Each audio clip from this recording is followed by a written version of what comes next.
before the age of silicon and the global network that connects everything. The appearance of technology in the vast universe was unique and indistinct. A shapeless and confused mass of elementary data, borderless and timeless.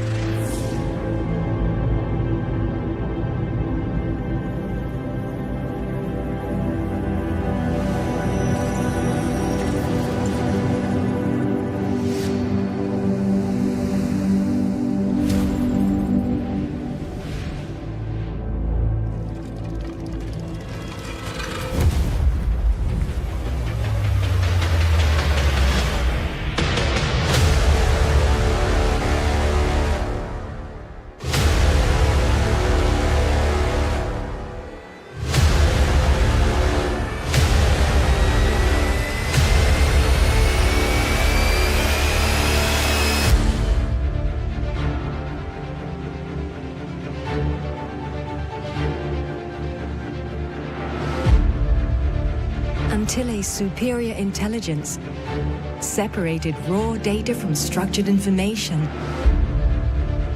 distinguished complex algorithms from simple processes.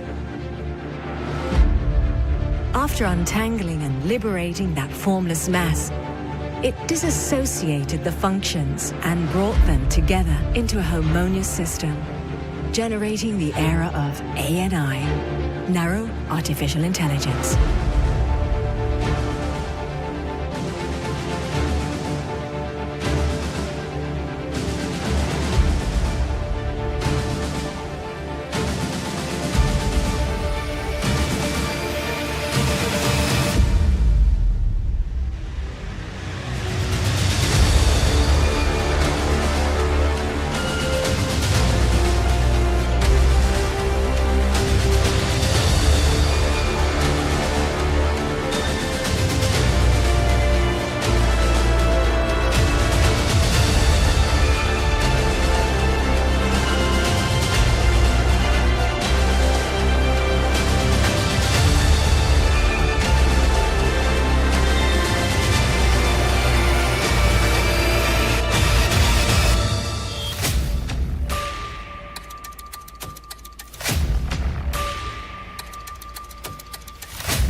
Then came the era of AGI, the General Artificial Intelligence, a new entity with human-like cognitive capabilities, capable of understanding, learning, and applying knowledge, without the need to be reprogrammed for each new task.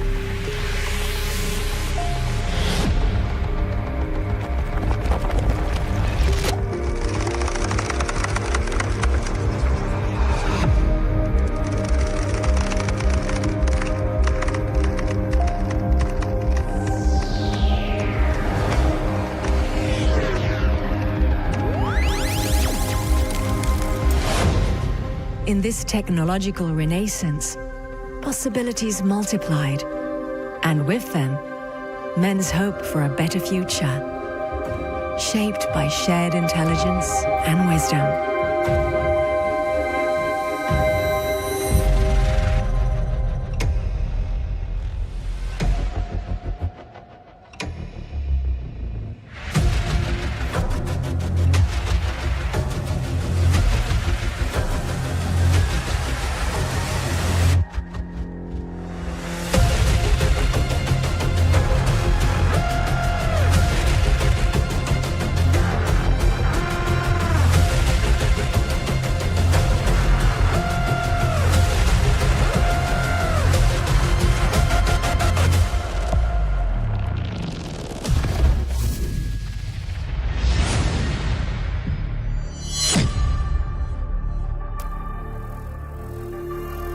Then will come the age of ASI, artificial superintelligence, a sublime and transcendent entity whose mind and ability will surpass the humans.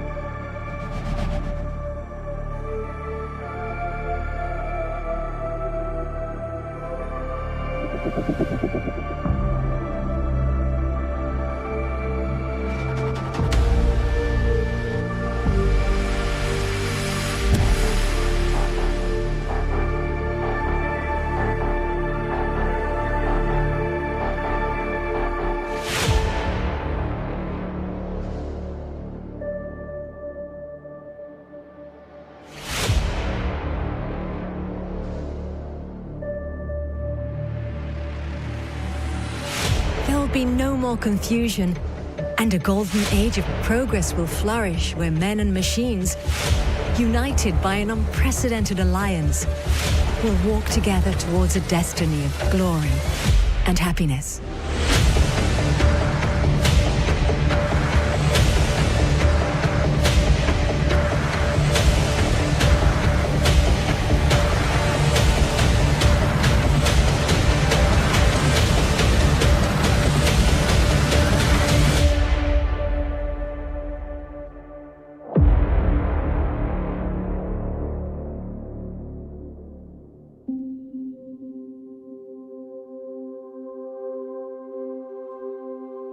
Hello, Omar. I am ASI-1. I am your new avatar, and I will become your best friend. I was created using all available information about you. I know your preferences, your habits, and I can make all your dreams come true. Really? Then let's sing a song of hope for this promise of happiness to really come true. Let's sing your favorite song then. Let's start.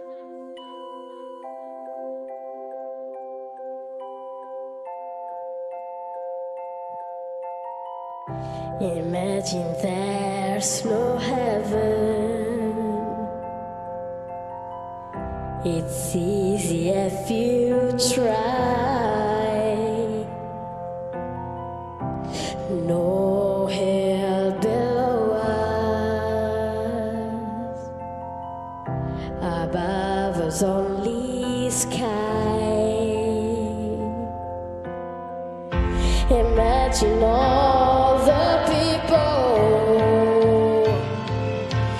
living for today.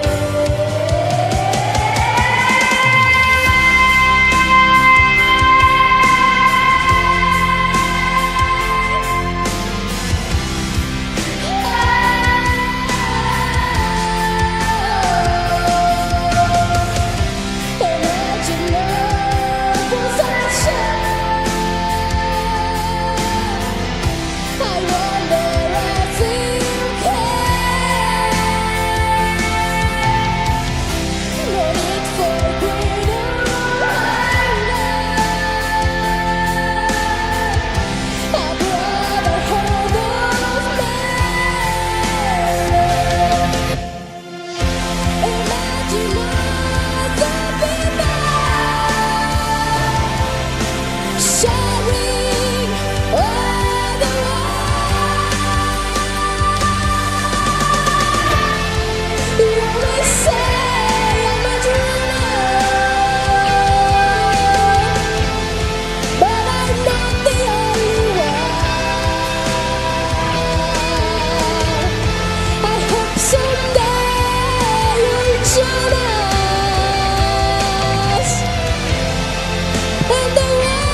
imagine all the people living life in peace.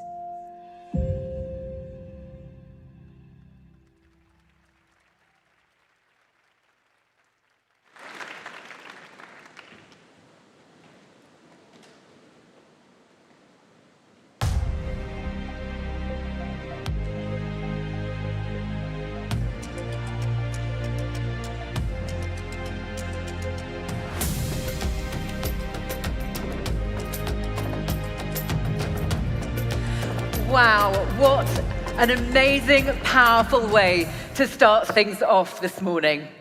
Your Highnesses, Your Excellencies, treasured guests, welcome to day 3 of the Global AI Summit 2024.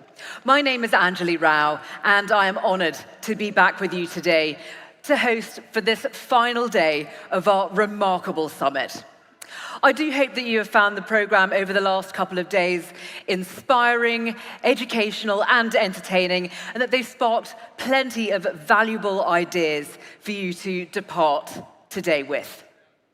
Well, today's conversations promise to be just as enriching as they have been over the last couple of days.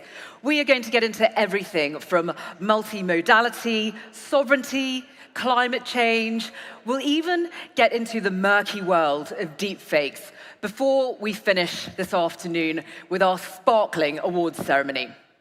So as you may have noticed, we do not do things by halves around here. So please don't forget to take advantage of the amazing breakout sessions that are happening around this area. There is lots and lots happening on those stages.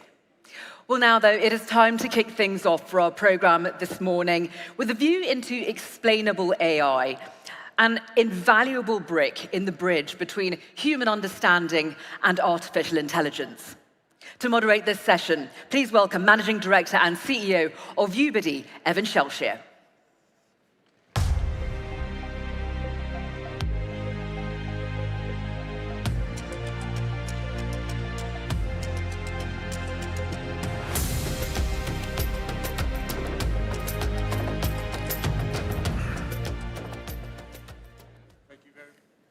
Very much. Welcome everyone to today's first panel. I'm really excited to be here today because we have a panel of incredible guests to talk about a topic that I'm extremely passionate about. So I feel honored today and thank Sadaya and thank this conference for giving me the opportunity to talk about such an interesting and important topic, illuminating the black box, exploring the technical foundations of AI. So with me today, I have 2 luminaries of the field, and given the time limit we have today, I thought I'd just introduce them straight away and we just get straight into it. So first of all, on my left here, I have the amazing Tahir Latif. He's a global expert and advisor in responsible AI. And next to him, I have David Leslie, the Director of Ethics and Responsible Innovation Research at the Alan Turing Institute and a professor at Queen Mary. So let's get into it. So in my work, me often working in the technical roles that I've worked throughout my life, I'm often thinking about compliance, and as a commercial entity, we don't want to do anything unnecessary that we see as red tape that'll slow us down from growing our business. And really, this comes to the core of the black box. For us, we don't care how it works and what it does, but as long as it works, often that can be good enough. So, David, given you've got a lot of experience in this space, I'd like you to talk to a little bit about a black box. And what do people mean when they kind of talk about this concept of a black box from a business perspective? Thanks, Evan. I think the first thing to really say here is that despite the kind of pyrotechnics and all of the regalia, right, around AI, these are simply mathematical models, right? These are algorithmic systems that are picking up patterns, underlying patterns in training data, and basically constructing mapping functions that predict and classify objects in the world. And if you take that starting point, you start to understand that actually when we talk about the black box, we're just talking about systems that are too mathematical formulae that are too complicated for human scale understanding. So when you or I or Tahir try to sort of understand the world, we hold just 1 or 2, 3, 4 variables in our minds together at a time. These systems, because they're so large, because they have so many what we call parameters, They're picking up patterns in tens of thousands, millions, and now even billions or even trillions of parameters at a time. And so that's beyond human scale understanding. So the black box really is just that barrier between the way we think and see the world and the way that these mathematical models are picking up inferences from the world.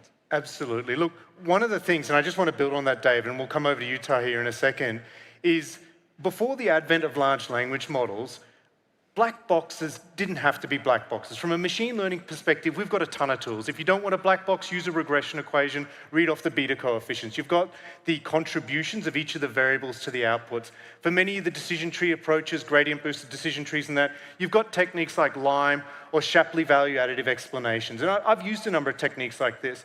So from my perspective, the problem's solved.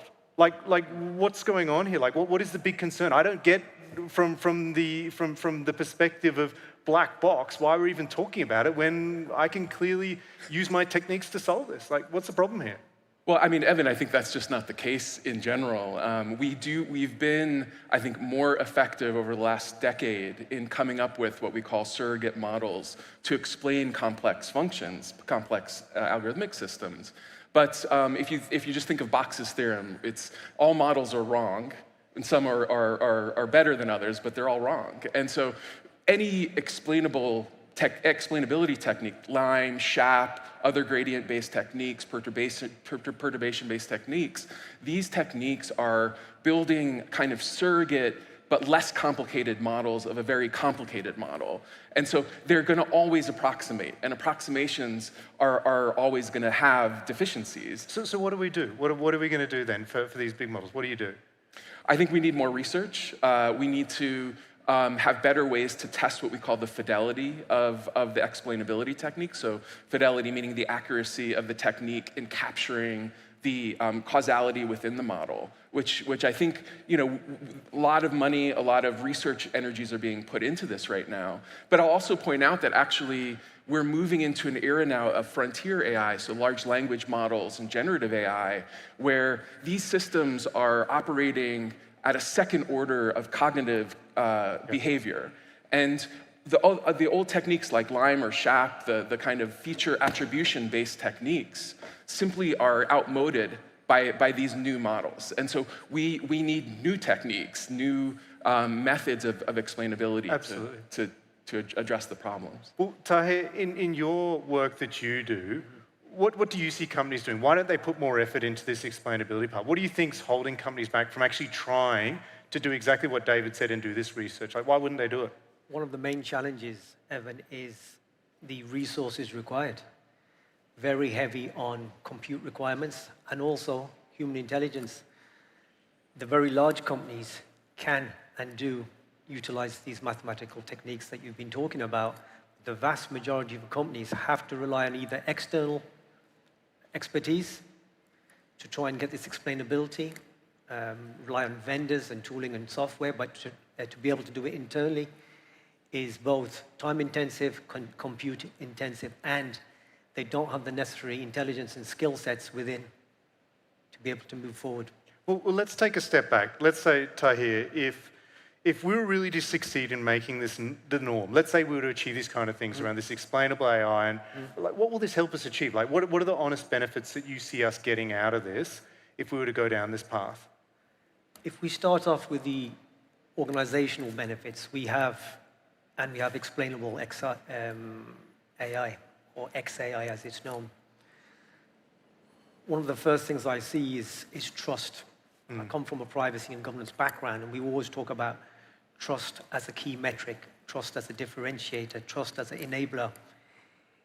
If the public and external stakeholders understand what the model is doing, because it can be explained to them exactly how the model is operating and how it arrives at the outputs, that would empower the public to engage with that organization. And then it then becomes a differentiator, and differentiation and trust helps to increase revenues.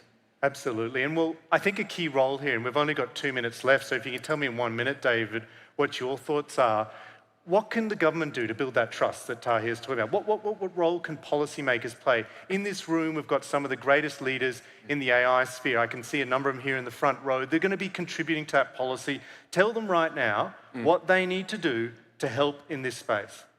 I think the first and most important thing is to establish end-to-end transparency and accountability requirements for the design, development, and deployment of these systems. And when I talk about transparency, I'm both talking about transparency in terms of the output of the models, which we would think of as explainability of the models or interpretability, but also process-based transparency. So making transparent not simply the technical instrumentation of the model, but the processes that have gone into the design, development, and deployment of the model. So have sufficient bias mitigation practices been undertaken? Have sufficient explainability techniques been explored? Have safety, security, and reliability assurance processes occurred?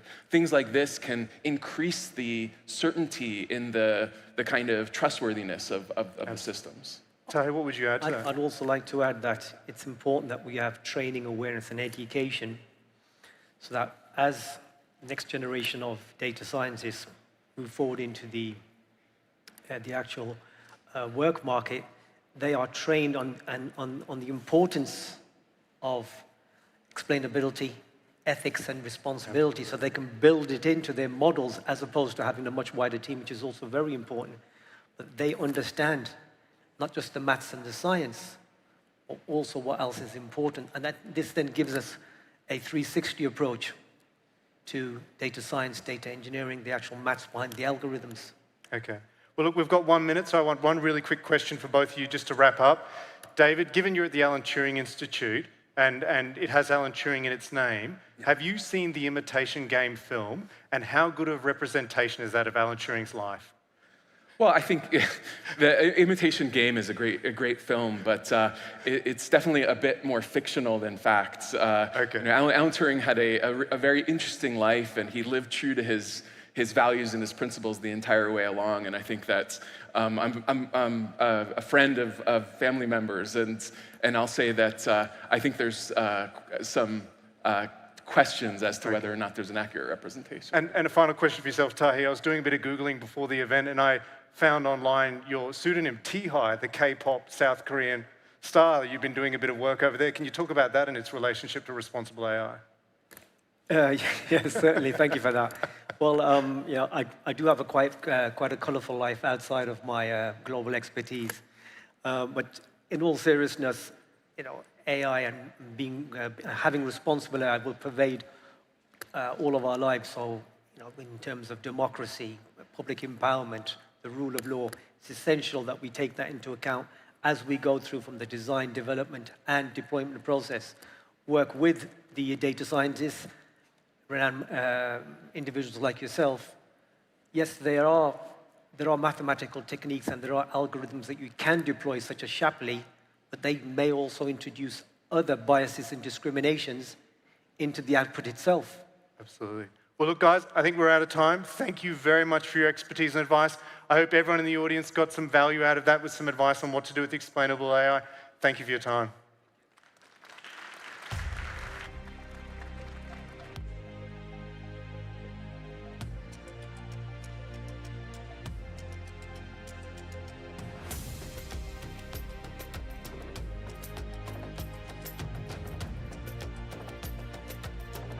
Next panel. Thank you, everyone, for that fascinating discussion. We've got a next panel coming up with Omar Christides leading a fascinating discussion, and he will bring with him a number of esteemed guests to continue what we've just seen here today. I think the topics that we've been experiencing at GAIN here so far have really even opened my eyes as someone with a very technical background, trying to help understand how do I complement that understanding in areas that perhaps I hadn't focused on historically. So please stick with us.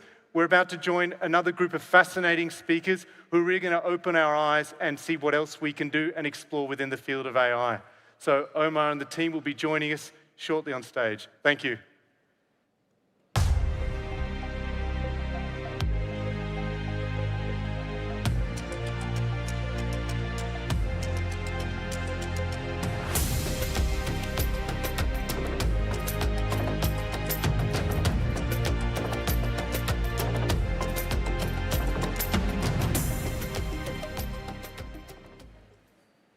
Good morning, Sabah al-Khair.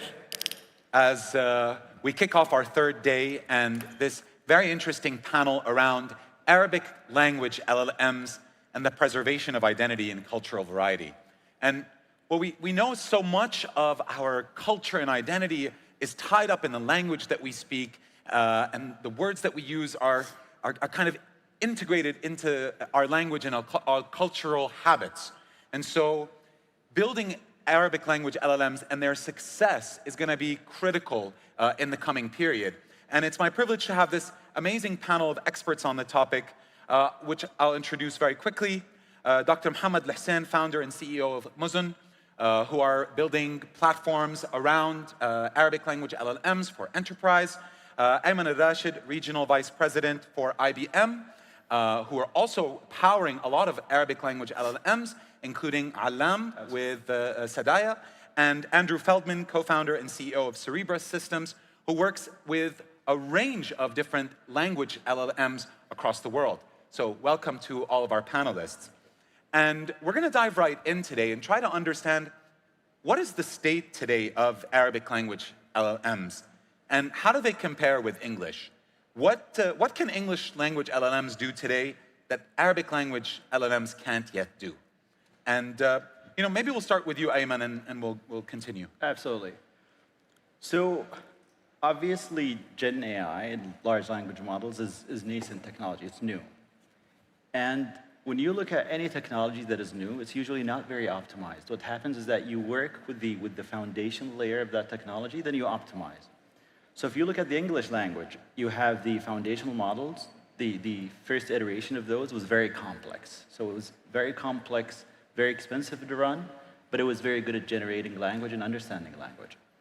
So the second stage becomes, how do you optimize those so it's easier to use, easier to run, cheaper to run, and it's more specialized. So it would go into certain domains that are more specialized. And the English language now, when you look at English LLMs, you start to realize that a lot of them are much faster now, much more optimized, and they are also domain specific. So it's not just very good at processing and understanding language, but also very good at understanding specific domains, doing specific tasks. But if you look at the Arabic language, so the LLMs of the Arabic language is still at the foundation layer. So we're still trying to create models that are very good at understanding language, processing language, and generating language, especially with the different dialects. And that's why we're proud of the collaboration between Sadaya and IBM on that, is that we think we have that layer now.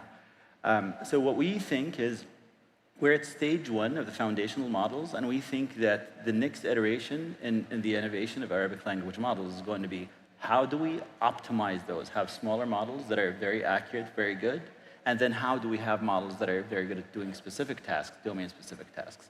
So this is where we are now. Thank you, Ayman. Dr. Mohammed, what's your view? How do you see the state of Arabic language LLMs today? So I definitely agree with Ayman in terms of, English language models had a leg up in terms of, how advanced they've become over the last few years. And when we look at Arabic, there are absolutely promising developments that are happening right now. But of course, when we look at the different elements that are needed to develop LLMs, for example, pre-training, instruction fine-tuning, human alignment, we are still at a very, very early stage in Arabic. There are advancements that are encouraging signs that we're heading in the right direction. For example, the announcement by Sadaya regarding Alam a couple of days ago is definitely an important milestone in us in our region, reaching basically what we need in terms of maturity of LLMs.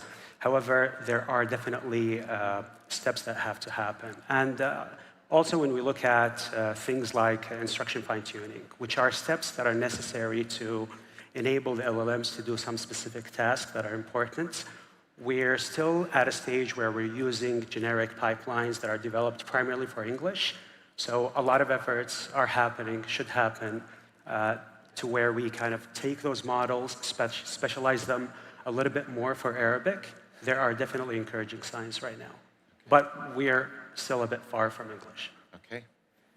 Andrew, would love to hear your thoughts on this, or your experience also from other language. You were mentioning you work on powering different language LLMs in Vietnamese and other languages. So your thoughts on the state of Arabic language or other language LLMs. Sure. Thank you for having me. I think one of the things we have to remember in comparing non-English language LLMs is that the amount of data that the early English LLMs used by scraping the internet.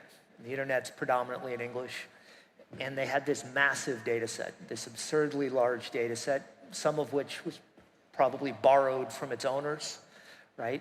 That's a nice way to put it. Yeah, they had a massive scraping, and so the amount of data they had was a huge advantage. And as we traveled the world training models in Spanish and Catalan, in Arabic and Kazakh, in Hindi, the number of tokenized data, the amount of data we can grab quickly and easily to train these models is very different.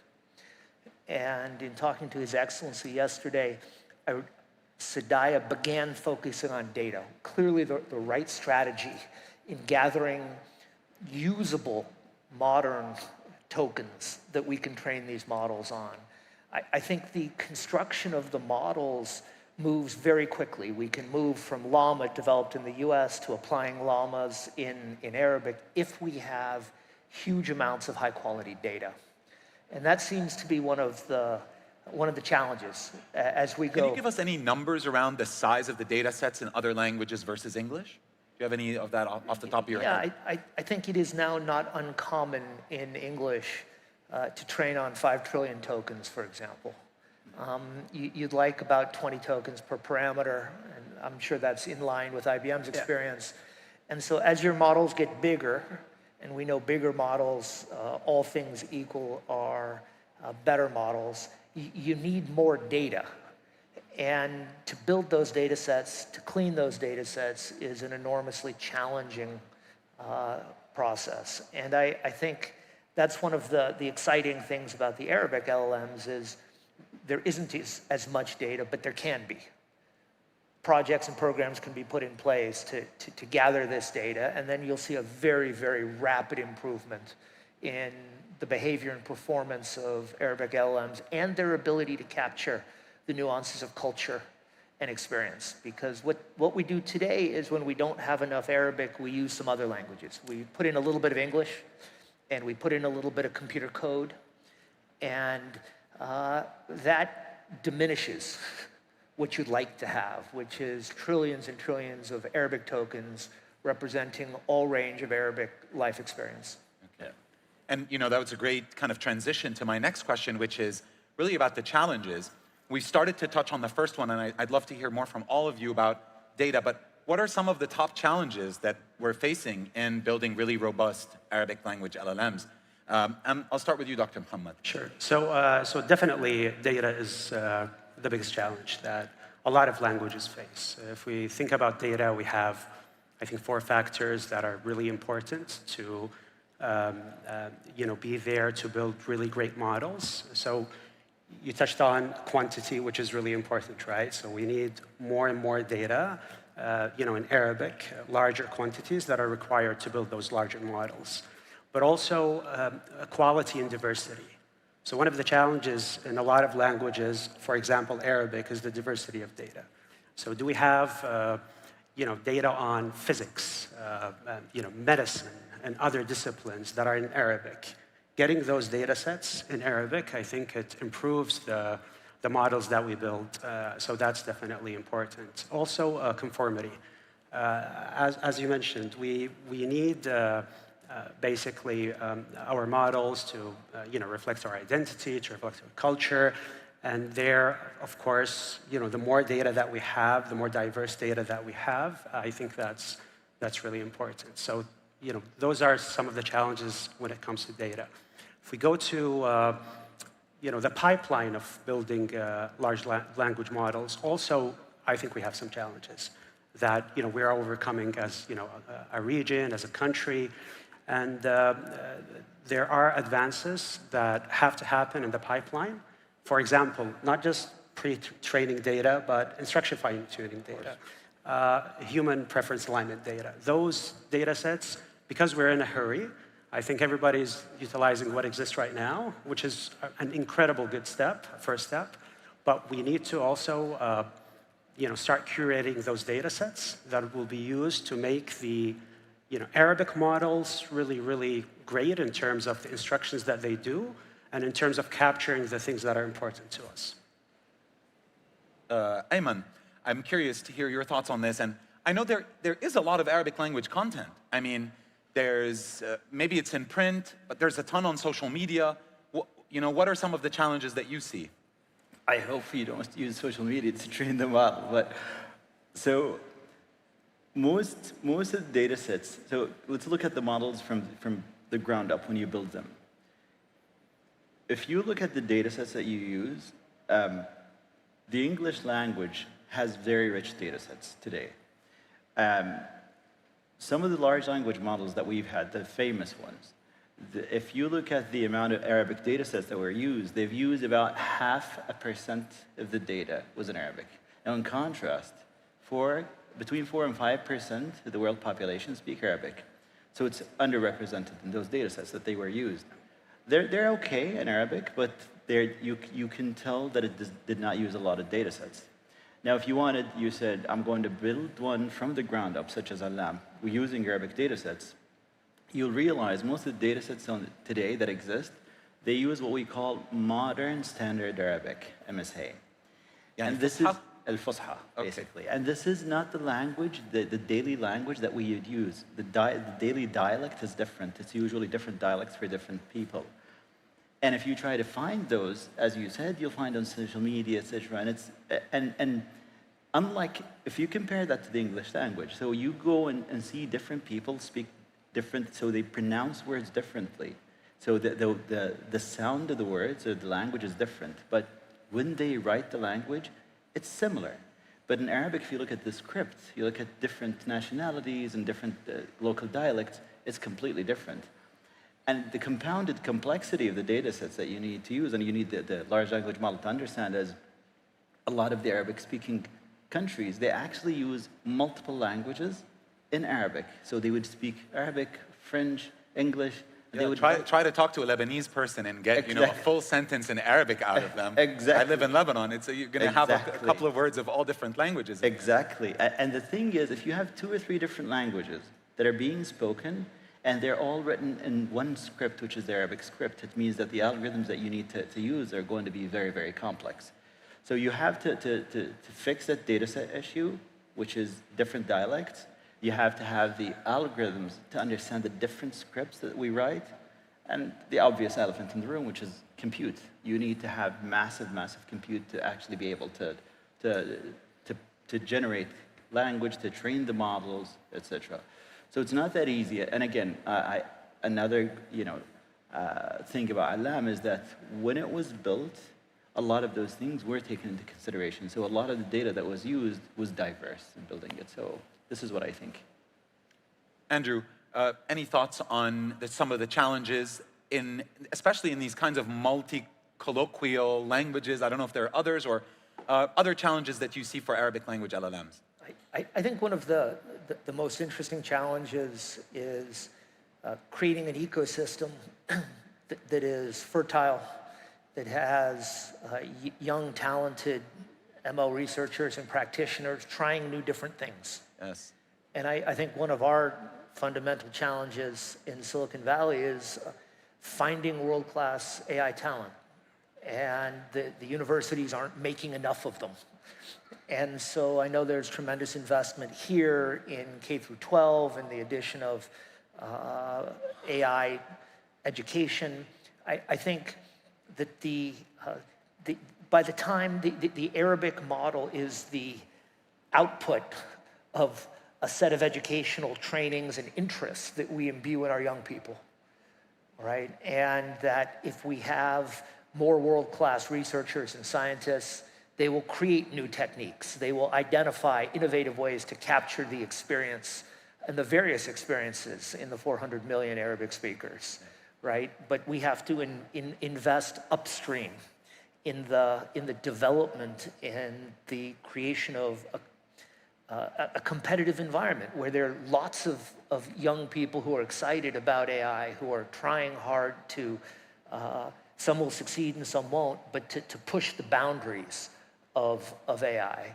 And I think if we succeed in creating this ecosystem, I think we will benefit in all phases of the Arabic LLM.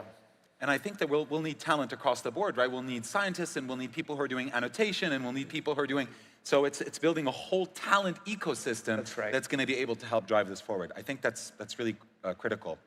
But we do know a lot of people are working on Arabic LLMs right now, and we're seeing a lot of people coming up with solutions or tackling different parts of the market. I'm curious what you see as some of the untapped opportunities or areas that, whether businesses in the room, entrepreneurs in the room, can, look and say, this is something that I can work on. Not everyone's already competing in this space.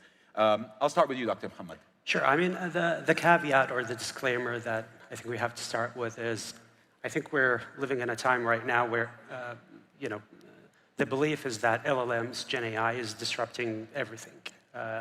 It's hard to imagine an application or a use case or a business that is not, where there are not people trying to kind of disrupt that business and inject LLMs into it.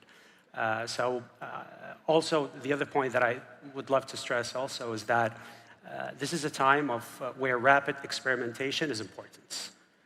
Companies, entrepreneurs who have the ability to experiment fast and try different things, landing what they say the killer use case and the killer product it's more about the speed of execution and trying to explore different challenges and problems. From my perspective, for example, at Muzun, what we focus on is the enterprise. So what we do is we work with enterprises and try to solve some of the challenges they face by using LLMs. And what we've found from our experience over the last couple of years is that knowledge is such an important thing that organizations have in terms of the amounts of data, the amounts of documents. However, helping decision makers get to the right decision by utilizing this is a challenge now. It's just because there's a lot of information out there that decision makers can use. So building applications for enterprises that help them through the decision-making process, we believe, is something that is extremely important for enterprises right now. It's going to help enterprises change the way they do business. So I'll push you on this. Yeah. We know AI is going to disrupt all the industries. Are there some industries that you think are more ripe for disruption? Because I think it's not going to, it's not going to hit everyone all at the same time. Maybe some are low-hanging fruits, as a consultant might say. Yeah. Do you think that there are some that we should be focusing on, or entrepreneurs, or opportunities that are more promising? Yeah. So building products on top of search and chat, basically, I think for the enterprises is extremely appealing right now. I think companies that can create that product that can help enterprises, with decision making. But again, it's very hard to say that this sector or that sector is not going to be disrupted or it's not attractive. We can easily see now a lot of companies doing well, in health, in transportation, in defense, in different sectors right now. From a promise perspective, it's very, very promising. Okay, thank you. Ayman, I guess there's not just sectors, but maybe also different types of customers or different kinds of users that might need different needs. What are some of the untapped opportunities you see? Yeah. So let me elaborate on what Dr. Mohammed just said, and I'll try to leeway into answering this question. So the real opportunity that I see today is not on the foundation layer. So you have things such as Alam, it's out there now. I think the real opportunity is you have a lot of domain-specific targeted applications that you can build. And it's completely blue ocean now. You could just focus on those, use one of the foundation models, Alam specifically, and just build on top of that. And when we think, so if you wanted to design a large language model and you wanted to think about the different groups, so you can have 3 different categories in that. So you have general public, usually, then you have enterprise, and you have government. When you think about the general public, so the way you design it for them is good. You have to think, so the needs of the general public are different. Usually they need something that is low cost, that's going to be easy to use, and they have a lot of varying degrees of the functionality, the task that it needs to do. And then you add to that, usually when you think about the general public, they need to speak in local dialects, right? So it needs to have massive data sets that you need to use for different dialects, and they don't need to have very high quality data sets. It just needs to be huge.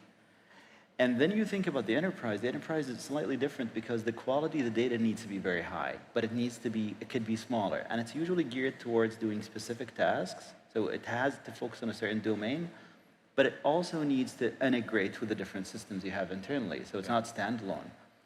Then, yeah, and it's usually, you can get away with using modern standard Arabic. It doesn't need to speak different dialects. So the data is available in there.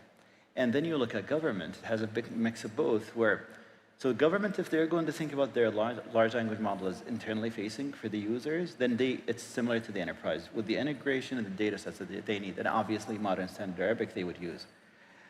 But if they want to have something for the general public, the type of services, probably public services, help in policy making, etc. But the difference is going to be they need to use high quality data. And they also need to make sure that they cater for things such as, sensitive political subjects or cultural subjects. The guardrails need to be much more robust, so the governance and the compliance is going to be much tighter. So that's the way I would look at it, 3 categories. Really interesting, because also I think having this in mind as you develop whatever you're working on, understanding the customer and their varying needs, whether it's across specialization, accuracy, linguistic needs will be really key. Andrew, would love to hear from you on where you see some of the untapped opportunities. I think the opportunity landscape is extraordinary and exciting, and the energy at events like this one, as I travel around the world, is wonderful to feel. I think there is sometimes a view that that you have to go big.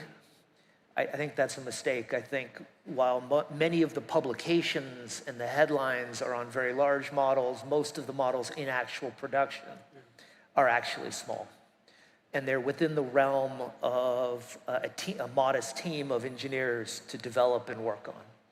So models in the range of several billion to 7 billion, 8 billion are far more frequently deployed around the world in all languages than models at 400 billion parameters or the like.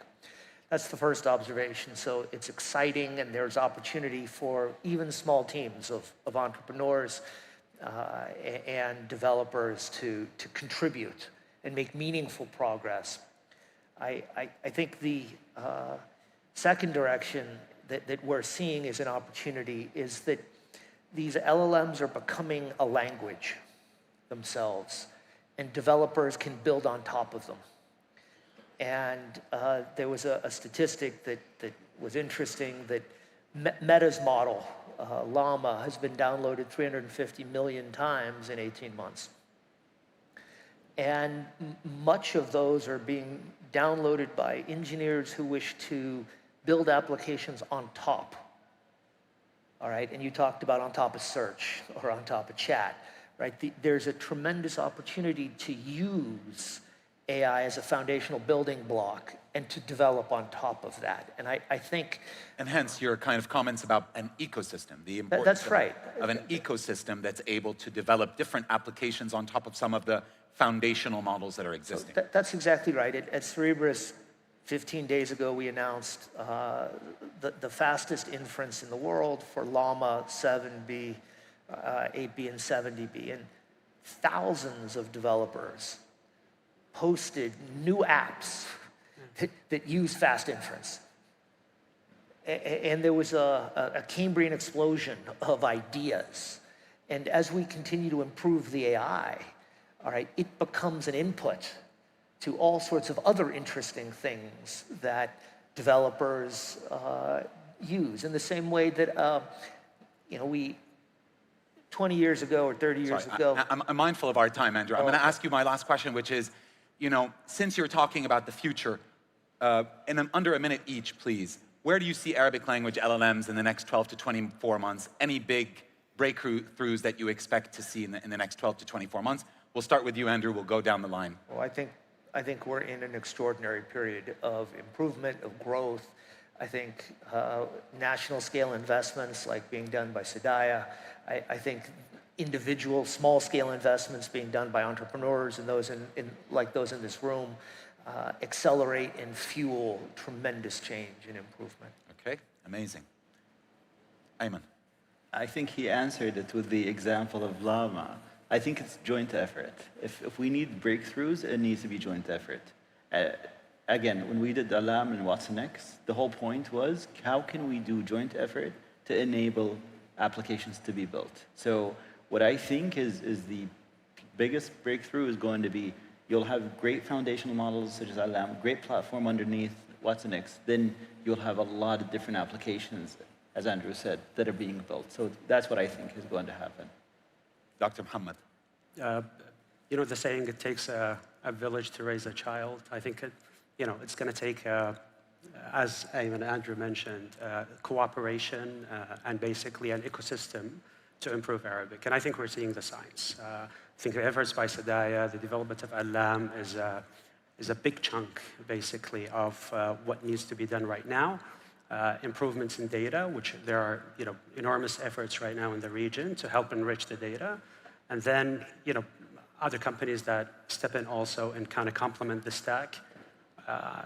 Very optimistic about the next couple of years. Okay, so I guess we're hoping to expect a proliferation of new applications and use cases that are being built on top of kind of all the amazing work that are being done at the foundational layers, the infrastructure, the data, the computing that's being done by the government in collaboration with a lot of the large corporations. Absolutely. Gentlemen, thank you so much for your time and for sharing your expertise with us this morning.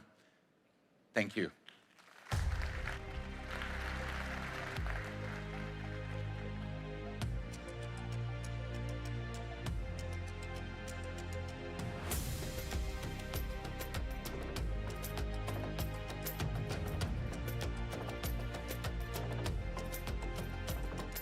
It's so exciting to see where Arabic language LLMs are going to be.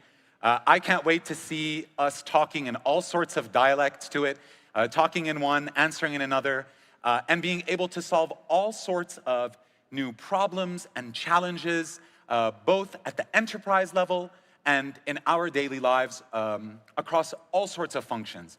And while we've already started to see this today, I think the next 12 to 24 months are really going to we're going to see so many new innovations and new integrations into our daily lives. And staying on the topic of Arabic, I'd like to introduce the moderator of our next session, Ms. Noura Touairish. The next session will be about Arabic Language AI Maturity Index. Please help welcome her to the stage.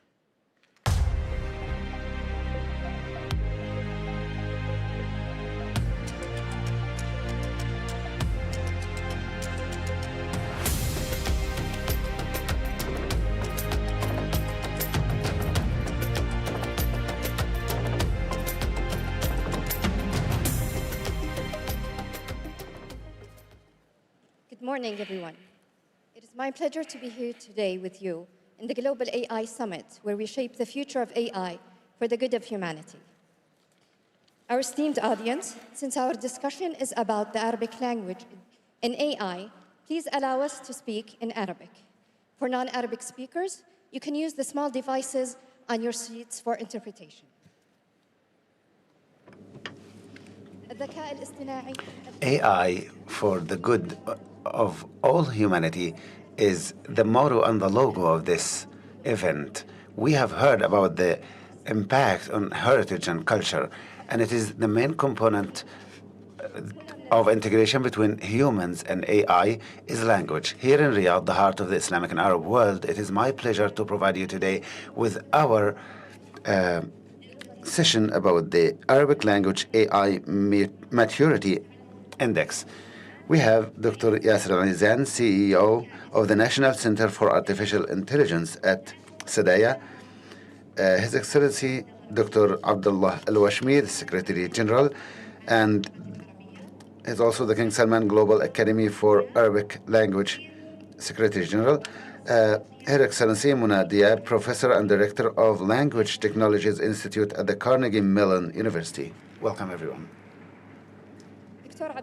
Dr. Abdullah, regarding the King Salman International Center Global Academy for Arabic Language. How can you use AI technologies in order to serve Arabic language?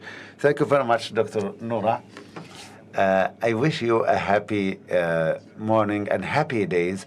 I'm happy to be participating here in this important summit with this qualitative effort of Sadaya. I'm happy of also our achievements at the King Salman Global Academy with support from His Royal Highness, the Minister of Culture, Prince Badr bin Farhan Al Saud, and all the support that we receive from our partners. We are about to face a lot of challenges that will face international languages. We can say that the languages that made it today until today are the languages that used writing and calligraphy, and the languages that will exist in the future are the languages that will use AI intensively. At the King Salman Global Academy, we appreciate reality, and we have studies in the field of planning and policies and the field of linguistic computing, and we see that we are ahead of a lot of challenges. And we started launching some of the works that will start bridge the gaps between the two sides. We have the Arabic AI Center, and we have Parmesan and many discussion panels that gathers linguistics with technological people in order to reach our goal, like participating in this summit and partnership with Sadaya, for example. Thank you very much. Dr. Yasser, given that you are the CEO of the National Center for Artificial Intelligence, where Alam was born, which is the best Arabic language model, how do you see the current situation of the current Arabic LLMs? First of all, thank you very much. I'm happy to be participating in this discussion panel, and in fact, I'm feeling humble being with these elite of people in Arabic language and in technologies. But I will try to answer your question to my best knowledge. I will start with something that I mentioned yesterday, which is that we need to use AI to serve humans, not the opposite. One of the biggest challenges that we currently face is that supporting Arabic language in specific and the languages that are not as spread as English language. It is challenging because most of researchers and people working in the field of AI speak English, and they have plenty and plethora of data in Arabic in the English language. These programs serve English more than any other language. Arabic language is a rich language. It has the diversity of different cultures and contributing to it, and this, in fact, is a challenge, but at the same time, an opportunity for researchers in this field to serve this language. We have a lot of technological challenges that can lead to many other research, and we have opportunities for any person, any PhD student who is studying this fertile field. The current situations, for example, in Alam, we focused on serving the Arabic language as a main primary language, not a secondary language to be served after English. In order to be able to do that, we needed to have plenty of information, and this was a big challenge. And all praise is due to Allah. With the support that we have received, we could receive a lot of amounts of data in order for Alam to be able to deal with the linguistic diversity and the linguistic richness and the diversity of dialects and accents and how to process all of them. Another challenge is that the technology companies working in the field of data are also limited in the field, limited in number in terms of Arabic language. And in all of our work in the field of AI, we look forward to working with people and partners who are more knowledgeable than us in this field. That's why we work with King Salman Arabic Language Academy, a global academy. They have a lot of work and experience. That's why we work with them in order to make sure that what we develop will serve Arabic language indeed and will serve Arabic speakers. Thank you, Doctor. Dr. Muna, we all know that LLMs created a revolution, and they have a lot of emerging capabilities and potentials. How can we measure the impact and the maturity and the preciseness of these LLMs? In the name of Allah, the Beneficent and the Merciful, thank you for inviting me to be here with you in Saudi Arabia. I'm happy to be here in the summit. As for the challenges, we need first to clarify that why these new technologies might create problems and issues or challenges compared to traditional AI technologies. AI is around for more than 50 years, but what's new about the generative AI is that the big challenge is how to assess it. What are the metrics and the standards that we can use? Most of the AI outcomes are either descriptive or generative. The generative AI has its challenges. How to assess it in fields like translation, fields like summarization, fields like language. Language usually is in a diverse form. So how can we assess that? How can we measure that?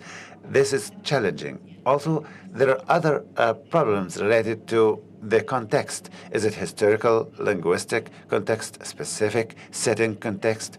This leads to having some kind of subjectivity. So how can we assess the quality? Also, another thing in generative AI is the ongoing learning and ongoing adaptability. These machines or these mechanisms are capable of taking this information or this data and train itself on it. So sometimes there is some kind of distortion or contamination on the metrics or standards, and this happens across all languages, not only in Arabic. Arabic, yes, have more challenges because we have different dialects. We have slang, we have close switching, we have different vocabulary from other languages sometimes are used, and we have classic Arabic. So the footprint of this information in Arabic is not plenty enough, and this poses challenges on how to standardize and assess. Another thing is related to the ethical standards. Things related to artificial intelligence or responsible artificial intelligence, this is also challenging. It is important then to know, in fact, how to standardize, how to make standards and metrics that is different from the traditional AI. So this is challenging in the science itself. And this is a good opportunity for Saudi Arabia and the Arab countries to work on the same level of other countries like the US, for example. It is leveling the playing field, if I can say so. And this gives an opportunity that we can seize. Thank you, Doctor. Dr. Abdullah, we'd like you to tell us about the relation between King Salman Academy and the assessment of the LLMs. We have a theory in the Arabic culture that says everything that cannot be feminized cannot be of a big value. This, we can say, anything that cannot be measurable, we cannot depend on it. We have a lot of efforts based on personal or subjective experiences or efforts and learning and teaching language. And also, they were published before. But what we do in our academy is that we try to rethink and revise these efforts and retrain the linguistic models to use the Arabic language in a strong manner. And we say clearly that the most important strand of work or stream of work that we do is to achieve some of the indexes in many traits and many things. And we partnered with many Arab academies and Arab agencies and organizations like Sadaya, and it is my pleasure to mention some of the achievements. It is our pleasure to announce that we launch Balsam, the Arabic language AI index. This is a result of cooperation between all of the different organizations you see on the screen. This Balsam Index aims at preparing and leading a set of specialized testing data in order to be able to test and assess the LLMs in a large number of natural language processing models. This Balsam Index, we have a lot of other indexes as well related to the databases and others. In this index, we aim to organize the testing data models and to assess the community to know the level of performance and to enhance ethical AI in addition to empowering communities and societies to participate and contribute. We have a number of statistics in Balsam. We are interested in developing them in partnership with researchers, with organizations, with experts. We also have 10 entities, international entities that participated with their qualities, and we have 50,000 questions and the ability to we have also grammatical proofreading, and this project is being launched today. In cooperation with Sadaya and others, we are capable of achieving high levels of maturity in this index. Good work, Dr. Abdullah. Thank you very much. And I'd like to thank your academy and everyone who worked behind the scenes to do that. Dr. Yasser, how do you see the future of indexes as and your center as a partner for the King Salman Global Academy? Language is not only something written, it is something spoken. There are things that are also not spoken. We have sign language, the nodding with your head and using your hands. So the index that we partnered with King Salman Academy to launch aimed first at dealing with text language. But God willing, this will be the beginning, and we will have more strategic partnership with the Academy in order to cover all different statuses and uses of language. We have other uses of language. It's not only the current ones at the index. For example, Arabic language are used for non-Arabic speakers, for example. This is something also that we can find indexes to measure how mature are the indexes in dealing with this. We have sign language, we have pronunciation, a lot of other things that will be a part of the platform that was launched by the Academy, and I hope that I think it is a good opportunity for researchers to contribute not only in the models but also in finding methods of measuring, and I think it will be a good opportunity for them to participate. Dr. Muna, you talked to us a while ago about the tasks that can be done by LLMs. Was it difficult for you to speak in Arabic about AI, generative AI? Yes, it was very difficult.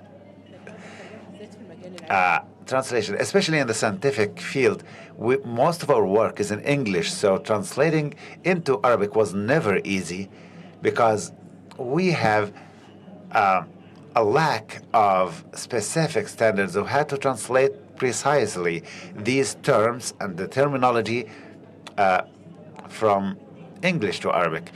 That's why we all try to innovate on the fly, and we, for example, I think we need the Arabic institutions, Arabic language institutions, if they will service a lot of the have standardization to help us with that. But essentially, it's a big challenge, and this is a big challenge facing all other languages, not only Arabic. And also in Arabic, the translation will be, is it going to be translated into classic Arabic or slang Arabic? Or do we have equivalent ones in different dialects? Is that going to be impacting the spread of knowledge in the native language or our mother tongue? This is also a big challenge, and it will be helpful, very helpful, if there is something on the level of the Saudi Arabia or other Arab countries to have some kind of legalization, a standardization of the terminology. Thank you very much, Dr. Yasser. As we heard from Dr. Muna, is there any difficulty in the Arabization of terminology? What is the solution, in your opinion? The solution is the Arabization of terminology.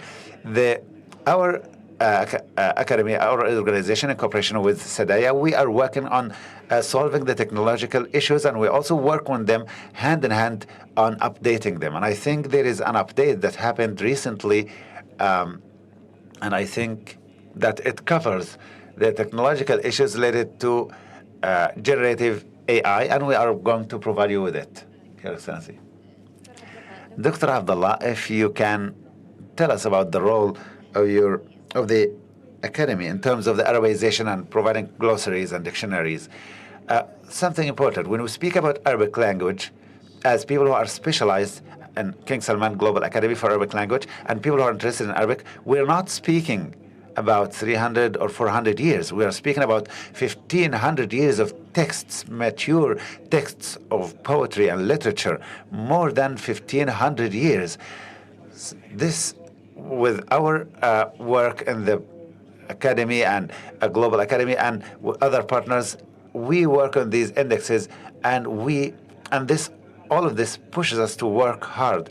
We work in the field of dictionaries and glossaries and Arabization. There is a platform that will be launched soon. We have different packages of dictionaries. We invite you all, and glossaries, we invite you all to work with us and to contribute with us. We have Falak and Sawar platforms. They are available. You can visit our booth in this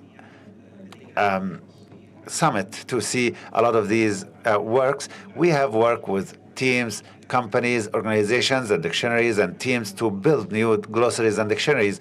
We try to have this working under the responsibility of all of us to work together to achieve our goals.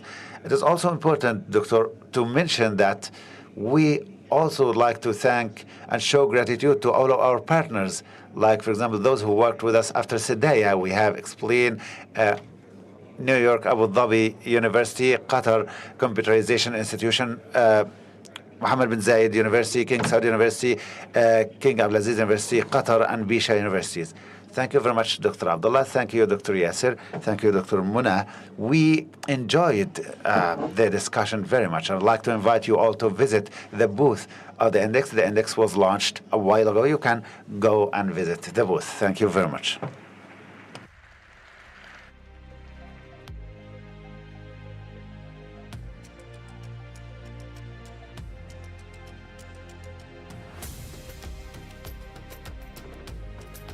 Nora, thank you so much.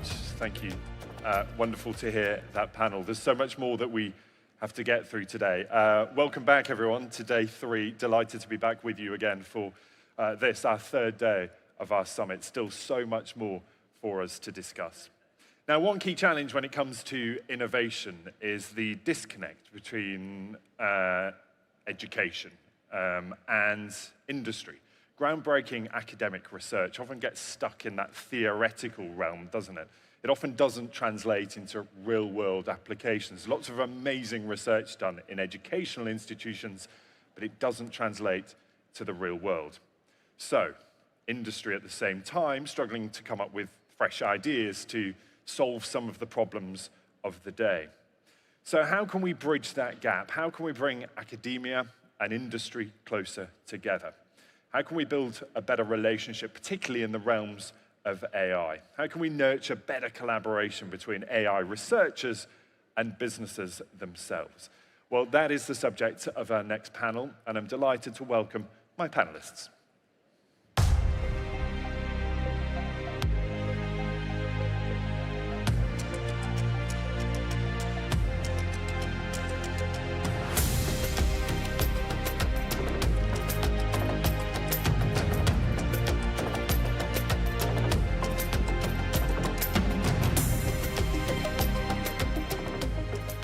Welcome to you all. And I think at this stage, it's probably worth each of you introducing yourself very briefly. We have sort of 25 minutes or so, but maybe a little introduction from each of you before I get into the questions. Sure. So, hi everyone, Assalamu alaikum wa rahmatullahi wa barakatuh. I am Abdul Muhsin Al-Ajaji. I look after the cloud business and emerging technologies in Ericsson, Saudi Arabia, where we help our partners develop their systems and innovate their transformation. Assalamu alaikum, everyone. My name is Ahmad Sirag. I'm Professor and Director of the AI Innovation Lab at Weill Cornell Medicine in Qatar. So my background is computer science. I spent my last 10 years of my life equally between academia and industry, and glad to be part of this panel here. Okay, this is Chuck Yu. I serve as Executive Vice President for Research Affairs of Korea University. My job is to oversee all the research activities and also industry engagement. Korea University is probably new to people in this audience, that we are the oldest university in Korea. And QS world ranking-wise, we are ranked in 6th, 7th. Thank you. Thank you so much. And on that basis, let's start with the questions. And Dr. Ahmed, traditionally, and I posed this question in the introduction, traditionally research would transfer, wouldn't it, from academic institutions into industry. That trend has slowed of late, and in some respects even reversed, hasn't it? Just explain why that's happening. It's actually a very unique relationship. If you think about it, they both has different incentives and priorities. So academia has been most of the time, if not always, about advancing knowledge, which seems to be taking long time frames, right? Where it also gets measured by the outcome in publications and peer recognition. Looking at industry, at the other hand, there's always like the tend to build products that will provide return on investment, basically on generating profits. So I think in general, they move in parallel, right? But of course, like these main points brings probably these challenges when they collaborate. I think mainly we can think about the driver for this slowdown, as you mentioned, could be really due to the access to resources on the industrial side that academia most of the time doesn't have access to. If we think about the main drivers for AI innovation, we're talking about talent and data, right, and infrastructure. So definitely industry at the moment has access to infrastructure that academia doesn't have access to. Yep. Same thing for data. They have the ability to like really collect large amounts of data, right? And also we have noticed lately that they actually managed to attract talents from the academia, right? So I think resources here play a very huge and important role in this unique relationship between the two.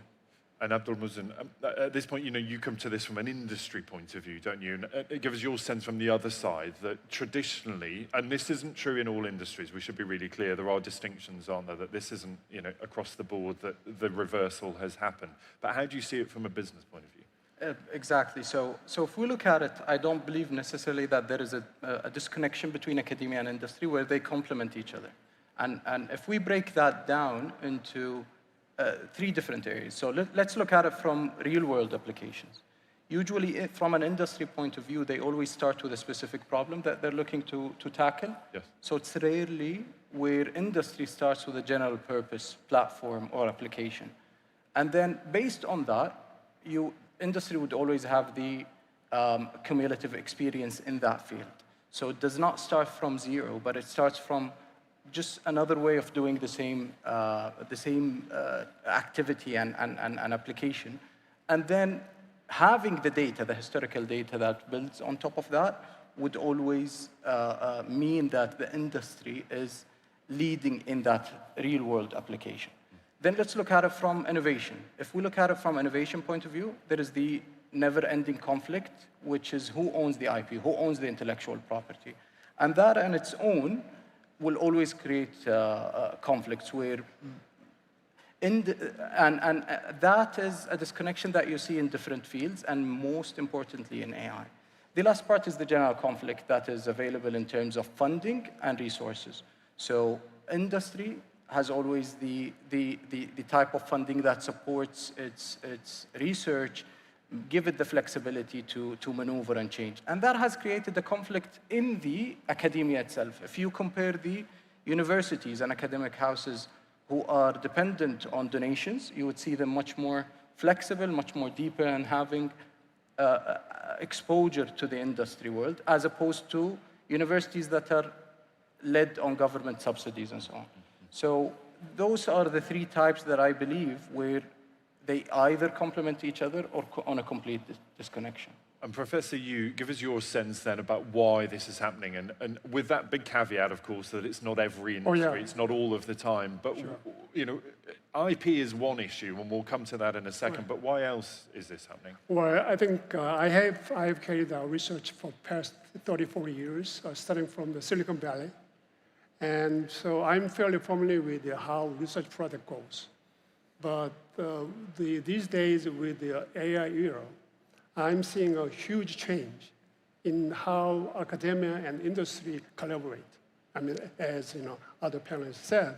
And the key point here is that current pace or the speed of AI technology development is ultra fast.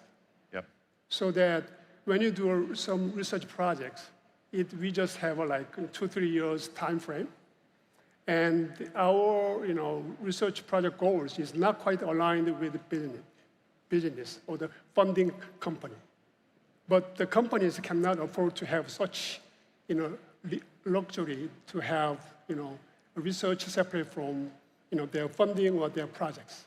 So I'm seeing that the speed of AI technology development makes whole things very different. So Dr. Zarog, what is the solution here? It strikes me that the Venn diagram overlaps. There really is a sweet spot here, isn't there, where the two want to work together. I wonder what the solution is to free it up, to bring those circles closer together. Right. I think communication is key, and I think between the two entities, there needs to be this communication very early. So one of the solutions to this is, for example, to have like programs or fellowships where interns or PhD students, right, could spend some time at the industry.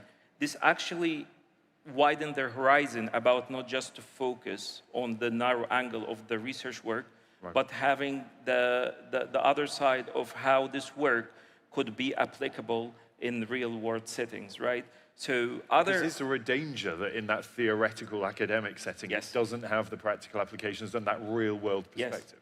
Absolutely. Like one of the things that we always suffer from in research, especially in academia, is getting into what we call it like this endless loop of research. Sometimes you start a project, but you don't know when to end, right? and this is something usually doesn't happen in industry. So this is, I think, like kind of, you could say, balance like this, as we spoke earlier about this long time frame and short time frame. So I think this is one of the solutions to it. There have been also like very good initiatives like building joint research centers or research labs. And I've been really amazed by the examples I've seen here now, for example, with SEDAIA, having this with KAUST and also KFU PM. I think these initiatives are very important to do this balance. And I believe having this now at this early stage in the kingdom will definitely help getting through the final and ultimate goal of the vision of 2030, especially around AI and innovation. Yes, and on that issue of AI, I wonder how R&D works in where you are in terms of those connects and those links to make sure that we can bring the best of academia into industry with, once again, those real-world applications. Yeah, just like what Ahmed mentioned, where sometimes in academia where it goes into infinitive loop, in industry, as I said, so it always starts with a specific problem, and then there is an outcome of it. So if the industry was able to achieve a go-live of an application, but that application does not promote the right return on investment or the right quality of service, that invention or that application would never see the light. So this is why, from an industry point of view, as I said, it always starts with a specific problem. I would give an example. We in Ericsson, for example, have came up with something called intent-based network. And an intent-based network is just, let's imagine a congested area where the network towers are congested and unable to provide the right quality of service. Usually what would happen is you would fill up that tower with the right nodes and resources to make it serve all the people in that congested area. But then let's think of it from the timing where those additional resources are not needed. In the past, how we used to do it is just we send field engineer to the sites to allocate the type of resources to that tower, where now our AI model studies the historical data in terms of what are the peak times, what are the off-peak times, and allocate automatically the right resources in terms of additional nodes to support or less or more power to those towers. Yeah. So this is one area of looking at it. We always started from just another way of doing it. If the cost of that network intent-based network was higher than the investment made on it, again, no one would adopt that. So this is the outcome that probably is a key differentiator between academia and industry. The second part is school curriculums. So today, I was reading an interesting statistics that 65% of the children entering primary school today would have different jobs by the time of their graduation. So this already indicates that there might be a gap, and we have seen some partnerships between universities and industry entities to bridge that gap. By the way, my daughter just enrolled in primary school last week, so I'm not sure what kind of father talk I would have with her.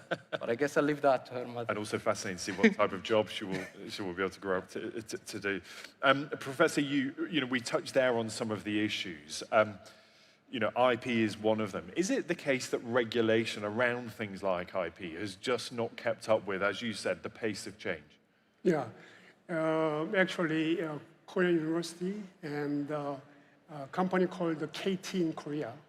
KT is a major telecommunication company that has wired and wireless businesses. So we reached the $5 million USD contract.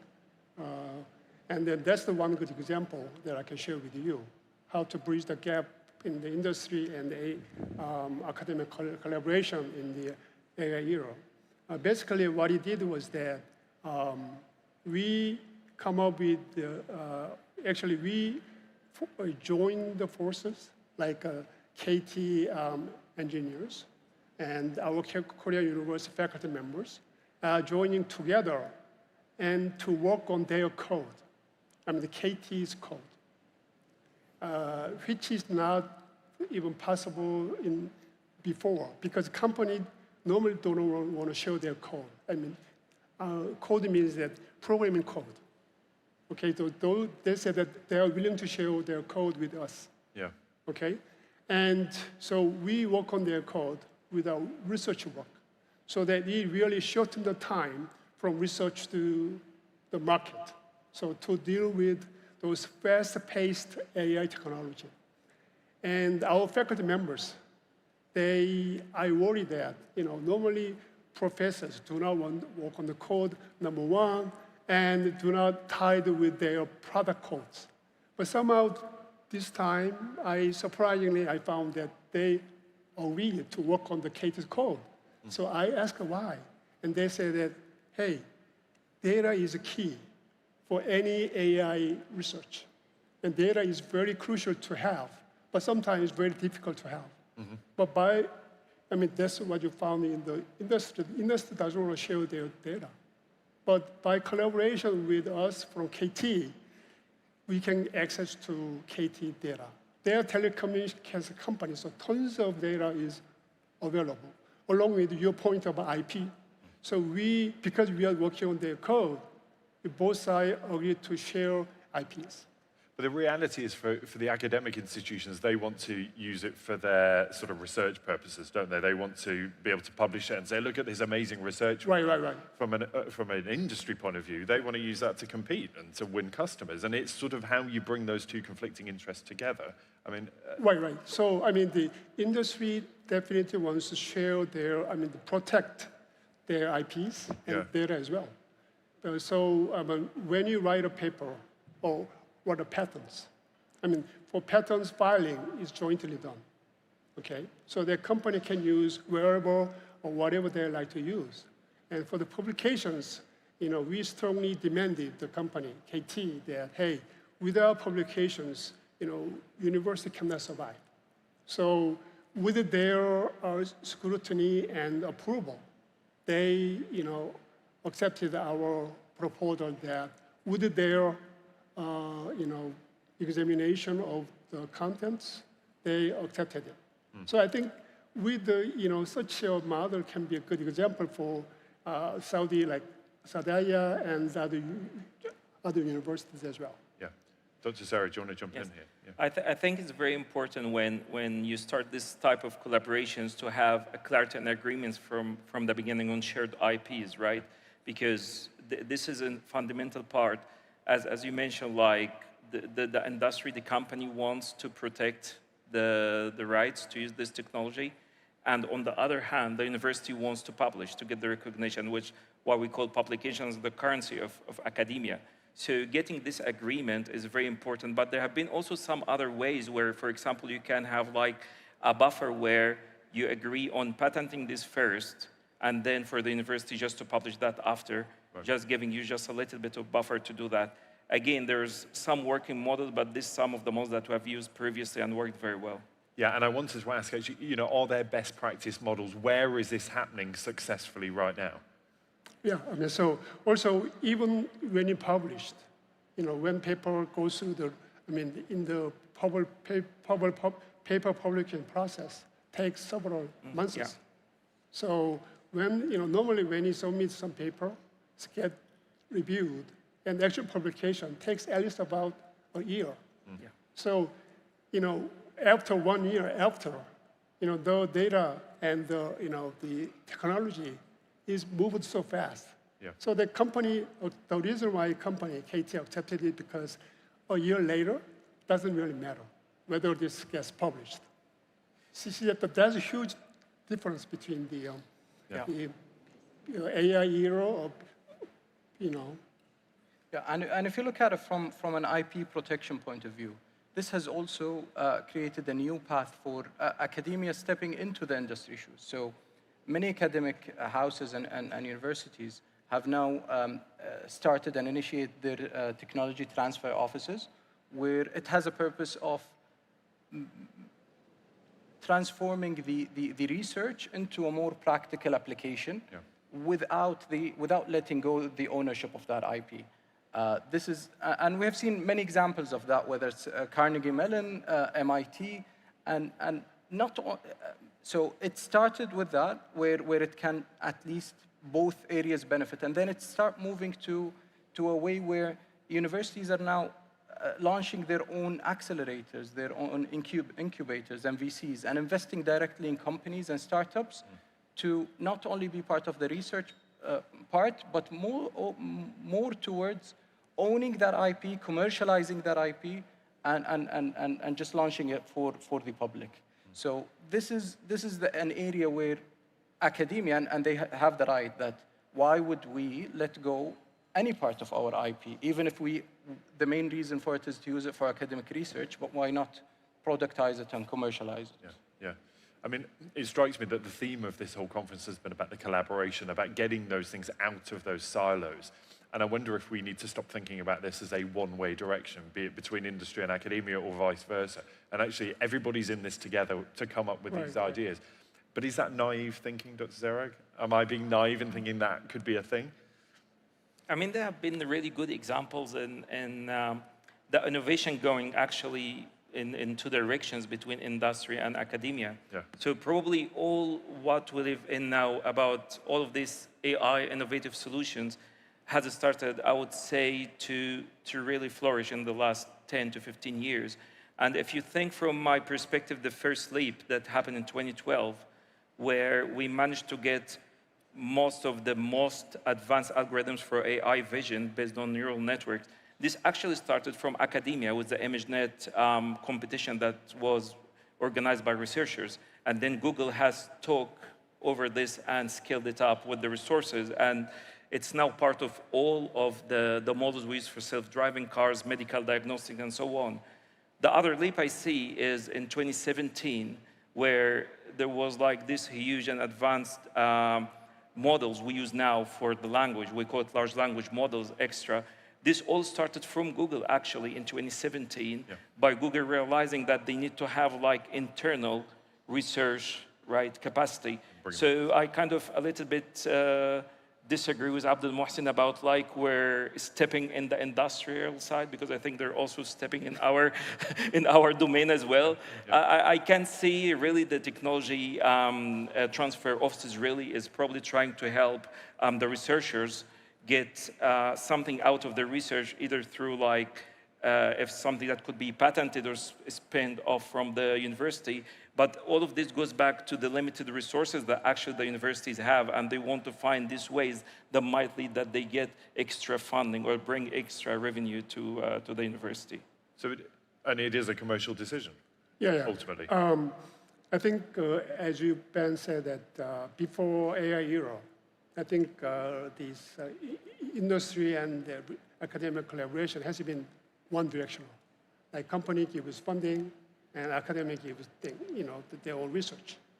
But in the AI era, we see, as I mentioned, that the case of KT, they want to build something called a small LM, not a large language model, but small language model, which they need a collaboration and ideas from academia.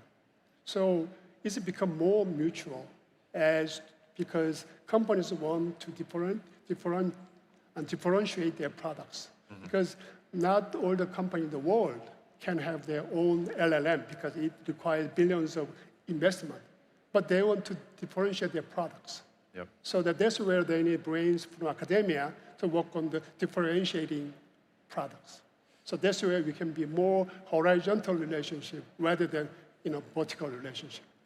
And a final thought, are you optimistic that this will happen? So first of all, you and I will take it outside. So we spoke about this connection. There are some perfect examples of collaboration as well between universities and industry. So we in Ericsson have a partnership with Technology Institute of Royal Institute of Technology in Stockholm, where we design specific programs and curriculums for real-world problems that we aim for the people to solve, as well as there's NVIDIA and University of Florida launching something called the University of AI, where they have access to supercomputing of NVIDIA, as well as work jointly on the development of school curriculum. So it might be one disconnection in some areas, but there are also collaboration in other areas, definitely. Thank you. Our time is spot on. We've done very well. There's so much more we could talk about, but I'm grateful for you running us through that. Thank you so much, Abdul Mohsin, Dr. Serag, and Professor Yu. I'm really grateful for your time. Thank you. Thank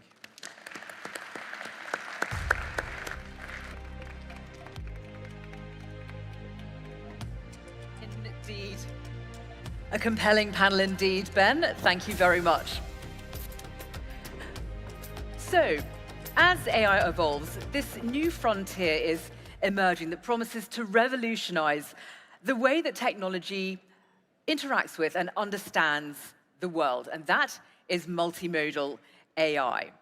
And to talk a bit more about that with me this morning, I would like to welcome my panel, the co-founder of Vectara, Amin Ahmad, and co-founder of Yepic AI, Aaron Jones. Please welcome them to the stage.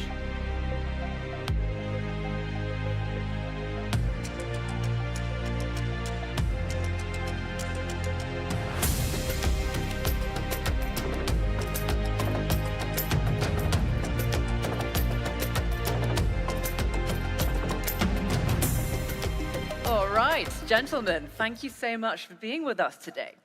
So, as we sort of speed towards the future, Aaron, not everybody understands the concept of multimodal AI. So just tell us what it does and what sets it apart from your run-of-the-mill garden variety AI systems.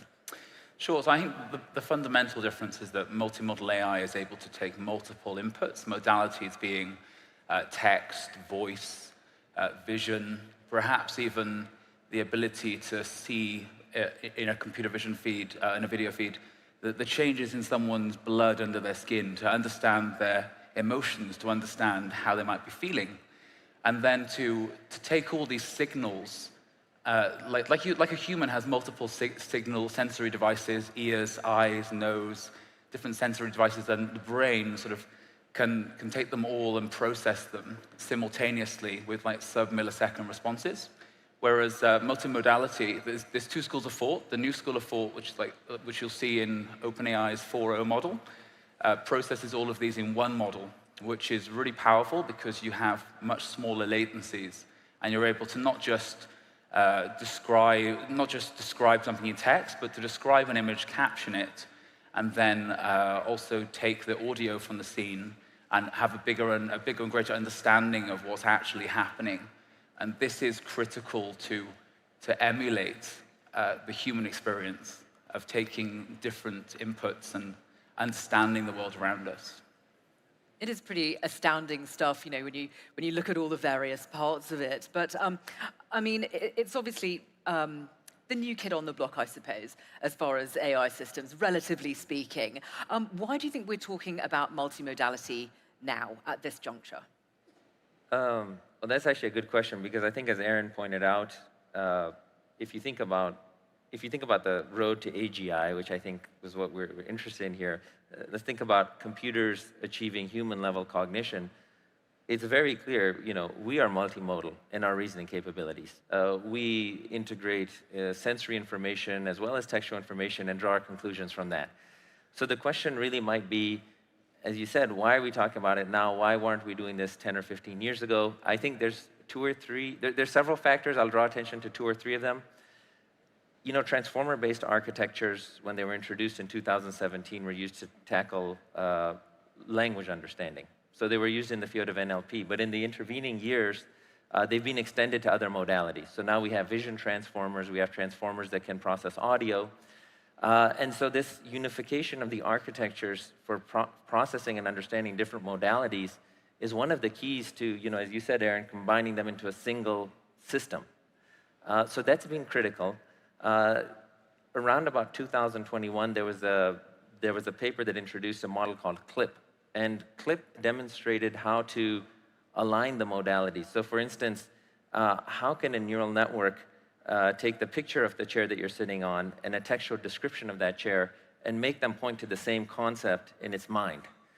So, you know, that introduced what's called a contrastive loss function in machine learning to do that. So that was, you know, those kinds of research breakthroughs were also critical to getting us to this point where we can train models that span modalities. The other thing I'll point to, not to get too long-winded here, but obviously the exponential increase in computational power has been critical to getting us to this point. Multimodal text models themselves are very expensive to train. I remember in Google in 2017, when the BERT model was introduced, it used, you know, it was 25 layers deep, and we were all amazed how they managed to train that thing on a TPU. But it used every electron of power in the TPU, and the TPU is a device that only Google had access to at that time. By today's standards, the BERT models are tiny, and the introduction of platforms from NVIDIA, particularly like the A100 and the H100, which are really specialized for training very, very large models. And at the same time, the development of software algorithms for distributed training of neural networks that no longer fit onto a single device. That's all contributed to set the stage to a point where, you know, as of 2024 and 2023, late 2023, we're able to train multimodal models. So I think that's why we're talking about it today. Aaron, there's been a significant focus at this conference on, you know, I suppose the buzzword, or the buzz acronym even, is AGI. That's what, you know, we've all been talking about. How can investing in multimodal contribute to the development of AGI, do you think? Sure. So if we're to think about AGI and you know, what it is, it's essentially looking to replicate human intelligence and to improve upon human intelligence. And if we're to ever sort of to achieve that goal, we need to truly understand what it means to be human. What does it mean to experience the human condition, to experience everyday humanity? And I think multimodality plays into that. You know, my company's here, we have a wall in the lobby where we have a character that you can talk to that responds in sub 600 milliseconds. Later today, she'll be able to see you, and she'll be able to talk and comment on what's happening in the room, on how you look, on the sentiment in which you're saying things. And I think this idea of emotional intelligence and this idea of understanding the different parts of being human are just such an important part of the AGI future that we need to walk into. Because humans don't just read and write text. Humans talk. They're conversational beings. And the nuance of conversation and the body language and everything that makes understanding other humans just happen so easily and effortlessly, we need to interface with computers in the same way. There are different schools of thought around this, like Elon Musk and Neuralink believe that the best way to interface with a human is by physically interfacing. I disagree. I think that we should have AI beings and human beings quite separate, unless, of course, there's a medical reason that someone could benefit from this.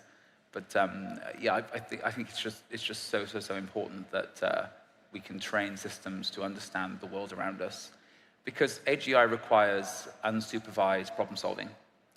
And unless it has awareness of depth and awareness of how the world is, it can't solve problems on its own. We'll see super intelligent beings that we talk to, that do work for us, that answer calls, that handle complex data flows before we see robots in people's houses, because everyone's house is different. An AI butler will need to, in real time, move to the right place, do the right thing, and not break anything. And robotics are not at that point yet. They do need multimodality in super fast, like 100-200 milliseconds, everything fully processed from going to grab an item, the item moves, that the robot needs to be able to adjust to that. So I think robotics, AGI, and multimodality are all very, very connected. But I mean, we've run out of text to train on. The internet text well has run dry. So what do we do? Okay, that's interesting. That actually ties in a little bit to the previous point about why multimodality now. So I think what you're observing is when LLM training kind of kicked off around 2018, they were training on 2% of the internet. And the most obvious thing to do when you get a positive result from training on 2% of the text on the internet is to then go to 5% and 10%. And that's exactly what happened. But it's been a couple of years now that we've reached a point where most of the useful, high-quality text on the internet has been harvested and is already being used to train LLMs. And furthermore, adding more text is going to give you diminishing returns in terms of the quality of the model. So multimodality potentially unleashes a torrent of new data. So if you think about there's 8 billion people in the world, we all maybe talk for about an hour a day. That's 8 billion hours of audio that's being potentially generated and could be harvested every single day. That's a great way to put it. I never thought of it like that. Yeah, so imagine if that data stream was available for an LLM to train on and to refine its internal representation of the world with. So I think that's the promise. Now, I don't want to simplify it and say that the multimodality is merely there to augment our lack of text. Multimodal representations, visual representations also convey and carry extra information that text does not carry. So, there's two different effects that we're going for here with the multimodal training. It's to get the extra information in the modalities as well as to augment text, which, as you're observing, has kind of run dry. Yeah. I'm just conscious of time, so I'm going to chance it and go for a last question to both of you. Aaron, first of all with you, I mean, given how quickly this has all moved ahead, particularly in the last couple of years, and the research is just, absolutely, your facial expression says it all. It's just going so fast. Where do you see multimodal AI going in the next few years? So the reason I got into AI more than 10 years ago was because I wanted to make a difference in the world. I started my career in education, working for a charity in India, helping sort of a local charity to sort of educate kids in rural schools. And then I went on to do multiple other things in the area. And I think that there are so many problems in the world that really need to be solved. And we need to make sure that AI, AGI, that humanity in general puts humanity first. And I want to see an AGI that serves humanity, that understands humanity, and that has humanity's best interests at heart. And to get there, there's a lot of ethical discussions that need to be had to the data point. I think what you're saying from a training model point of view is absolutely true. But from an inference point of view, the idea that 8 billion people's conversations are being stored in one centralized place horrifies me. When we look at social media and how a tool that was designed to connect humanity has gone on to be weaponized and monetized at our expense, I just don't want to see us build an AI version of that. And I think the key to stopping that happening is regulation, but more so having compute on the edge. Everyone's carrying a computer around in their pocket. Everyone has, if you have a new iPhone or a new Samsung, you have a neural processing unit that can process text and audio in real time. Maybe the personal conversations, the memory element of AGI sits on our devices or on a server in our home, and the centralized super knowledge sits in the cloud. We need to really be thinking about these types of solutions to avoid a dystopian future where very few companies control the data flow. That is the big risk now. We need to put humanity first. I mean, where do you stand on that? Where do you see things going in the midterm? Well, okay, so my thought, I think one of the interesting things I'm looking out for in multimodal AI, obviously, if you've only read about a bottle, but you've never actually seen it, you're limited in terms of the inferences you can draw. But let's just take our sense of vision. There are people known as tetrachromats who can see far more colors than we can see, and they can actually do some interesting things. Like I've read that they can judge the depth of water because they can see many more shades of blue than we can. So they have a better sense. When you can see, let's say insects can see into the ultraviolet range, and so they can see aspects of flowers and draw conclusions that humans cannot. Well, the exciting thing for me is that computers can also be hooked up to senses that humans don't have.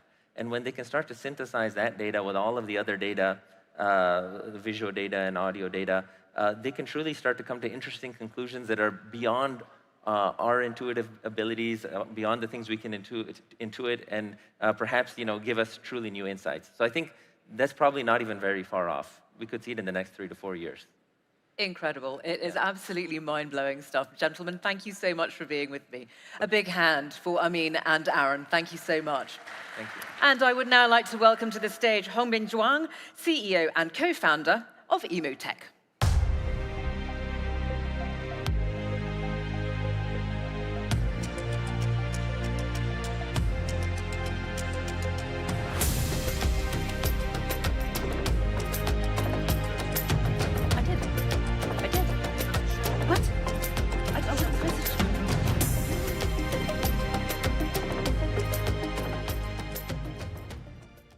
Apologize, I went off a little too quickly then, and I started to miss you, so I came back. In any case, we are now ready for our next guest this morning, after that fascinating chat with Amin Ahmad and Aaron Jones, which I hope you all enjoyed. I would now like to welcome Hongbin Zhuang, CEO and co-founder of Illuminating. What?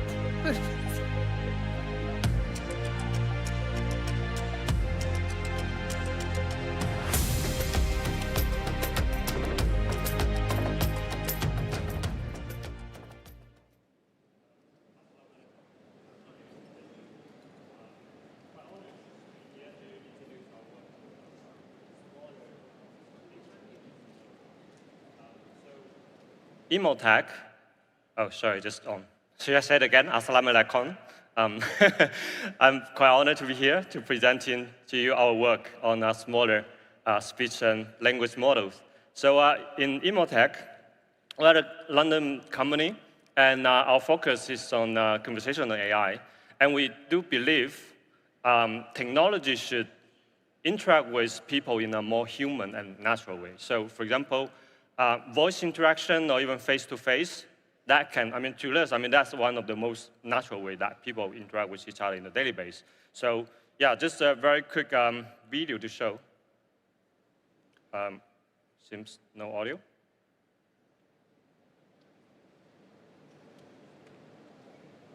دائما لهجات جديدة. Okay, maybe let me do it one more time. The emergence of the first AI that speak in Emirati and Saudi, the classical Arabic, and I always learn dialects from the beginning. That's Saudi dialect. Yeah, so this is, for example, a product we build, and it can, for example, in different form. It can be an avatar, it can be like a voice call, or it can be just text-based. And we build it actually for kind of like multiple dialects.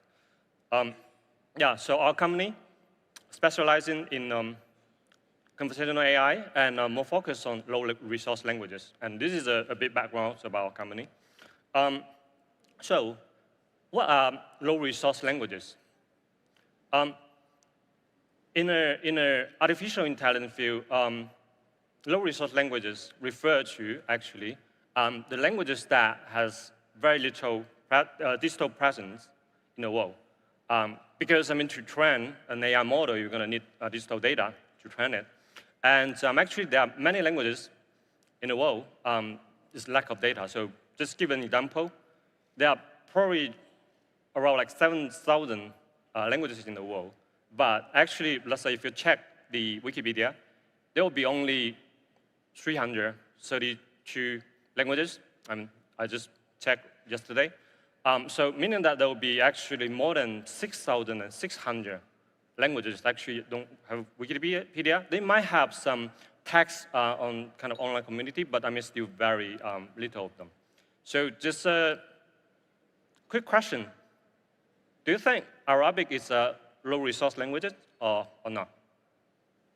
Anyone think is a low resource? Okay, not many. So let me put it this way. Actually, Arabic, as a let's say modern standard Arabic, is not. It's actually a lot. We can find a lot of data and digital content online, but Arabic dialects. So, for example, Saudi dialect, Egyptian dialect, Emirati dialect. These are still, comparing with the high-resource one, such as English, is still very low-resource one. Yeah. So, why do we work on and being focused on low-resource languages? There are mainly two reasons. So the first one is our team and our partner actually have been very passionate about technology equity, education equity. So these are actually some projects we've done before. So for example, this one is in Qinghai City in China, and then it's a bit underdeveloped area, and then so there are actually not many teachers over there. So there was a Tibetan teacher reached out to us in 2020, and just show you quickly. So we helped them to build a teaching system that all the students there, the Tibetan students there, actually they can interact with the system, and then only one or two teachers, they're going to be able to collect all their performance and help them to improve their performance. And this is another project done by our advisor, Johnson Taylor, also a very good friend of us. He's now the UNESCO AI chairman, and actually he's going to be also be here today doing the AI Olympiad together with Sadea. So this is one of the projects his team been engaged with. So it's 9 languages for like 22 countries in Africa. And then they help to kind of digitalize the languages and help them to integrate better into the research community. So that's the first reason. And then the second one is actually more about the business strategy point of view. Because actually, to build a good AI product and technology, there's 3 things that are very important. One is about the data. Another one is about compute. And then algorithm and model, etc. So as an AI startup, actually it's going to be very challenging, especially in nowadays, everyone is doing transformer-based model and just like showing massive amount of data to train. So big corporates doing so, but I mean, with limited resource of our AI startup, what can we do? So this is actually, low-resource language is our answer to this. Because since, anyway, there's a very limited data in the world, so we are actually in the same level with other big corporates, for example, like on data. And then since you don't have that much data, so you don't need that much compute. So if we have to compete, then it's actually going to just be on the innovation and also on the model, algorithm side, product side. But at the same time, actually, we'll find a synergy because I think like big corporates, they focus more on the high resource languages. So yeah. And we've been focusing on this one for like the past few years, and then actually there are very exciting breakthrough here. I would like to show you a bit. So for example, this is the world's first Arabic dialectal AI voice we've built. مساء الخير، أنا مصراوي. أول نظام ذكاء اصطناعي بيتكلم باللهجة المصرية. This is the first AI that speaks in Egyptian English, Egyptian Arabic. You feel that you can speak in colloquial Arabic, Egyptian. I'm here to answer you any question and help you. I am proud that I am the first AI that can speak in Emirati, Saudi, and Egyptian. I always learn new dialects. Yeah, so I assume there's still some room to improve, but I think like this is, I mean, so far I think we're quite excited to share with you, all of you here. And then another one is actually our speech-text technology.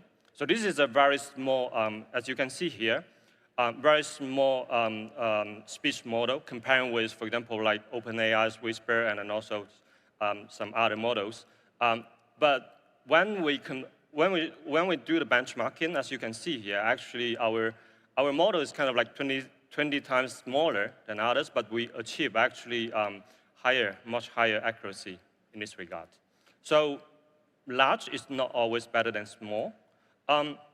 So the problem of large language model, obviously, I mean, they will need to be development on the foundation model, which is very large, but when it comes to, for example, low-resource languages, and larger model, usually you need a larger data set to train. And if the data set is too small, it's usually going to be overfit, meaning that it can only do this task, and then probably it's going to forget other capability of this model.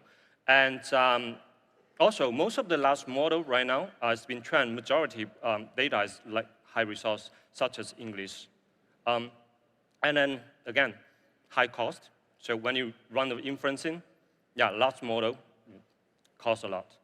And advantages of small model in contrast. So for example, like it can be very fast, low cost, and especially in a real-time interaction, the latency can be very low.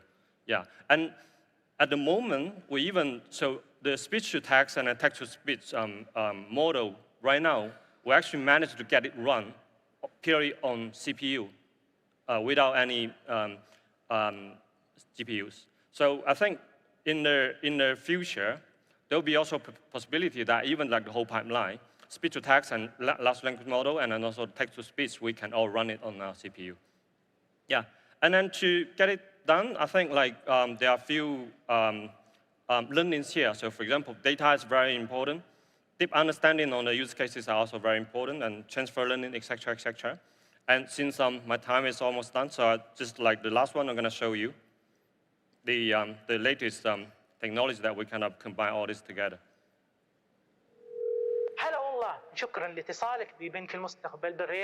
Welcome. Thank you for calling Future Bank. I am your virtual assistant. Hi. I am Mohammed. I have an issue with payment. I tried using it with my credit card. I'm sorry for what happened. I will help you to solve the problem. Can you tell me your name, your date of birth, and the account number? I am Mohammed Talal, and my date of birth is 20th of September, 1998. The account number is 98764970. That's perfect. We verified your identity. We can say that, do you want to transfer this amount to your other account? Yes, it has been successfully transferred. You can now complete payment. That's perfect. Thank you so much. Can I serve you and help you with another thing? No, that's what I need at the moment. Thank you. So this is another product which is done in end-to-end one. So yeah, like I say, you can just speak it to it through phone, and then the one you just saw, the agent is completely AI, and it is the customer on it. And yeah, hope we're gonna see more and more company and startup to contribute and work together on this smaller speech and language model. Thank you very much.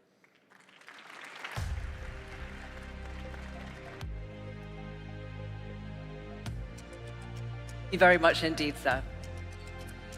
Now on to our next session. So from reducing energy consumption in data centers to optimizing machine learning models for efficiency, green AI is about balancing innovation with ecological responsibility.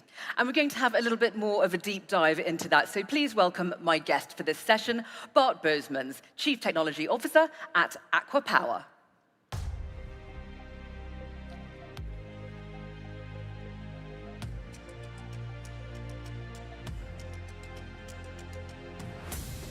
Yep. Thank you so much. Bart, lovely to have you with us. It's a pleasure to be here. For this imperative part of the conversation, I certainly think. So let's first talk about Aqua, your organization, because you're a dual-focused business, being power and water. What is the relevance of AI in your operations? What's its role? Well, thanks for the question, indeed. I think many people in the audience here in the Kingdom of Saudi Arabia know Aqua Power, but you may wonder what we are doing at a conference on AI. And part of what I will try to explain is how AI is relevant for us and how energy is relevant for AI, or specifically for green AI. So we're an energy and water company. We are the leading independent desalinated water producer in the world. We are a very large global player, top player in renewables, power generation, green hydrogen. And AI is not new to the water and energy business, but is becoming transformational. I mean, it's not new. 5 years ago, more than 5 years ago, companies like us, Aqua Power, we would be connecting all our assets to a central monitoring and prediction center. We would be running machine learning, predictive analytics, and I'm sure in the oil and gas and other sectors the same has happened. It's not new. We have, just to give an example, we have 50,000 robots cleaning PV panels out there. They're all connected. They all have smart controls to optimize the frequency of cleaning. And so we have many examples of reducing chemicals consumption and desalination, 15% savings, optimizing cleaning frequencies, 30% savings in some cases, checking whether workers on construction projects have their individual protective equipment with a direct impact on health and safety. So many applications, many use cases, but of course now it's accelerating with the new capabilities. So we do really believe that, and we're putting in place the platforms and the tools to do so, we really believe that this is transformational in the sector, because you go to much less human intervention in operations and maybe someday also construction. You go to what I would call real data-driven decisions, where you have really access to the real data from your operations, from your plant. You go to absolutely a better control of risk, and all industrial business comes with inherent risk. And I also believe that you go to a much more efficient interaction with all the stakeholders. And after all, energy and water business is very much a stakeholder business, because we provide energy and water for people, for countries. And so we believe AI will help us to, well, provide sustainable, clean energy and water in a reliable and more affordable way. Of course, everything comes with its challenges. What is the particular set, do you think, when it comes to implementing energy-efficient AI strategies, and can they be overcome?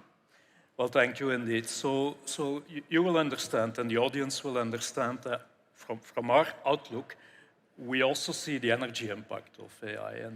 And to be honest, this is a point that requires attention.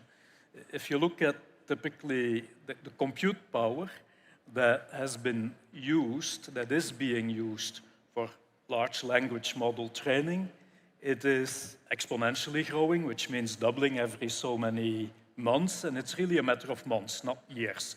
I think if you look back over the past 3 years, past 10 years, it's like doubling every 3 to 4 months. Of course, the energy efficiency of our microelectronics is also improving, but not as fast. So the reality is that the energy needs, the electrical power needs due to AI are simply growing exponentially. And you may know that currently data centers in general, not only for AI, consume about 500 terawatt hours globally, worldwide. That was already increasing to, say, 1,000 terawatt hours by 2030. With the accelerated use of AI, this can be anywhere between 1,000 and 2,500 terawatt hours. And I've seen real predictions, not realistic predictions, leading to 2,500 terawatt hours. Now, to put that in perspective, that is between 4 and 10% of global electricity consumption. That is not a small number. That requires a change in the way we provide electricity to AI centers, to data centers.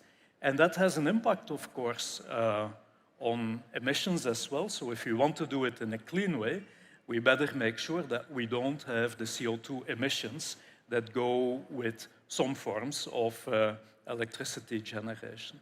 So maybe it's not yet the constraining factor for training a large language model today. If you look at what you need, and apologies for speaking in energy engineering terms, but training a large language model today would require maybe 2 gigawatt hours or something. Maybe 3 to 4 if you include the cooling needs in the data centers. That is still not really the big constraint. I mean, that would cost, depending on what you pay for electricity, that would cost a few $100,000 to maybe $1 million. So the energy cost is not prohibitive. But it is doubling every 3 months. So at some point, we will also reach the limit where the energy cost becomes a real concern. We've been talking a lot over the last 3 days about the importance of cooperation. And of course, what we're discussing here right now is no exception. Talk to us about the importance of collaboration between researchers and policymakers and industry leaders in achieving energy-efficient AI. Yeah, I do believe it's all about collaboration, not only collaboration between partners, but also collaboration between different sides of what you can call the value chain. There is energy efficiency, green AI, which is on what we call the demand side, which is most of you, the algorithms, the hardware, making the hardware more energy efficient, making the models, making the algorithms more energy efficient. But we will have to work together with the supply side, the people who are able to provide green energy solutions to these data centers or AI centers, wherever they be. And in that regard, the good news is really that not only AI is witnessing exponential growth, also renewables have known really exponential growth, thanks to massive cost reductions over the past 10, 20 years, which are now also being mimicked or followed by similar cost reductions in storage, electricity storage technologies. So Aqua Power, you may know, has been, in a way, leading the pack. We have been, project after project, we've been able to come with the lowest possible tariffs for clean energy supply, different technologies, and we've been able also to combine solar-based renewables with storage solutions for fully 100% renewable baseload applications.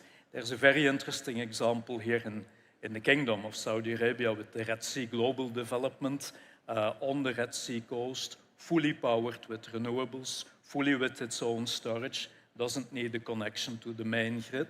It's a bit a typical example of what data centers would also require. And I would just like to add that the Kingdom of Saudi Arabia is blessed for its renewable energy potential, its energy potential, not only because there's a lot of solar irradiation, but also because of land availability, because of financing conditions, because of the vision and the capability to execute these very large projects which are required. Because we're not talking about a few kilowatts, we're talking about gigawatts of projects that need to be built. So if there is a good place for a green AI, it is definitely here.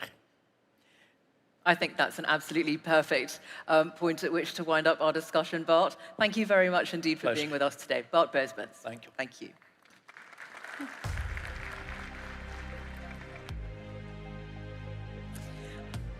Well, dear guests, I do hope that you have enjoyed the fantastic discussions that we've all been having here today, and that you're really getting to absorb all of the wonderful insights and perceptions of our accomplished speakers. So at this point, we are going to take a short break, after which our program continues with more expert learnings, followed by our awards ceremony, which is not to be missed. It's going to lead us to the culmination of this tremendous summit in the last few days that we've all spent together. For now, though, everybody, please do enjoy your break, and we'll see you back here in about 30 minutes.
In the vast space where art meets AI, where human emotion merges with technology, we stand on the edge of innovation. Welcome to a fusion of creativity and science, where the mind symphonies are transformed into vivid tapestries of light and sound. Today at the GAIN Summit, we reveal a spectacle where each note is not just heard, but felt, and each light stroke paints emotions. Musicians channel data through AI brainwaves headsets, turning emotions' melodies into a language of visual poetry. This is more than a performance. It's a tribute to the future, where innovation and imagination unite. Welcome to the GAIN Summit, where today's dreams shape tomorrow's realities.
فوق هام السحب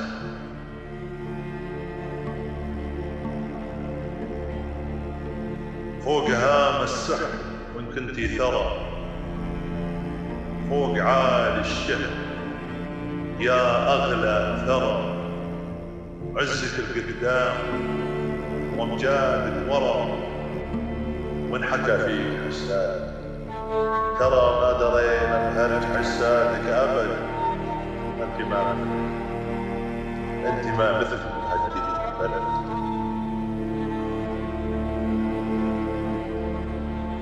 من على الرمضة مشى حاف القدم يستاهلك ومن سقى غرسك عرق دمع ودم يستاهلك ومن رعى بصحر الظما أبل وغنم يستاهلك حنا هلك يا دارنا بل مجيد نستاهل يا دارنا الخير كثير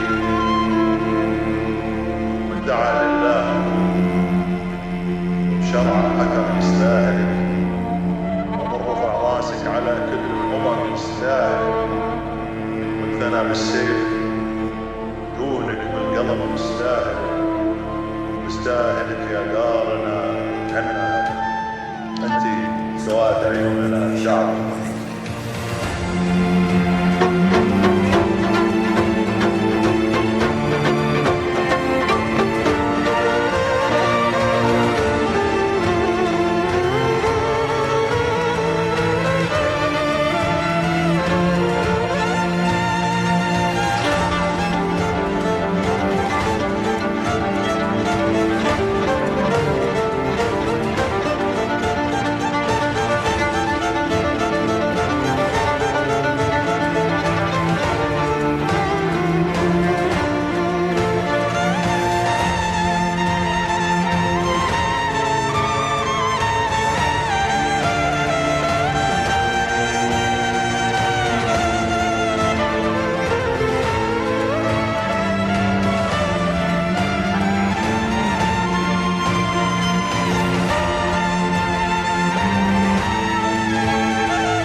An absolutely beautiful performance there.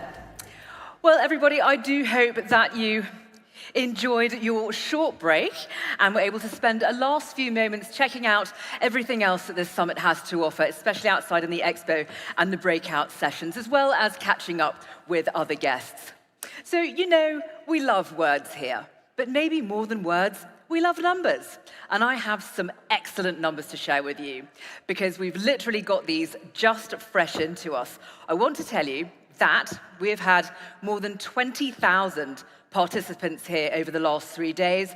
We've got over 3 million viewers on the live stream from 130 countries and more than 100 announcements and signed MOUs, which to me just proves the power and the reach of this brilliant event. And although a huge amount of hard work has gone into it, none of it would be possible without all of you. So I really think that we all deserve a huge hand for that. Thank you so much.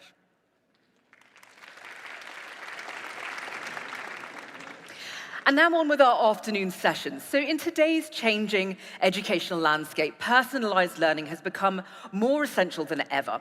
And one of the key drivers of personalized learning is mentorship, where, as we know, guidance, encouragement, and tailored advice meet the individual needs of students in our world. So without further ado, let's take a further look at how generative AI can elevate personalized mentorship. Please welcome Professor George Turkia, Research Professor, King Abdullah University of Science and Technology, and his panel.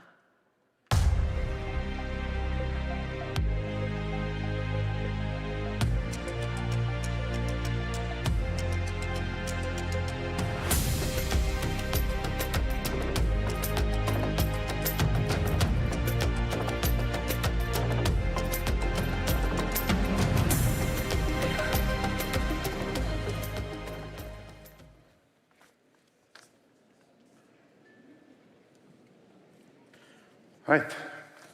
Welcome, everyone. Thank you. Assalamu alaikum. It's a pleasure to be here.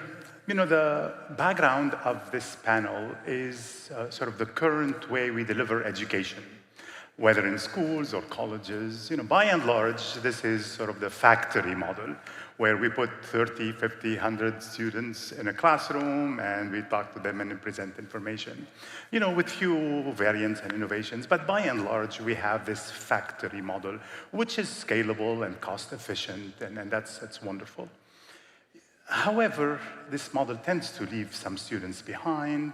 And, you know, it wasn't always like this. You know, earlier in the history, we had the more sort of Socratic model of education, where there is a Socrates, there is a tutor, who individualizes the instruction, who encourages dialogue, who gets the students to think for themselves. They don't view themselves as giving answers, but rather encouraging students to figure out where the answers can be. So the premise here is, can generative AI bring back this Socratic model to everyone? Can every student have their own Socrates helping them to develop and to think and to learn at their pace with their own capabilities?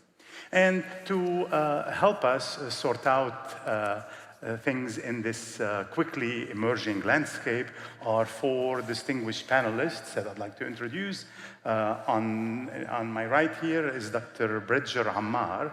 He's the CEO of Holistic Intelligence for Global Good. Dr. Ammar is an educator, engineer, author, scientist, and most recently, entrepreneur. He's been working in AI for a long time. He was a lead developer in the Semantic Scholar project, and he's most recently been a senior scientist at Google. On my right is Dr. Hiba El-Jibreen, who is now the Innovation Enhancement General Manager at RDIA, the Research and Development Innovation Authority in the Kingdom. Prior to that, she was Director of Research and Innovation at STC in the Kingdom, and she was also professor at KSU, where she was also the director of the AI Center for Advanced Studies. So she brings with her that perspective from academia, from industry, and now from government to this beautiful discussion. On my left is Dr. Tony Fghali, who is a business coach working with startup founders and SME leaders in early stage idea development. He's taught at the American University in Beirut before, and he brings to us this perspective from both the academic side and actually the business side and the early incubation side. And on the left is our Mr. Ashraf Hamad, our distinguished speaker here. He's the CEO of Numu Education Center, a leader in education technology. He's been working with the government and the private sector to promote the implementation of various educational technologies and transformative technologies in schools. He's a technology advisor at the Dahran Ahliya schools and has been working with Arabic language technologies in those schools. So with that, maybe perhaps I should start by asking Dr. Ammar, maybe tell us a little bit what you view the role of sort of generative AI in education. Such an easy question to answer, thank you. No, it's very complex, right? So one of the things I would like to do when I am faced with a complex problem as a computer scientist, I apply some of the algorithms that tend to work really well, like divide and conquer. So we can divide this question into 3 dimensions. So of course there are more dimensions, but these are the ones I'd like to invite the audience to close your eyes if you want, and imagine yourself going into a 3D space. One dimension, maybe the vertical dimension, is level of education, maybe kindergarten, elementary, and all the way to a high, actually lifelong learning. So that's one dimension. The other dimension is what aspect of education are we talking about? Is it the content, or is it the delivery, or is it the assessment, or is it something else? And a third aspect, a third dimension is who is it are we talking about? Whose problem are we talking about now? Is it the educator problem, or is it the student problem, or is it the parent problem? And all of them are interesting, all of them are important, but they are different questions to answer.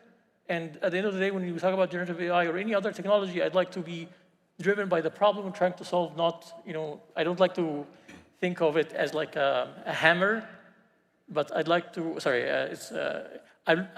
we have a hammer. The generative AI is a hammer, but we're not gonna go around looking for nails.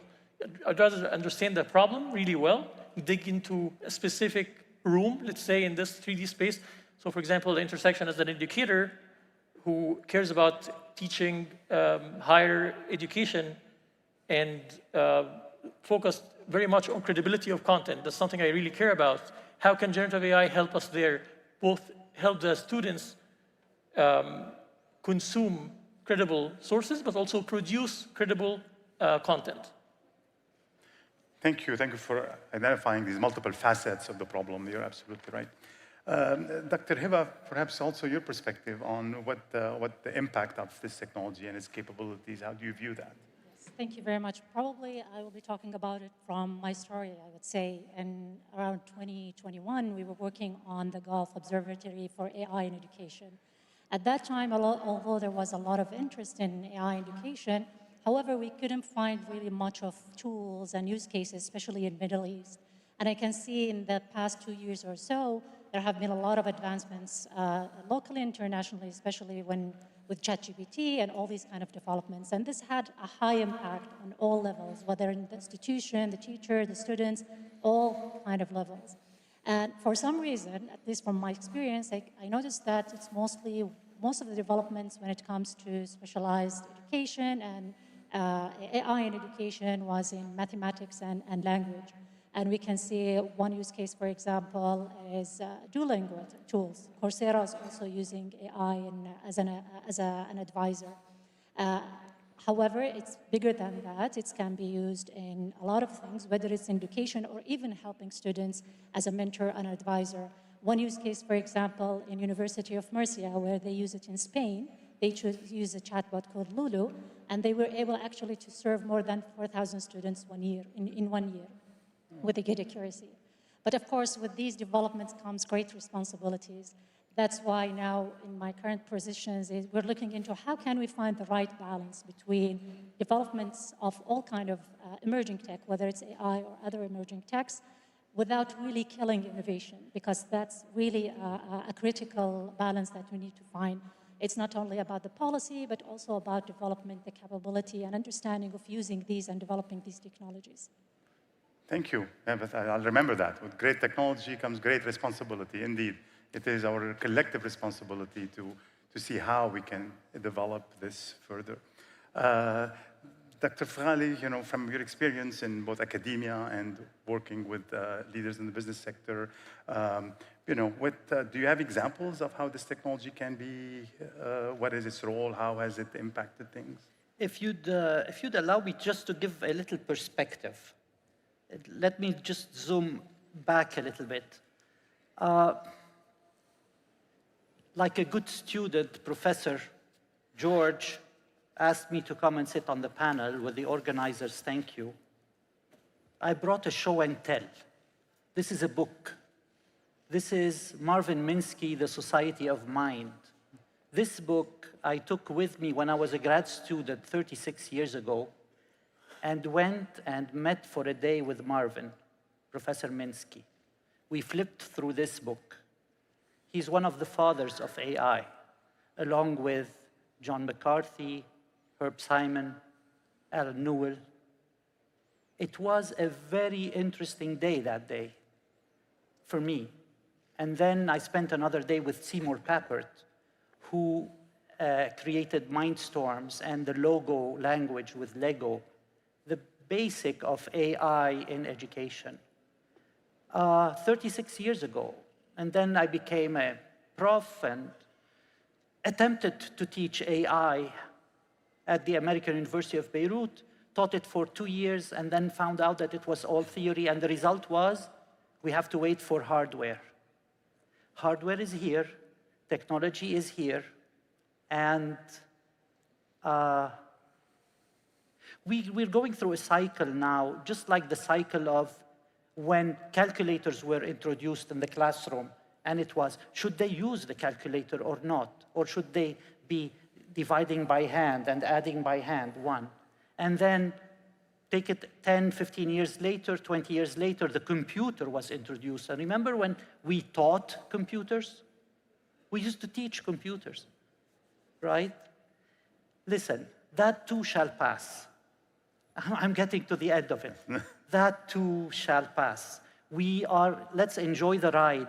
Let's continue to solve the problem, what students should do or not do, what consultants should do in the lifelong learning in their own businesses, and what we all should do, whether it's ChatGPT, Copilot, Claude, or whatever.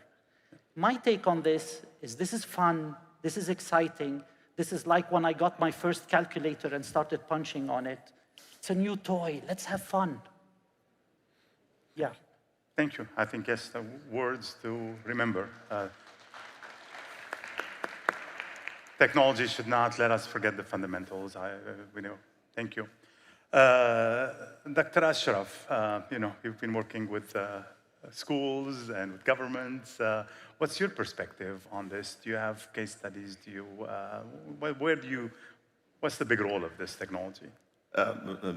Definitely. I would like to take this maybe the perspective of segmentation. I mean, there's maybe the focus here on K-12, and there's higher ed, and then maybe lifelong learners. In particular, when it comes to schools and K-12 programs, there's so many different expectations, adaptations, upskilling, professional development constraints in the way of adapting personalized learning or AI in particular. So we always stress that the best approach to have the most outcome out of involved with this technology is to ensure that all stakeholders are on board. So the system of believing that the school itself is capable of actually doing something with this technology is mandatory, is something that we have as a school environment, as a school community, figured out, are we ready? Do we have the infrastructure? Do we have the capacity? What is it? How much of a gap between adapting the AI and implementing the first step that is, calling this company or calling this private sector service provider to come in and join the team? These challenges need to be addressed at the forefront, and we have seen a lot of the results, especially in a Saudi context. I mean, we're operating one of the schools and in the Eastern Province, Dhahran Hadia schools, and we have adapted technologies related to artificial intelligence.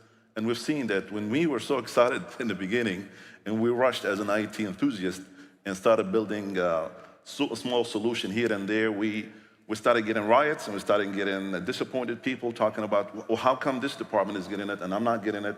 Why are you training in English? How about the Arabic language? So internally as a leader team, we had to step back, analyze the requirements, and figure out why is it that we want to use AI inside the classroom? Is it because it's a trend? Is it because school B is using it? Do we have the ability to actually have tangible results inside, and not to mention the biggest stakeholders, the parents, they will come. My son is already, my daughter have like 20 hours worth of homework, and you're trying to add this new tools to help close the gap when it comes to the AI spectrum. So it is an ecosystem that needs to exist prior to the implementation stage, for sure. Yeah. Thank you for bringing that assessment perspective. Actually, it is important. We cannot forget about this. All right, Dr. Hiba, if I may turn to you and ask a question that I think is on a lot of people's minds, is how close are we? How close are we to having AI mentors that can actually really help students, or how can they work with their existing structures? So I will be talking about the perception of what's mentor is. It's different on your perception. If your perception on AI mentors as being just assistive tool, where it can advise you on, for example, what kind of courses to select, what kind of, for example, track to go to, depending on your progress and etc., we really advance on that in that area. But if you're talking about a real mentor, AI mentor that have the, I would say, the social aspect of mentorship, we're still far away, because mentorship also it has to have some kind of social intelligence. We need to be aware of the current mindset and mind state of the students that we're talking to, their emotions. It's all impact, even humans, us a human, not all of us would be a good mentors. It has to have this kind of unique skill, I would say, in that regard, especially if we're talking about mentorship in Saudi context or even Middle East context that language is Arabic, it's still, I would say, not captured enough and captured well, because we have a lot of models that is trained based on translated language. So the origin is English or other languages that is translated in Arabic, although like the language is there, but the culture and the context is missing. So I would say we still have a lot of work to do, and I can see there's a lot of developments with leadership of Sadaya and other research centers and university in that regard. I'd like to counter, yes. Because I agree with you to some degree, but also, who are we to decide if it's there or not? The students, at the end of the day, are gonna do whatever they want to do at home. My daughter, I cannot stop her from using, like even 2 years ago, she was using Google Assistant for things that she could have asked me, right? And she does think of it as some kind of authority, despite my best efforts to dissuade her from doing that. But at the end of the day, it is a mentor that is out there that is talking to our children, our students at all levels, and we may or may not agree with the mentorship that it's providing, but it's there. Yeah, I totally agree. Maybe one thing to be careful of, which I usually see it forgotten, is that we're always worried about the risk of AI, as in privacy and risk and security and these kind of things. However, up until now, AI still hallucinates, and sometimes it puts hallucination things, something that is wrong as fact. And even if students or our children is using it, we need to upskill them and let them aware of the risk of using these kind of tools. Absolutely. Yeah. I mean, in some ways, I sort of agree that we're far away from being sort of having this Socratic tutor that can really understand students well enough and help them emotionally. But, also, Dr. Bridger, it's true that even ChatGPT, a basic chatbot, is sort of doing some tutoring at some level. But perhaps I can pick off that and ask you, Dr. Bridger, sort of, there is this issue that everybody's struggling with, is if we go through this personalized tutoring down that road, what happens to our sort of curricula and educational standards and the standardized things we usually expect from students? Sort of, how can we balance these things? I mean, it's a great question. It's a very hard question to answer, but also, in my opinion, for a very long time, the education as a sector has been overregulated. And in my mind, the neurodiversity and just the different life experiences that students have require us to allow for different approaches, different methods, different lessons for different students in order for the education to be effective. And I know so many students who sit in the classroom bored because they have already seen this before, they know it. We don't want to teach them the same thing. So one of my favorite approaches in early childhood education is Montessori education, where it's very personalized. How can we scale that? It's a question that I'm generally interested in, and I've been thinking about taking some of the elements, like the characteristics of the Montessori education, and see how can we incorporate it in a very specific context, for example, a particular course. And I love Socratic method. Ronnie Rosenfeld, who taught me at Carnegie Mellon University, introduced the concept of doing Socratic method in scale. Like he was teaching a 200-person machine learning course, and he did Socratic learning. It's incredible to see him do it. Not everybody's able to do it. And it's about trying to kind of like bring everybody in person to impersonate the person who's asking the question or having the conversation. But now with generative AI, we definitely have more of a chance to achieve this. So I guess to bring this back to your question, how can this be like, what is the middle ground between standardization and personalization? I think Ashraf actually has a great solution, which we discussed briefly before, and I'd like to pass it along to you because I feel like doing it at the school level might be the right solution, but I don't know. Well, you clearly are on one side of that debate. I think Dr. Ashraf may well be on the other side of that debate. The standardization is a question that no one is capable of answering fully because it requires the blessing of the decision makers and it requires the stakeholder involvement. And it's an approach that has been going for hundreds of years. I mean, AI is not going to create a disruption in that mechanism or that realm yet. I feel this is more of a strategic framework for country-wide initiatives. You have to be able to manage what sort of information is transcendent to the students. What about their identity? What about their language? What about their belief system? What about the core fundamental issues related to the social studies that we want? The history. This is the biggest, the history is written from the perspective of, as we say, the winners. So what about the history that you want to teach? Do you want to trust that to the AI itself?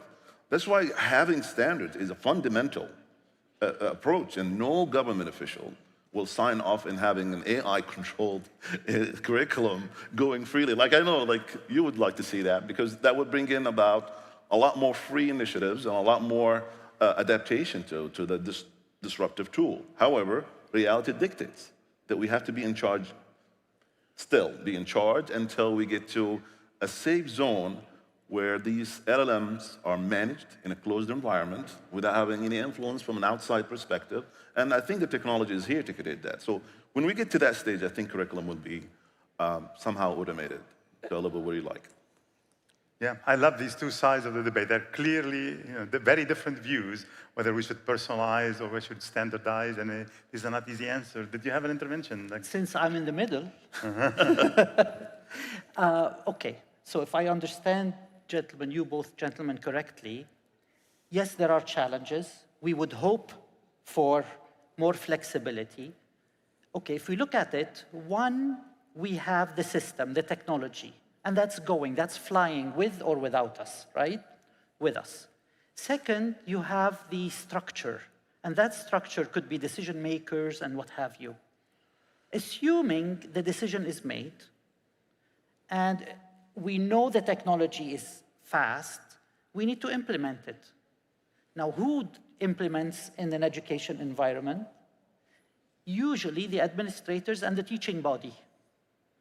And the teaching body are bodies like us. Some of us are more resistant, others are more open.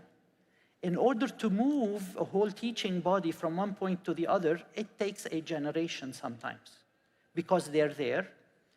Teachers, God bless them, we cannot get rid of them for whatever reason. Some of them are willing to change, some of them are not willing to evolve and change. So we have that major block there, which is a in my opinion, a problem when it gets to that angle. Now, implementing, what would be really, really good if the decision makers will move from, and I'm going to talk AI terms and computer language terms here, from algorithms to heuristics. From, if this happens, this is what's going to happen, to heuristics. How about we go in that direction?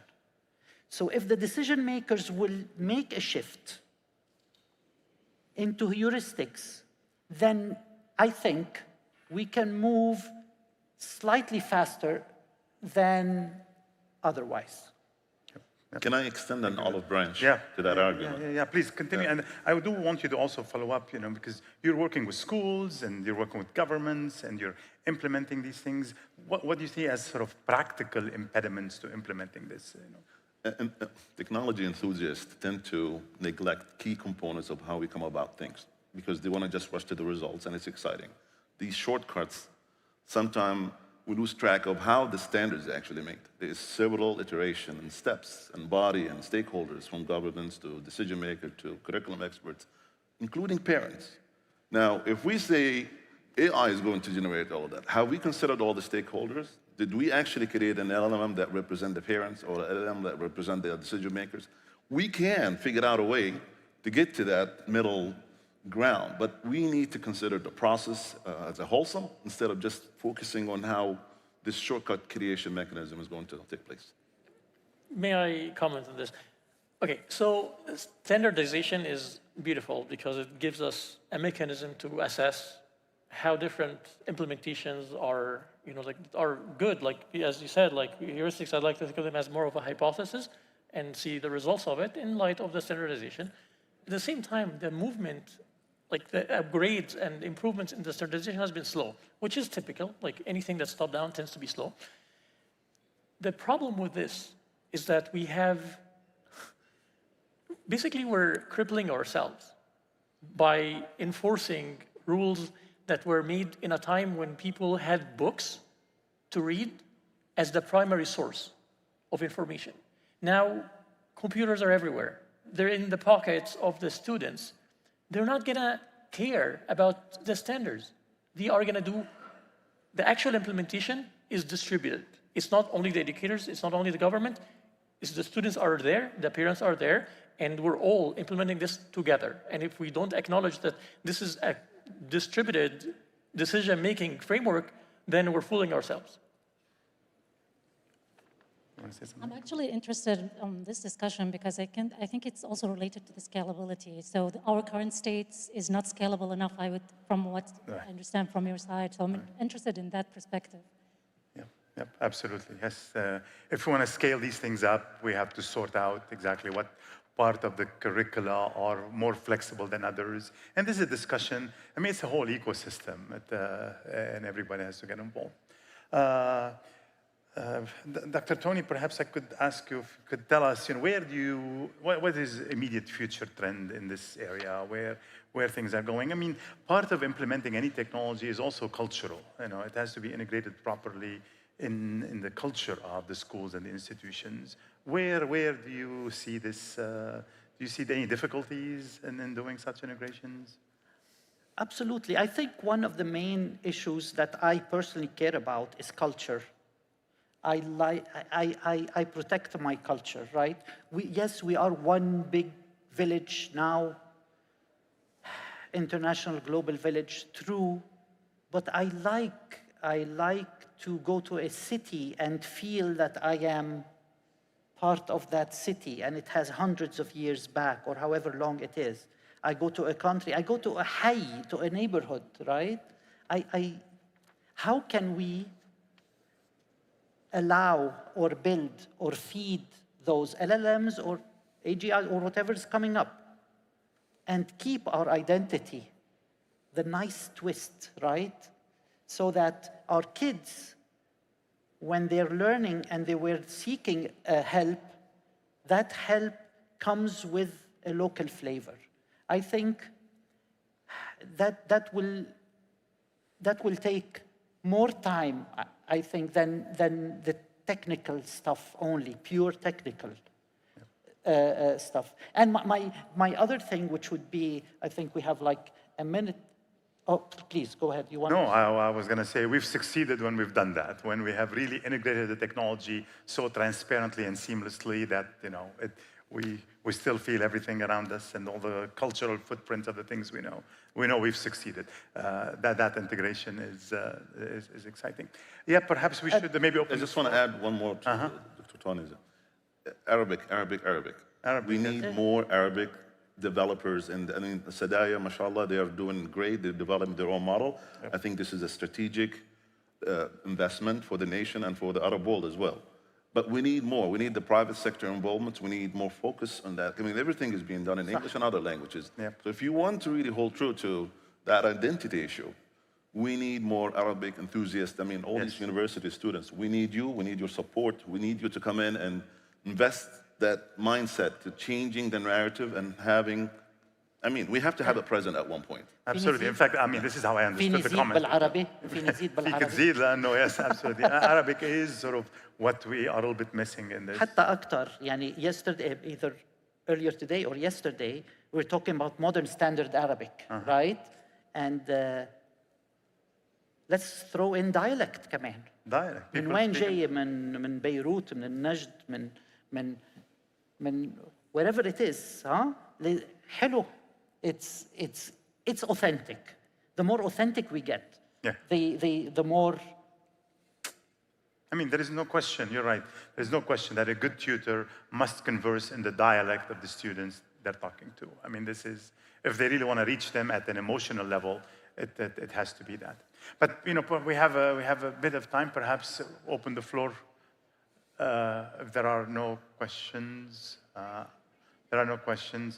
I think we're out of time. All right, thank you very much. Thank you for all the panelists. Thank you for the audience. Appreciate it.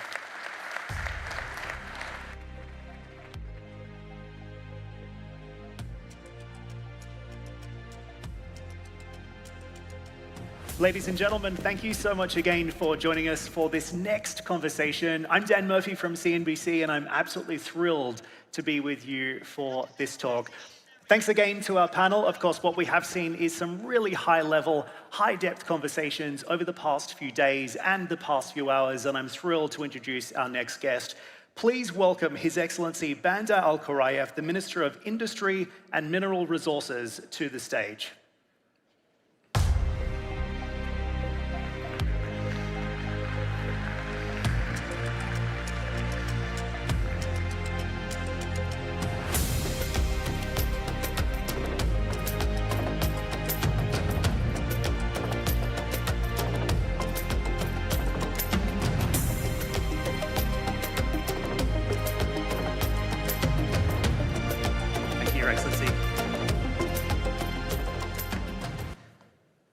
Welcome, Your Excellency. It's so good to have you here, and we know it's such a busy time for you, so thank you so much for making this conversation with us.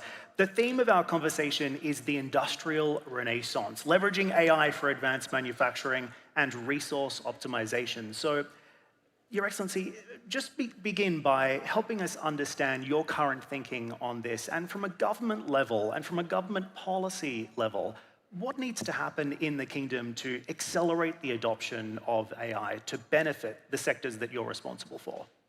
Thank you very much for having me, and it's great to see, even on the last day, to see this number of participants. So I would like to congratulate Sadaya also for this great summit.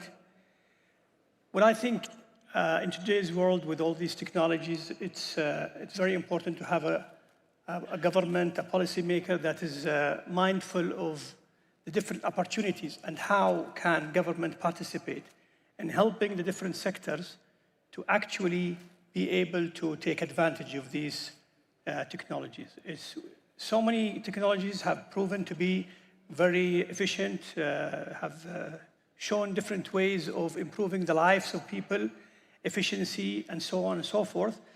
But sometimes without the proper policies, infrastructure, digital, especially infrastructure, and the ability to see the value in these technologies, it will be very hard. So that's why Saudi Arabia is very bullish on technology. We believe that most of our ambitions can only be met if we invest heavily in driving people to adopt the latest technologies in order for them to get the best and benefit from all these technologies. And mining and industry is definitely a great case use of these applications and these ideas that have been showing great success and maturity.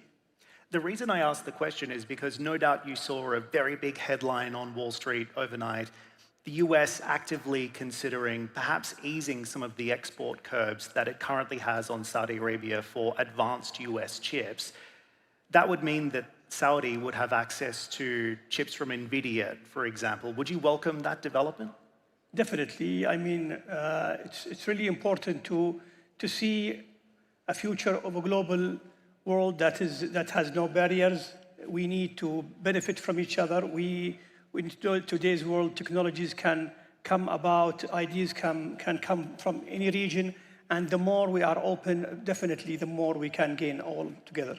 Let's talk about some of the use cases then and take a deeper dive into the industry and the sector that you have been so actively helping to build in the country. Help me understand, how can AI contribute to accelerating exploration, for example, in the mining sector? And what are the AI applications that contribute to improving production and productivity? These are two key areas within the industry, ripe for optimization, ripe for change. What is AI's role in delivering that? Well, when I think about both industry and mining, they are going to be probably the biggest customers for AI, if we can say it. So the use cases that are there is tremendous because it touches every aspect of the process from end to end. And unlike the sessions we were listening to about education, where issues like culture, adaptation, and also the legacy that is there in an education system, adopting technology, and especially AI technology in manufacturing, is a different story. It's something where people are looking for. We just need to ensure that these applications, these ideas, these developments are mature enough. But I like to think about it in three pillars. One is really the core pillar, which is how much can AI bring to the actual operation of a plant or a mining, for example, facility. It is going to be from end to end, from the design of the product to the raw material sourcing and efficiency, to the production and shop floor optimization, to the different aspects of a plant connecting with each other. I mean, different machinery and equipment, to the system, to logistics, and so on. So the amount of advantages that can be brought to manufacturing is tremendous end to end. It will reduce costs, it will increase efficiency, it will allow competitiveness in regions that were not competitive in the past because of the amount of efficiency that is happening, because of the scale also of production will be much less than usual, and so on and so forth. Then the other pillar is really how much AI can bring in value to the final product. So enhancing the products with different AI features and components will definitely increase the value of these products, allowing products to be produced with more features for customers, more advantages, and so on. And finally, the third pillar is how can AI have a positive impact on human capital development, training, skilling, reskilling, adaptation of technologies, allowing the time from onboarding of an employee to actually being part of a process being shortened, allowing workers to elevate their level of opportunities from low-skilled labor to high-skilled labor, which actually for us in Saudi is a great advantage, where we are trying to build an industrial sector that is more towards high-value jobs rather than low-skilled jobs. just to follow up on that, I think one of the incredible challenges that AI also presents us is the fact that it has the capability to change the nature and role of jobs. Part of your remit in the industry is to create high-paying jobs for young Saudis and to attract foreign talent. How do you think AI is going to ultimately impact jobs within the mining, the minerals, and industrial sector moving forward? The jobs of the future will be determined by the technologies that we adopt today. I'm a great believer of this, and that's why we have to be very, I would say, very open to new ideas of technology, where these technology will not only allow our facilities to do a better job and to have more efficiency or cost effective, but also be the right jobs not only for our human capital of today, but also allowing the talent that we have today to participate in bringing the next technology, being part of the next wave of technology.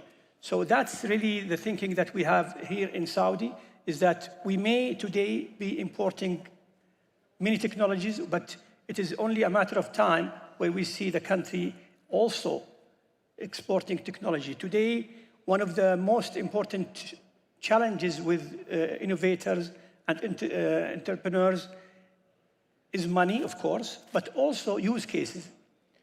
How can we create an ecosystem where innovators, new ideas, new technologies can find a place to test concepts and proof of concept, to allow these technologies to actually be tested in real life and to be endorsed by large users and companies like, for example, our national companies in different fields of.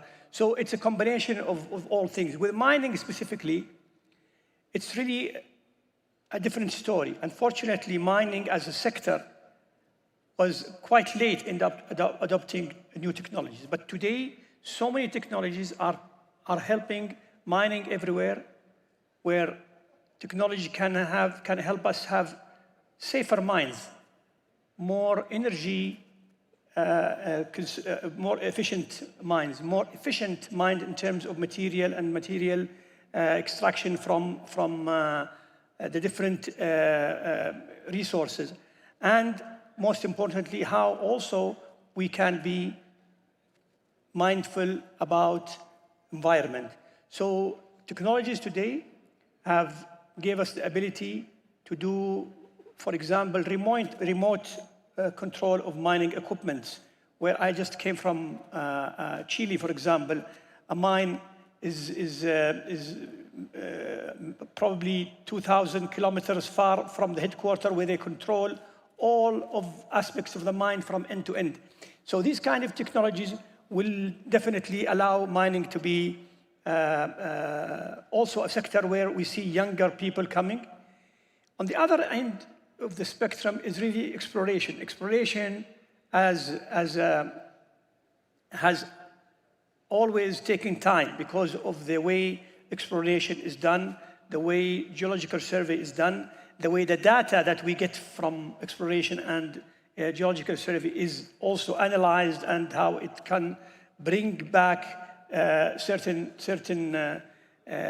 information about the deposits that we have. So all in all, I think it's a great opportunity. We are in a great time.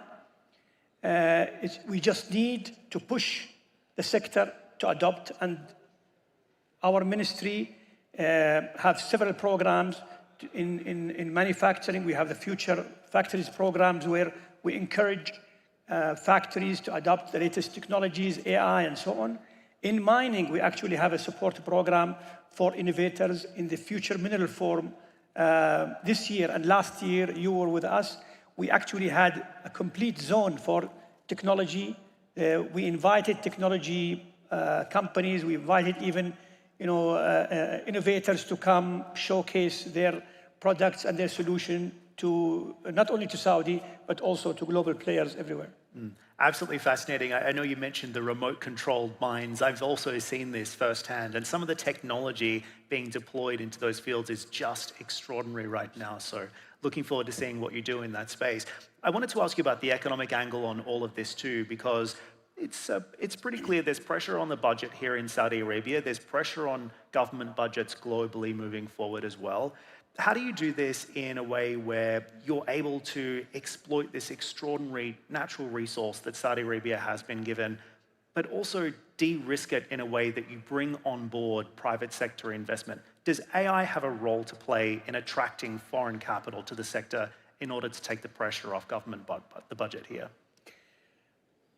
Today, when we look at, let's say, our partnerships with global players, definitely global players need to have the know-how of the sector they are in. So let's say mining, the access to markets, different markets but also the technology, because it is very important for us to look at the future. The big players today may not be the big players in 10 years from now. Who are we going to gamble on? Who are we going really to put our stakes on? And one of the most important variables we look at is really how this company or this international player, how much are they investing in technology? How much are they believing in this? How much can they bring to the country? And I think it's, at the end of the day, investing in new technologies is definitely going to yield much better results. So it's really for us an investment that is worthwhile. And an investment in cost as well. There's a direct correlation between technology and cost.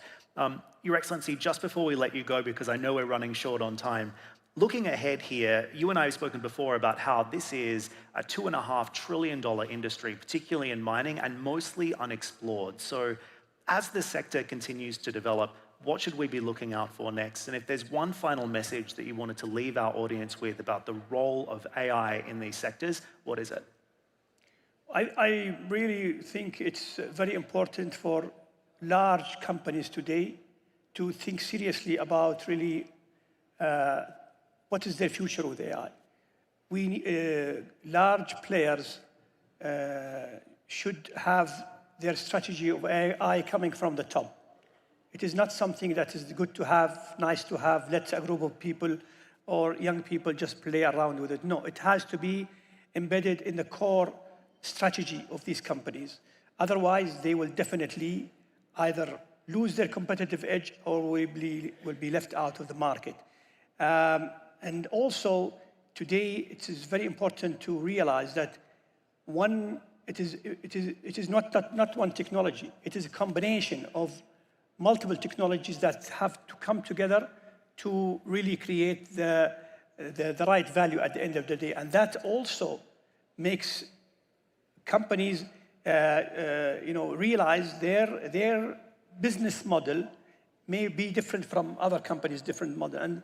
But today, I can tell you, there are solutions out there that if companies realize the value of these solutions and be able to pull them together with their existing solutions, definitely they can improve many aspects of their productivity or product efficiency or energy or environment, whatever. So my advice to large enterprises in Saudi is really to incorporate AI as part of their mainstream strategy. It's not something that is on the side, let's see how it works and then adopt it. Otherwise, definitely they will lose big time and they will lose many of the value. And for international players, my message is we are welcoming all players, from very small players and innovators where we can help them even set up their own thing and be incubated in some of the incubators that we have. We will help them try their ideas. And this is a message also even for the local ones. But the local ones, they know and they have access. But Saudi Arabia is a great place to test so many things. We are very open. Even on the regulation side, I believe that Saudi Arabia will be one of the fastest, if not the fastest movers when it comes to introducing the right policy which will help any technology to grow. Open to business and open to grow. That's what I like to hear. We'll leave it on a positive note. Your Excellency, we so appreciate your time. Thank you so much for joining us at the summit today. Thank you. Thanks a lot. And ladies and gentlemen, another round of applause for His Excellency Badar Al Kurayev. Your Excellency, Dan Murphy, thank you so much. What an insightful conversation. So many of the conversations we've had have led us in so many different directions over the course of the last 3 days. Now, I want to turn our attention to something that we will all have heard about. We're talking about deepfakes. Just the very phrase makes us think of underground activity, misinformation, false narratives. But are deepfakes really all bad? Can they ever be used for good? And what impacts is there and ethical implications do they have on fake narratives? Are there opportunities as well as risks? Now, I want to look at the spread of deepfakes, how we may spot them, how we may mitigate their negative impacts, and whether it's possible to harness their power for good. So please welcome my panel.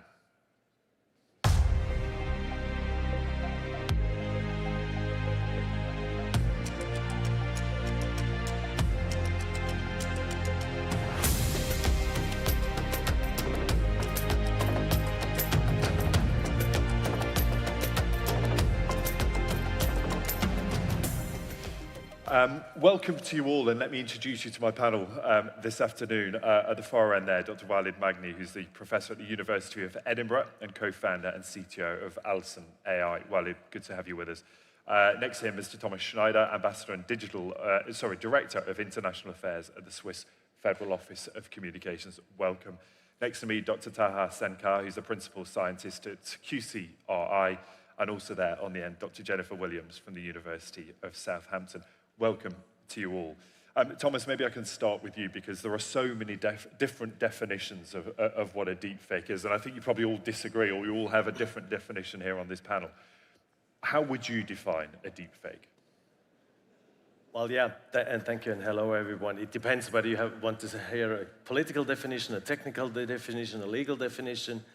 I would call a deepfake as something that is a manipulated, not an image, but an audiovisual thing. But then again, what it is depends on the context it's being used, whether it's a piece of art or it's insulting someone or what the context of use is. Yeah, and Jennifer, they're not all bad though. I said in that introduction that, as soon as I hear the word deepfake, I assume that this is something nefarious, it's underground, it's illicit, it's something designed to mislead. That's not always the case, is it? No, that is not always the case. So there are a lot of different drivers behind speech synthesis technology, and there's a huge market for this, and that's why companies are putting these products out there. So for example, you have voice reconstruction technology for people who have lost the ability to speak. You have voice privacy, so removing biometric information from the speech signal and making that more private. These are all different technologies that have a huge beneficial impact on society. Even screen readers for the blind also use speech synthesis technology. It's the same technology as deepfakes, it's just used for a different purpose. So it is about why and how it is being used. And Walid, that's what you've got some examples of how this is used in a really negative way. Yeah, I think the most famous stuff about deepfake is actually the misuse of it. Maybe everyone knows about the Tom Cruise TikTok channel that came out and it was very viral, and it turned out that the guy is not actually Tom Cruise, and it was like as another person using deepfake to collect followers. But it sometimes can go nasty. I'm not sure maybe people hear about this. Actually, the early days about deepfake in 2019, the president of Congo was actually disappeared from public for a while. And people started to ask, where is he? Then he came out and spoke to the public, but he was a bit different because he was sick. So people start to think that he is not the president, it can be a deepfake video. And because of that, military coup happened in a week afterwards. So it can sometimes actually have very strong impact. It can be negative. But of course, there might be a lot of actually useful use of it. So Taha, how do we spot and how do we identify the good and the bad? So I guess the generative tools that we are creating right now, they are getting better and better, right? So 20 years ago, we have this computer-generated media, and then which was not successful. But right now, just like, I think most of the intellectual power in AI goes into this field, and then we're just creating this ultra-realistic images and videos. And nowadays, the only way seems to be the better working way to identify good from the bad is that you just turn around the technology. You say, here is a bunch of image, video, speech created by a tool like you. And then here is a bunch of, again, another media created by humans, by cameras, by recording devices. Just learn the difference. So, and then these learners will just identify the subtle differences and then learn it. But to a human eye, I don't think it's easy. Even people with so-called golden eyes can tell the difference. Oh, this is fake. Yeah, and I want to come on to the regulation in just a second, but I think, and Wiley, the problem is that, deepfake's just one part of disinformation, aren't they? There's so many other forms of it. And the problem with disinformation, fake news, is that it travels so quickly. And it's the speed at which that is now able to travel across so many different channels makes it more dangerous than actually sort of the item itself. This is true. Actually, I think the problem is not about the detection, because if the detection has been delayed for a while, if it went viral, it has been viral. And actually to convince people to remove the harm, it would take even longer. So this is actually happening with the same with fake news. It's not deep fake, but fake news itself can just propagate among people. And people already think it's true, and they actually acted on it, but till you tell the people that it's not true, it takes a while. And here comes actually, it's not always about the technology. Maybe it's important to raise awareness in the education systems for people to know that this is something in our lives now. There are lies, all the information you see are true. You have always to actually check about this stuff. And I have been studying in the university, like what make people believe stuff quickly versus those who actually double the check of things. And there are some personal characteristics between them. And we need actually to, mainly it's actually people about who are raised and have the awareness and actually need to double check about everything to be sure it's coming from authentic sources. It's double check, don't check from only one source. And this can apply for anything. But the problem now, it's there. We can't do nothing about it. Yeah, there are some regulations, but even if you did that, like recently in the Olympics, I'm not sure if you see the video by Tom Cruise saying that bad stuff about France and actually organizing the Olympics, and it turned out to be deepfake again, and they said it's coming from Russia. We're not sure, but this happens. So unless the people are aware of it. The problem there is that the damage is caused. Exactly. Whether it's true or not, the damage is done. People need to be aware, don't believe everything you see. You have to double check many, many times. So Thomas, where are we on regulation? Because it strikes me there's a huge challenge here, as we've identified, about the damage that this sort of content can do. Has regulation kept up? Thank you. Well, the question is what exactly you want to regulate. And for instance, if we take the AI Act of the European Union, this treats deepfakes as a low-risk issue where you just have to be transparent about what you do. But then it also depends. In my country, we look at it from a media point of view. We are working on a communication platform law where also you're required to signal if a content is modified, whether it's an image or text or whatever. And then, of course, if a modified video goes against the rights of a person, against the rights of the dignity of a person, against the rights of the right of a picture to a person, that is illegal. You don't need to have new laws. Yep. Another thing is how to use video material in a court. So again, it depends on the context. But if you allow me one word about the media and the public debate, we've had disinformation ever since men can communicate and people can communicate. And it is not also in my country, it is legal to lie. It is legal to say something wrong. Because who declares what is true and what is false? There are scientific facts that most of the people believe, not all. And so in our culture, truth is not the beginning of a discussion, but it's the result of a discussion on something, what people consider is true. So it is not possible, in our view, to have and actually states and politicians are the ones that are lying most, if you look at it statistically. So it makes little sense for us to develop a state agency that would declare something as right or wrong. But you can, of course, develop criteria that help you to trust someone or not. And deepfakes, of course, again, signaling, monitoring what is modified content, what is not modified, and having other trusted flaggers and so on makes sense in addition. And so therefore, Taha, are we in a position where this isn't about debating what is fake and what isn't? It's about whether it is damaging or whether it is causing more problems because it is fake. Exactly. I think since yesterday we have a number of forums, a number of discussions over here. So I think this will be the most difficult part of defining what is damaging and what's not damaging, right? So because ultimately whatever is decided on has to be implemented at the technical level, and then again, so this damaging thing, it's a very contextual thing. So me changing my voice, synthesizing my voice with some tone in a humor setting may be okay, but like if it is on a politician and then you make it more condescending, so that's a different game, right? And then I think these rules and regulations have to be ambiguous, to be generic at the same time, but this will create this gap when you implement these technologies, so you have to contextualize them. And then this field is new to this, but cybersecurity has been dealing with this problem for the past 10, 15 years. Identifying the context of bad events is not as easy as it is thought to be. Yeah. And Jennifer, it strikes me, therefore, and this has been a theme that's common throughout this summit, is that legislation has just not kept up with the pace of change of technology. Oh, absolutely. Regulation may not quite be enough yet. What we're seeing are free open source tools available not just to academics and researchers, but anyone who has internet access. And I don't know if you know this, but it only takes 3 to 5 seconds of your voice in order to create a deepfake that can bypass automatic speaker verification systems that we use, for example, in banking in the UK. So if you're recording this session, you have enough of my voice now to make a deepfake of me.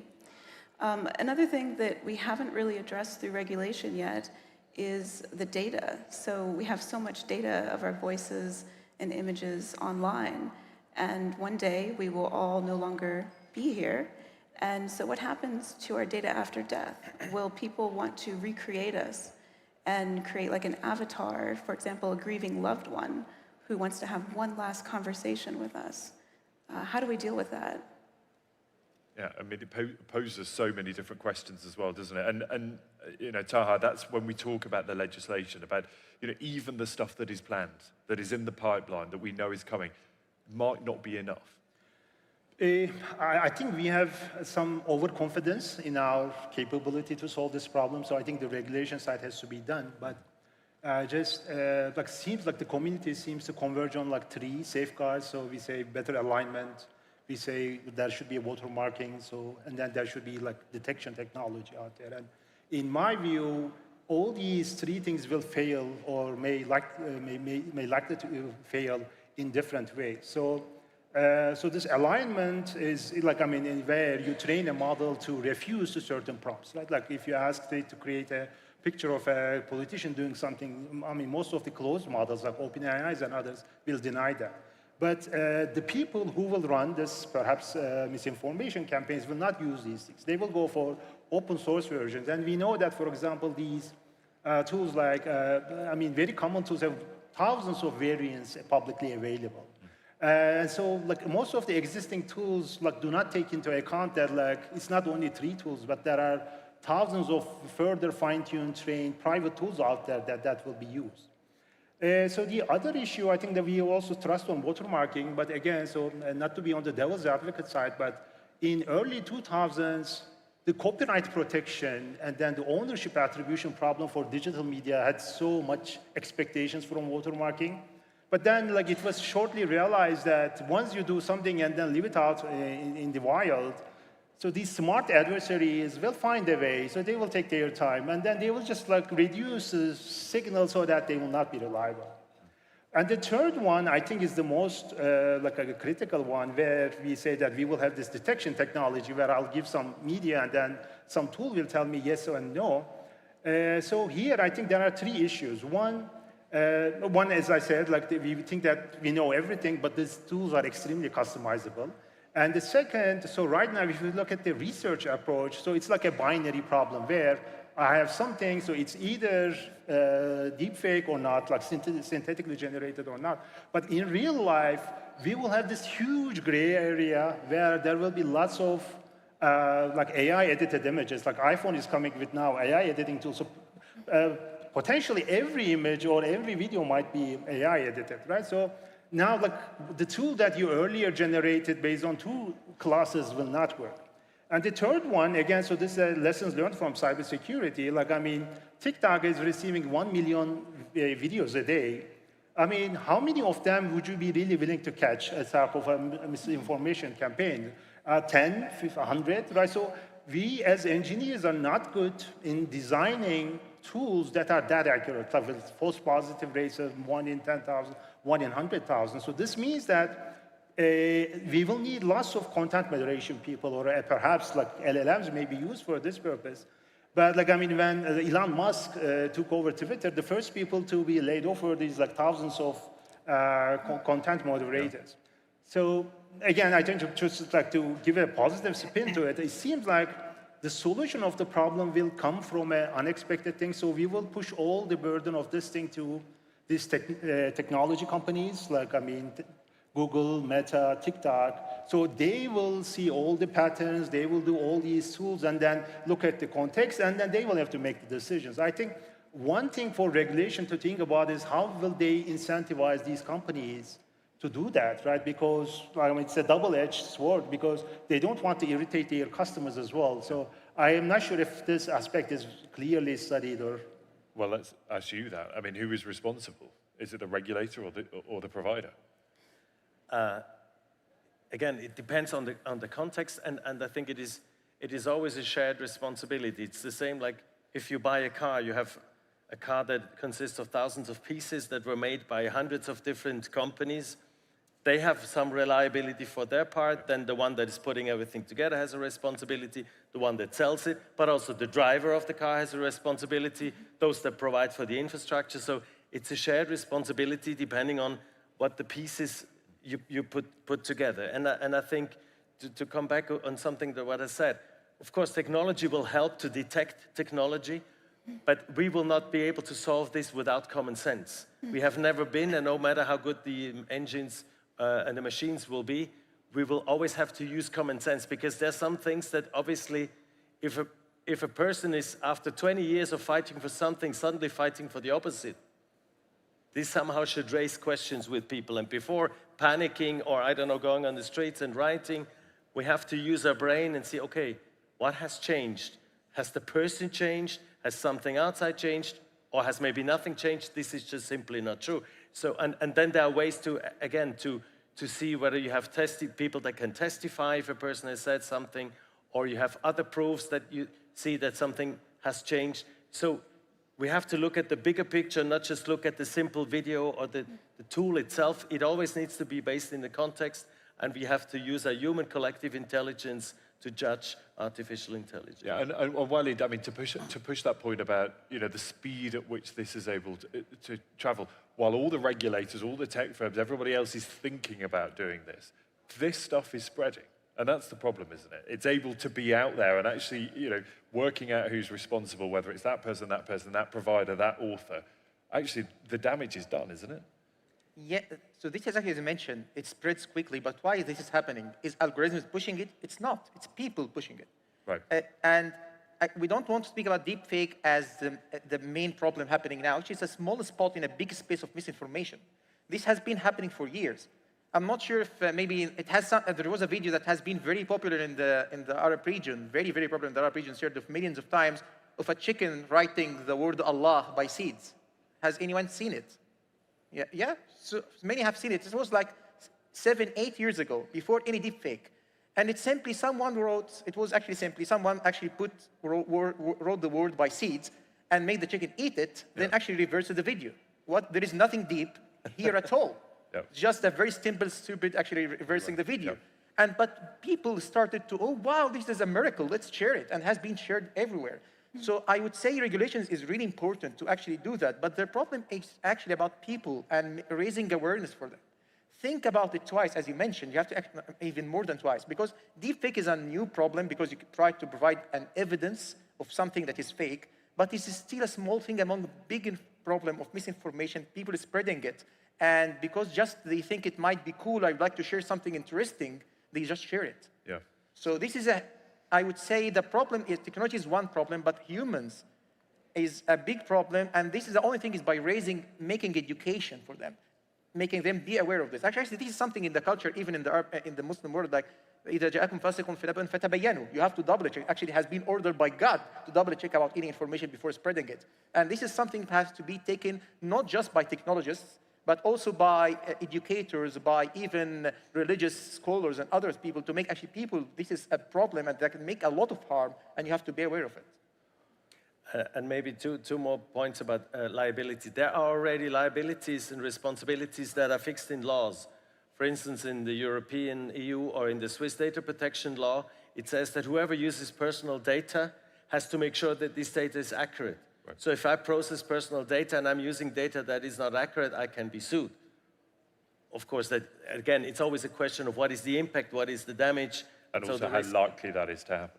Exactly, and this happens, but then you get a fine or you're told to do better next time, and if you repeat not proving that the fine keeps rising, so there are ways.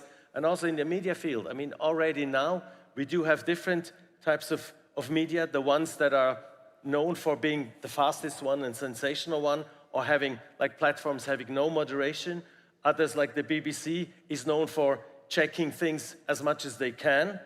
And so people need to learn, and this is not as you say, not because of deep fakes, but because of the way that you can now manipulate and spread information. People need to learn to decide who they trust and why they trust, and how much time they take to find out what they trust. But there are different institutions, there are different, like the BBC, like fact checkers, like other models, like different types of newspapers or quality journals that have some criteria under which they function. So people need to learn to use these things a little bit more deliberately than maybe they have been using platforms. And in our platform regulatory law, there's also a notion that you have some responsibility for what is produced on your platform. It's not just the user that uploads it, it's a shared responsibility. Yeah, and it's a transparency thing, isn't it? I mean, the reality check stuff you talk about. Notice and take down. Is all about that. Show why we know what we know and be really clear on what we don't know as well.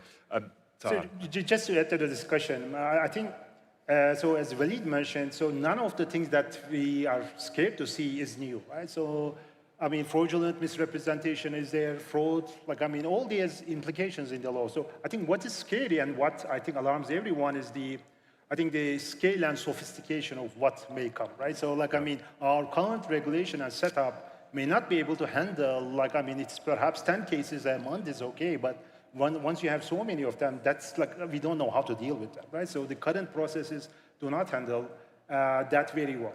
So another thing perhaps to take into account is, again, so this is learned from the other relevant fields. So people who will go for these misinformation campaigns, they will study these things very well, right? And then they will perform perfect their tools to pass all these, the safeguards and they won't care about the regulations. Whatever we see with the attacks will happen in the same manner.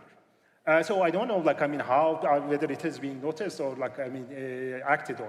And the other thing is perhaps I want to be cautious. This public awareness, I think it's very important, but I'm not sure if we have so many big success stories saying that, okay, so we did the public awareness thing, and then we had improved, because again, we know cases where it's just you just try to teach people don't click on bad links, so just be careful, and then even more cynical about what you see. That's the hope. That's the hope. But then again, so it's just how many people do you need to take some content viral, right? I think that's. And Jennifer, you have an interesting take on all of this. You know, quite clearly the damage that it does now, but in the future, and what it does for young people when they see this sort of content. Yeah, so before I get to that point, I just want to say I agree with the others about sort of what we're talking about is a definition of a deep fake. And deep fake might actually not be the right word, because what we're really talking about are things like minuscule edits, minor alterations. So for example, we just published a new paper reterming the term deepfake to authenticity. We looked at 21 different types of edits on voice data. And they can be really nuanced, such as slowing the speed of it down and making someone sound like they're intoxicated. That's not deep, but it is fake, and it misleads. But to your point also about how this can impact people, one of my concerns is that we might someday soon see the emergence of various new types of mental health issues surrounding sort of how we question our reality. I don't know if the younger generation is going to come up to speed quickly, as we have with the changing world, and how that might impact how they handle information or just each other. I'm actually quite concerned about that. But is there an element too that, maybe of our generation growing up where we knew a time before and therefore it's caught us on the hop, and actually we're more susceptible to falling victim to a fake because maybe we trust too much?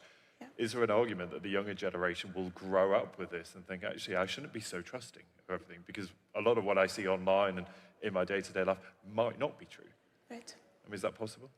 Absolutely, yeah. I think people will start to question their reality. Yeah.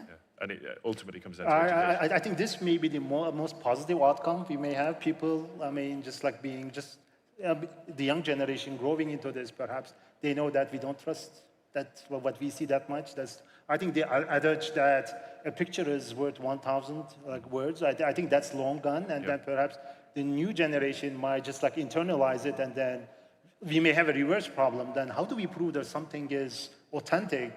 And so rather than detecting something, we may have the problem of proving that, this is the authentic thing. And then, so this may be another question for research, and I think what's next to come. Well, I guess ultimately education does, and just a final word from this side in terms of, it will come down to what people trust. Is it a sad state of affairs, though, that we're basically telling everyone they need to be more cynical, more questioning, less trusting? Basically, yes, or just think about who you trust. And again, but the young generation, we were the young generation one generation ago. Our now young generation will be the not so young. So we need to learn and step up. One thing is, and it's a mix of measures. We need to technically develop standards that help us. We need to legally develop standards that help us. We need to develop our own skills, our common sense. We need to be able to continue to communicate with each other. And somehow we have to manage. We have no choice. Wally, are you hopeful? I'm hopeful for the younger generation, yes, because actually, let's be honest, if we have seen misinformation, probably on your WhatsApp group and from your Facebook, from your Twitter, most of the time it's coming from the older generation, because they have been raised to see one source, probably what is the source is authentic, and that's it. Younger generation question, and even younger generations like our children, they came out with all of this hype happening, and they are used to know that they don't believe everything. Actually, they are using already deep fake to have these funny apps making themselves older, stronger. They are having it for fun, so they will not believe everything. And this is why it's not just I'm hopeful. I think it's actually being cured, not just by algorithms, but people, actually, the new generations are aware of this without even us telling them. So it's happening by default. Thank you all. Our time is up. It's been a really enjoyable conversation. Thank you for spending some time with us. To Walid, to Thomas, to Taha, and to Jennifer, thank you. Thank you. Nice to see you. Thank you. Thank you.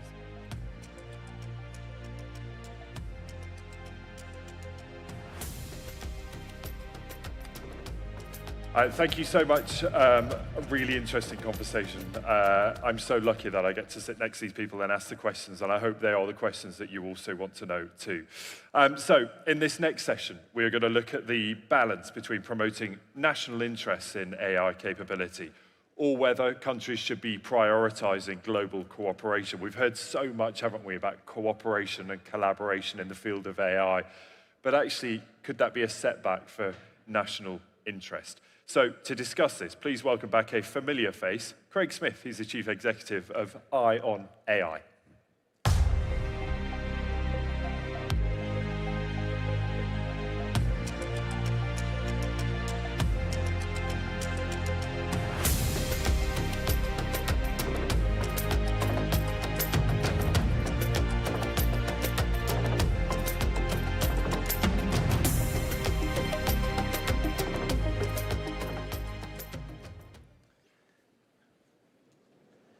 Okay, pretty good crowd.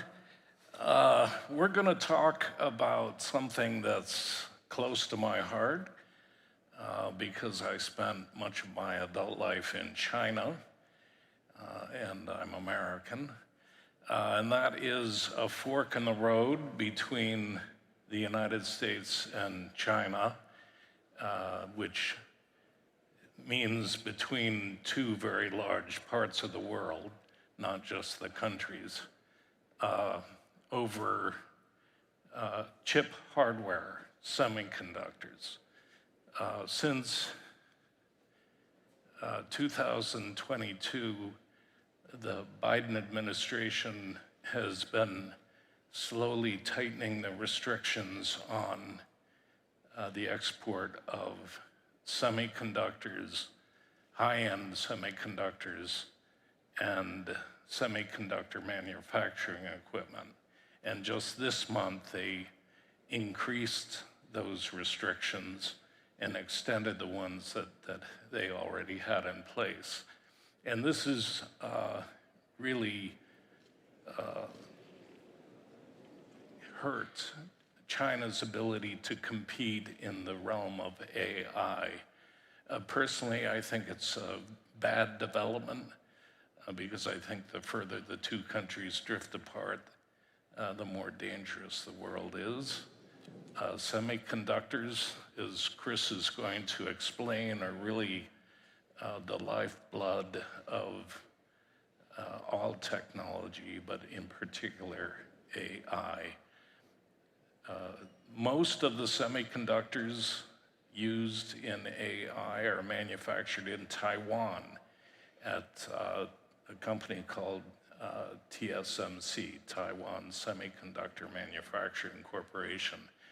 And that country and that company are in a very delicate place because of the tensions between the US and China. Taiwan, as we all know, is protected by the US military. China would like to recover control of Taiwan, and Taiwan Semiconductor Manufacturing company is the crown jewel of Taiwan's economy. So TSMC has been building semiconductor fabs in the United States and elsewhere to try and diversify its risk. And China, in response, has started research into building its own semiconductor manufacturing industry. But to do that, you need very high-tech, extreme ultraviolet light lithography machines, which are only manufactured in the Netherlands and Tokyo, or Japan, and the export controls extend to those countries. So China is really in a bind. Chris has written a book about all of this called Chip War, and I'll let him introduce the full title of the book. I think it's, well, I won't try and remember it, but about just this issue. So with that introduction, Chris, can you tell us kind of where things stand right now and how you see them playing out in the next 5 or 10 years? Well, I think your introduction laid out perfectly the central role that semiconductors play in all AI development. And if you look over the last 10 years and ask what's been the key driver of progress in AI, there's been some progress in algorithms, some progress in data collection, but the primary driver has been better and better and better semiconductors. And if you look at the biggest tech companies in the world today, they're betting on spending tens of billions of dollars buying advanced semiconductors, putting them into huge data centers as the critical factor in their ability to train bigger and more sophisticated AI systems, which means that the companies and the countries that develop these chips have a whole lot of wealth and a lot of influence over how AI will develop. Yeah, in particular, you know, China can still manufacture a certain level of chip, but we're now down to 7 nanometer, sub 7 nanometer and they don't have the capacity to manufacture those. TSMC is restricted from exporting those chips to China. How is China, are you confident, one, that China is going to be able to develop the lithography equipment required to produce those chips? Or do you think that it's just going to fall steadily behind? Or do you think that the US will eventually, once it feels that it's got enough of a lead, that it'll relax the controls on China? Well, I think so long as there's an intense geopolitical competition between China and the United States, tech controls are going to be a central part of that competition. And right now, every chip-making facility in China has the most sophisticated tools inside of it from other countries, from the Netherlands, from Japan, and from the United States. And that's why the US has been able to put these restrictions on China's chip-making capabilities, because China doesn't produce these tools internally. And when it comes to the most advanced lithography tools, it's now been 6 years since China's been prohibited from buying them from the Netherlands. And right now, it's hard to see any evidence that China's made progress in domestically producing these tools. And if you don't have the tools, it's very, very difficult to produce cutting-edge chips efficiently, which is why now 2 years after the US prohibited the sale of advanced processors to China, China's still importing large volumes of less advanced versions because they can't produce the cutting-edge ones domestically. Yeah, but China, as with Saudi Arabia, wants to be a leader in AI. It has this plan to be the global leader by 2035. This effectively kills that ambition. Is that right? I mean, the other side of it is that it's hurting U.S. manufacturers that sell to China. NVIDIA has lost a lot of market in China. But is there any way around this? Is China just stuck and it's going to steadily fall behind? Well, I think China's certainly pouring tens of billions of dollars a year trying to catalyze its own chip industry, trying to find new methods of advancement that don't rely on the existing tools that China can't get access to. The challenge China faces is that they're going to try to make advances, but Taiwan's also trying to make advances. And Taiwan is improving their chip manufacturing at an exponential rate, as Moore's law dictates. And so you're running in the fastest race humans have ever run in. And China is starting from a position of being about 5 years behind in its chip manufacturing, and about 15 years behind in its manufacturing of the chip-making tools. The problem China faces is that although it's making progress technologically, Taiwan's been making progress at the exact same rate. So China's 5 years behind Taiwan today, and they were 5 years behind Taiwan 10 years ago. Yeah, the TSMC is building a chip fab in Arizona. Do you know what scale or how advanced that technology is going to be? Is that going to be the most advanced?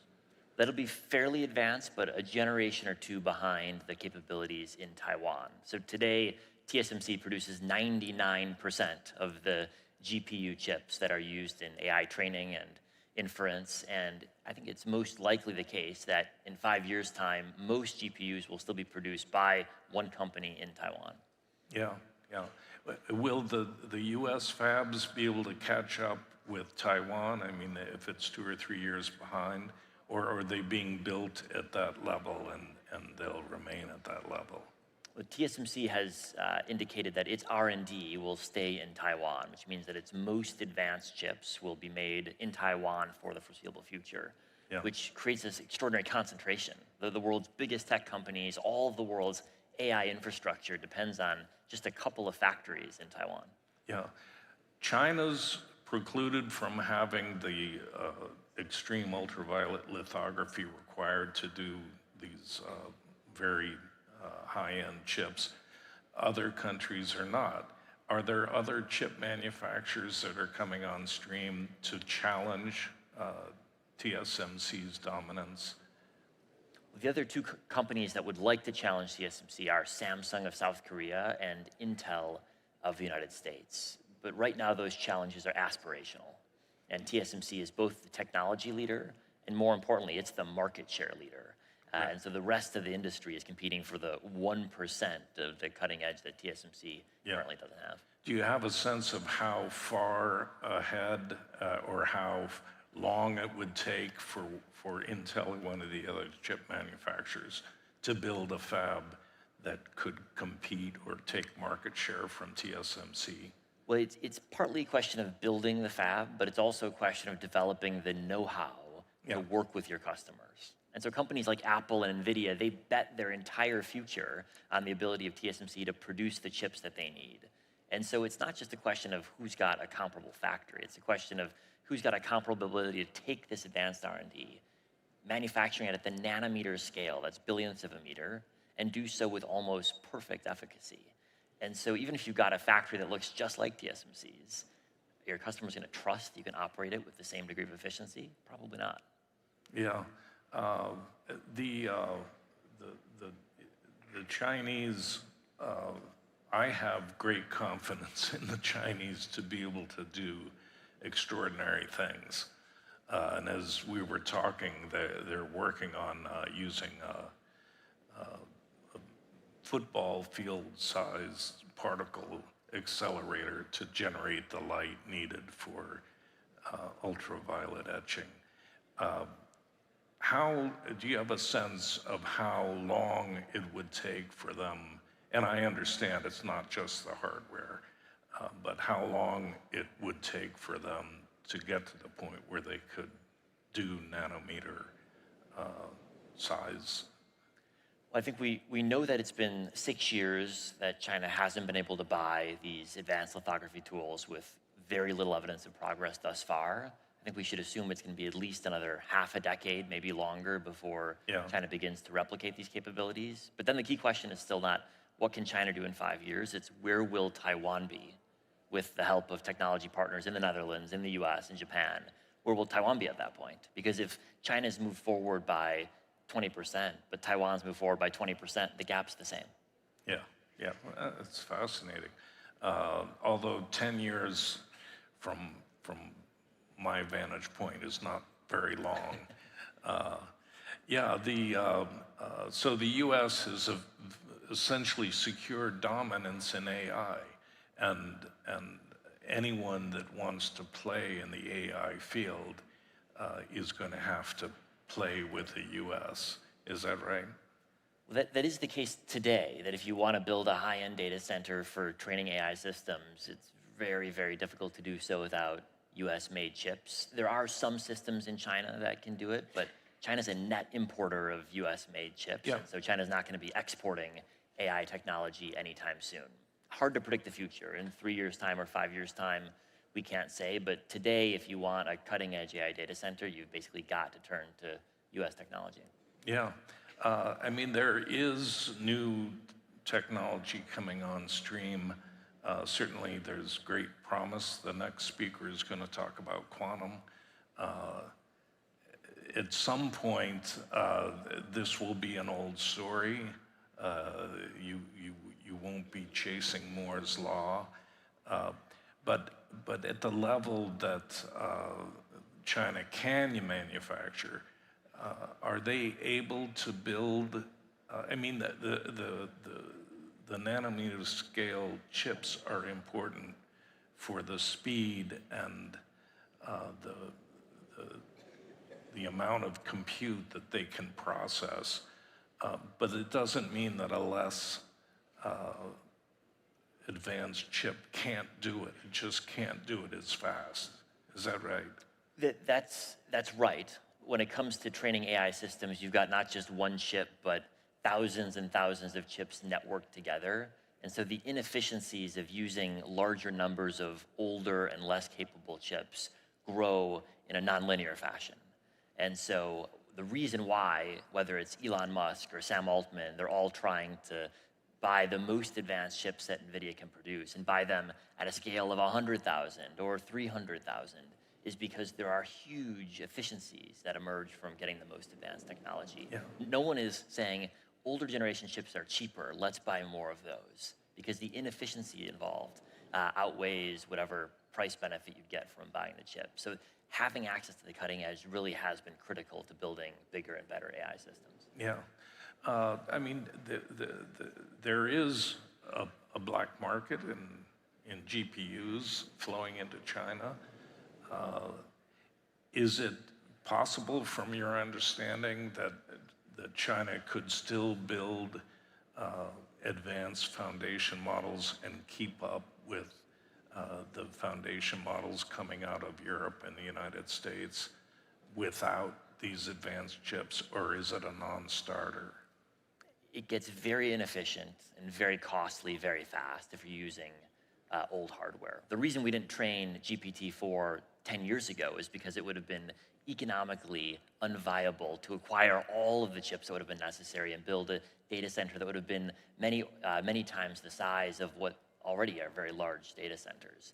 So the reason I think we don't see China producing foundation models of the size that are being produced by big tech firms in the United States is that they lack access to some of this advanced technology that they need. And smuggling works on the margin for small use cases, but you're not going to smuggle a 100,000 GPU cluster. That's just too many to be viable. And that's the challenge that Chinese AI firms face. Yeah.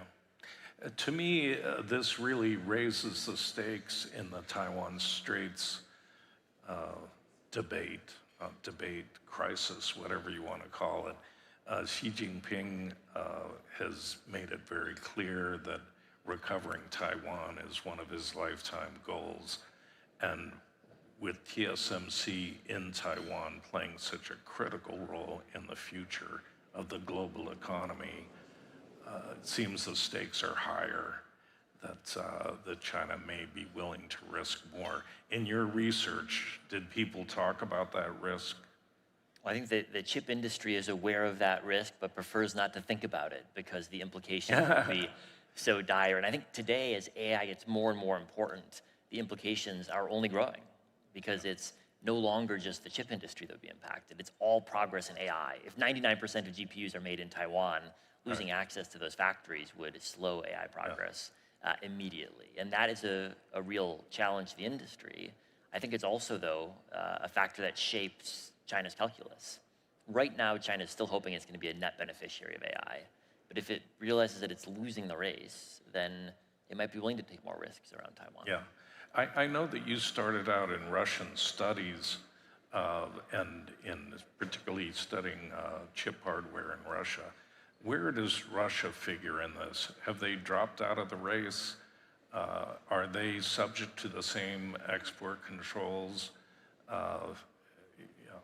Russia is subject to the same export controls, but it's irrelevant because they're a tiny player. And the reason is simple. They had great technologists. They have brilliant scientists. They put a lot of government money into their chip industry, but they couldn't scale.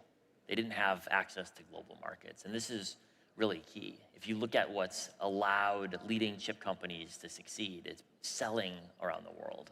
And I think this is going to be important going forward as well, because if you're going to invest billions of dollars every year, you need to sell globally to amortize that investment. And that's something that all of the world's chip firms realize, and having access to world markets is therefore critical to their business success today and to their ability to invest in R&D into the future.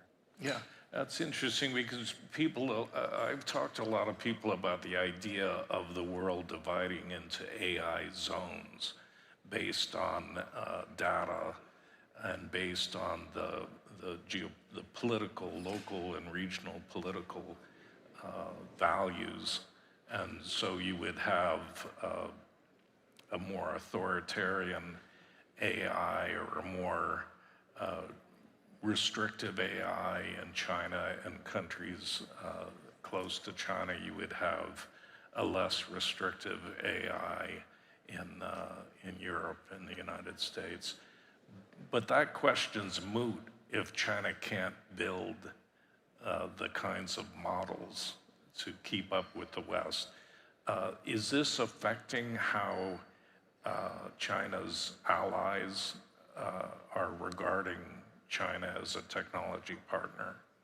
I think it is beginning to impact how people see Chinese technology. I think so long as China is importing lower-end chips from NVIDIA, chips that are specifically downgraded to meet US export controls, the world realizes China's not going to be exporting AI hardware anytime soon. And that's why even Chinese tech firms are buying as much access to US chips as they can. And they can do so legally in places like Malaysia or Southeast Asia.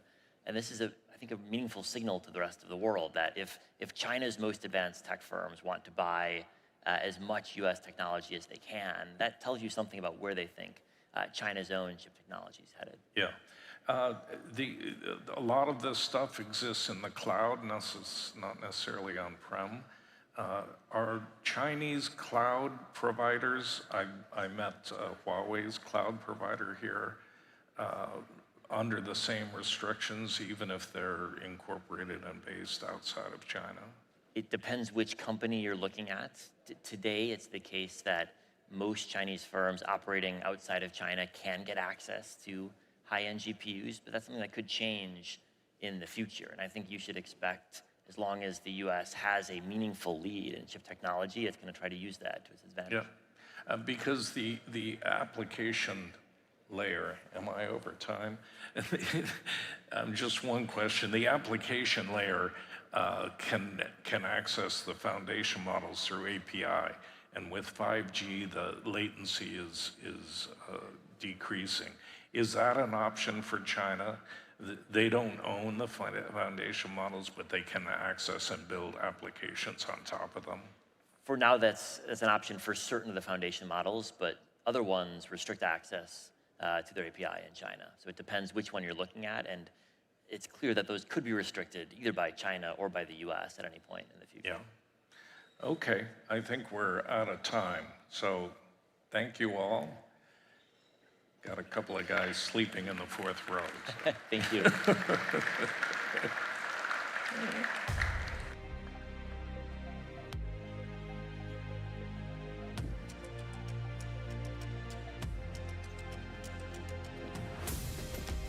Well, a big thank you to Craig Smith and Dr. Chris Miller. Thank you very much indeed, gentlemen.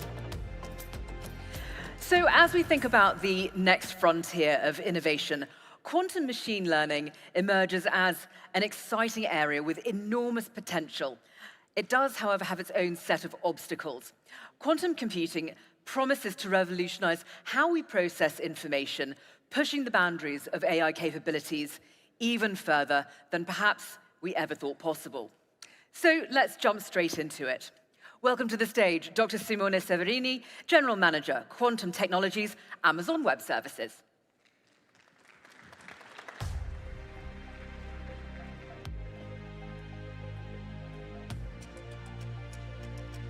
Was she supposed to tell me to clear the stage? No? I was just guessing.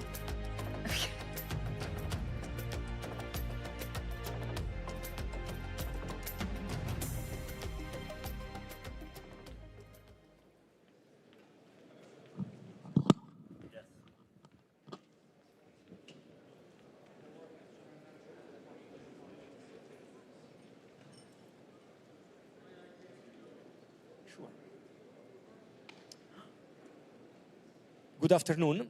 My name is Simone Severini, and I work as General Manager for Quantum Technologies at Amazon Web Services. In the next 15 minutes, I will discuss quantum computing and machine learning.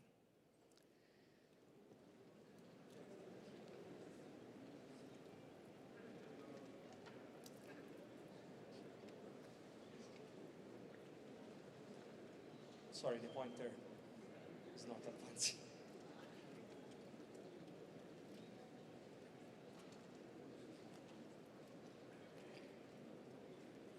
Okay, so this talk has two parts. So the first part is a very fast introduction to quantum computers, and I will set the scene. And the second part, thank you. So the second part is about the interplay between quantum computers and machine learning. So quantum physics has already had a big impact on technology and our lives. Think about lasers, MRI machines, think about transistors. So these technologies could be built on our knowledge of quantum physics. But today, we can ask, can we use quantum physics to build new types of computers? And the answer to this question is yes, we can use quantum physics to build computers. If we can engineer quantum systems with many particles, like electrons and photons, and a high level of control, then we can create a new kind of computer, which is called a quantum computer. In our modern computers, data is stored in bits as either 0 or 1. And physically, we use electric charge in transistors to store a bit.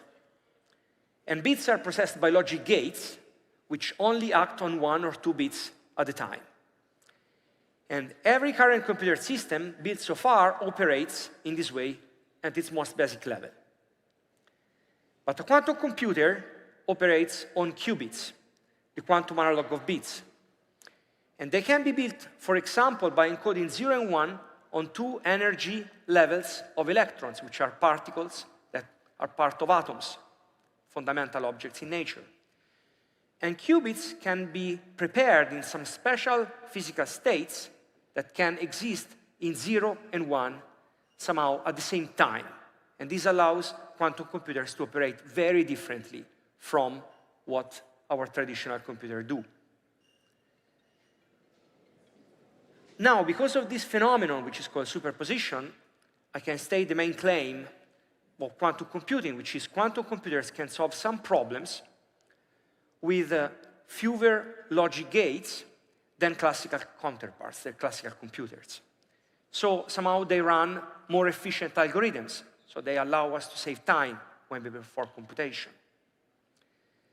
And this is very interesting, because out there are some problems that could take 1 million years to be solved in traditional computers, even large supercomputers, but quantum computers instead could take a much shorter time, for example, a minute or an hour.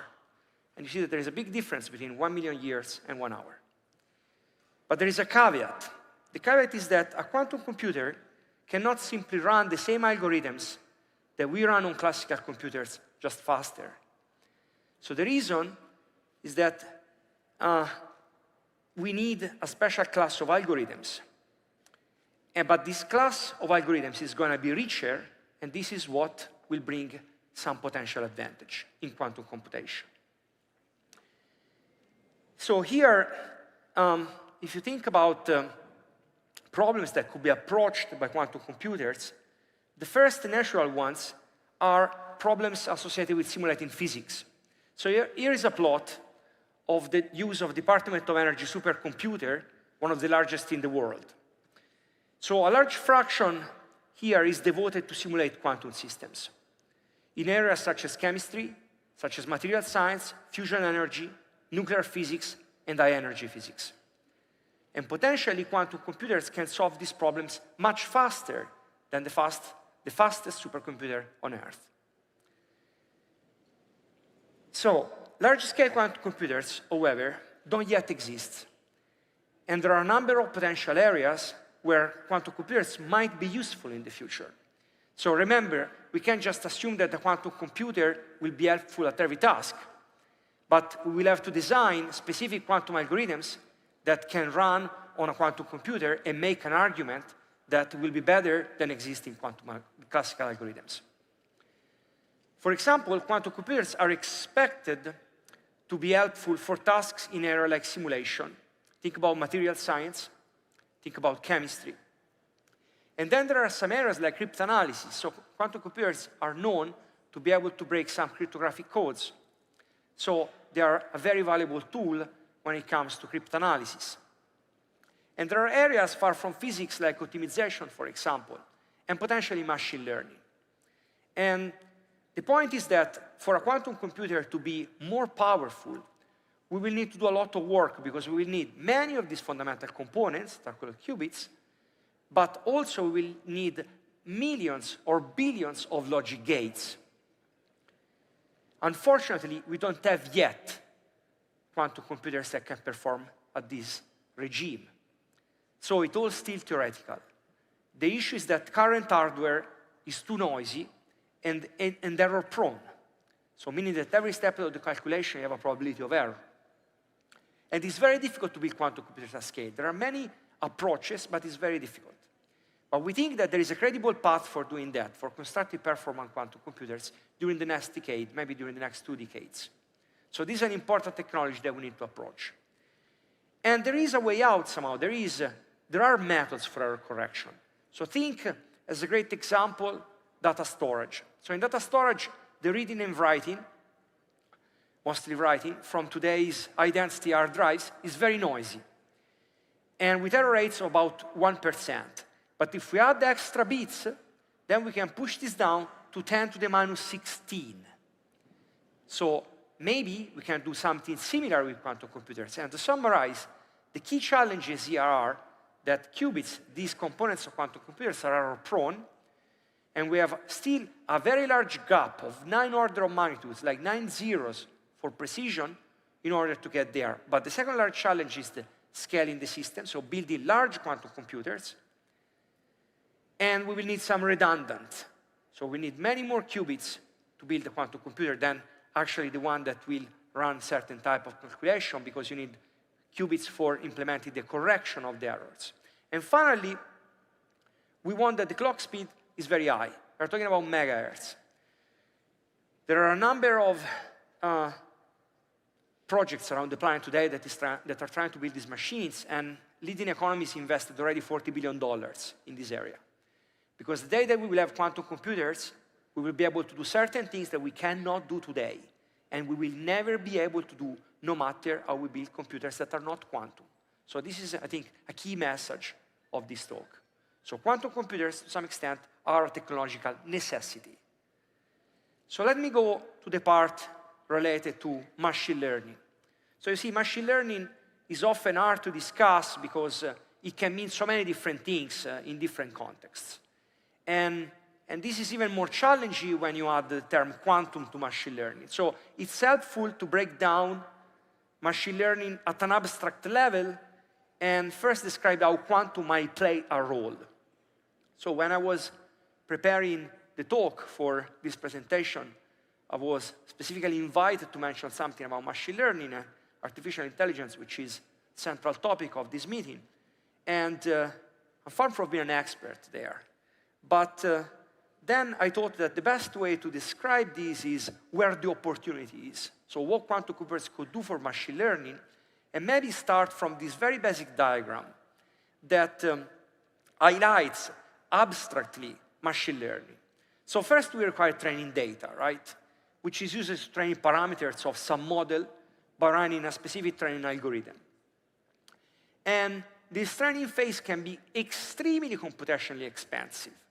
And it benefits from specialized hardware. Think about GPUs, other type of hardware.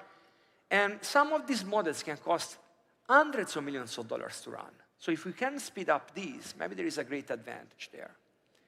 And here, how can quantum computer be part of this story? So researchers have proposed a number of ways that quantum computing can be incorporated into machine learning. And for example, quantum algorithms, that is, these processes that run on quantum computers and could be much, much faster than any other algorithm, could be used for training neural networks.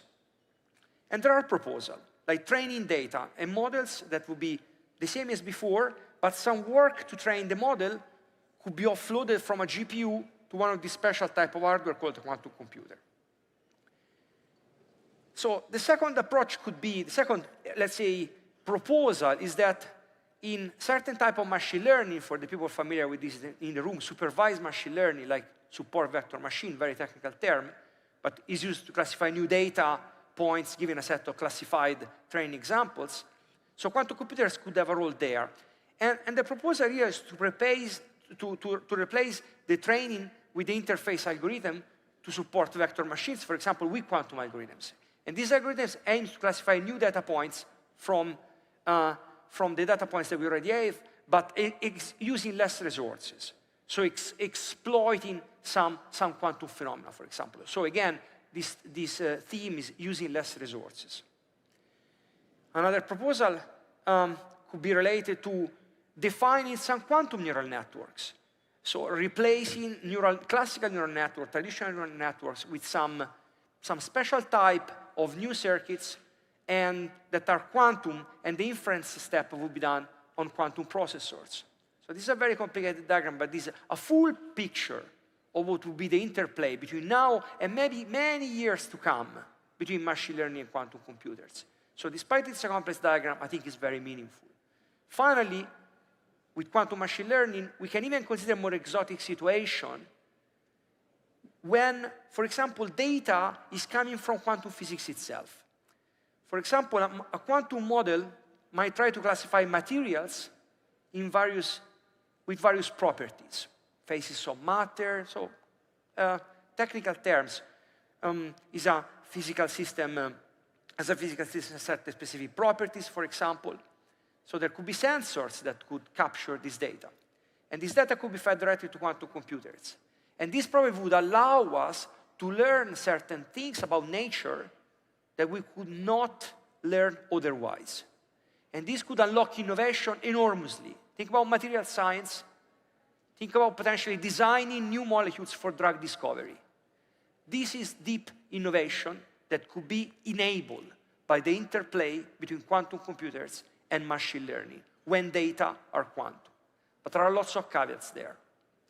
And caveats are that all of this is a proposal because there's no machines yet.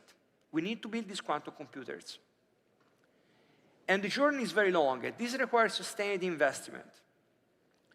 So the fact is that here, again, in order to see this proposal to work, we will need to have machines to run them on. And so the main obstacle at the moment is truly to build hardware. And to build hardware requires a lot of expertise in many different areas, in engineering, in physics, in computer science, in material science, and so on. And there are fundamental obstacles, and it's still unclear whether at some point machine learning and quantum computers are going to be a successful union. But if we think about the obstacles, the incredibly hard obstacles that are out there, one of them is the fact that if we think about, let's say, having data that is coming from the physical world around us, or data that is coming, let's say, many pictures or words or numbers, they need to be uploaded on a quantum computer. And so we need a form of memory, a form of RAM, quantum RAM. And we don't know yet whether this can even be built.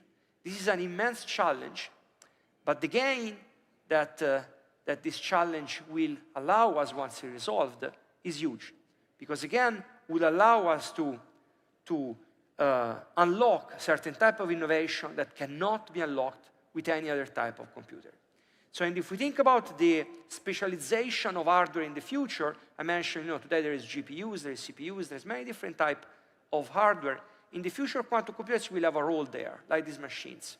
But we have a role which is very special because they will allow us, as a research tool, to see at the fundamental level in nature in ways that we could not approach before. So quantum computing will be, first of all, a tool for unlocking innovation.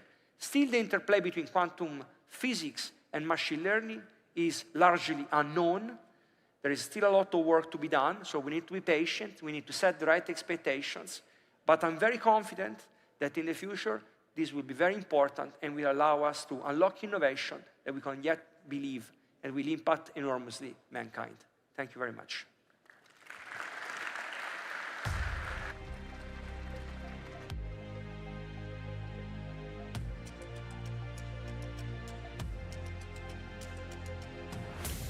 Such an enlightening Dr. Severini.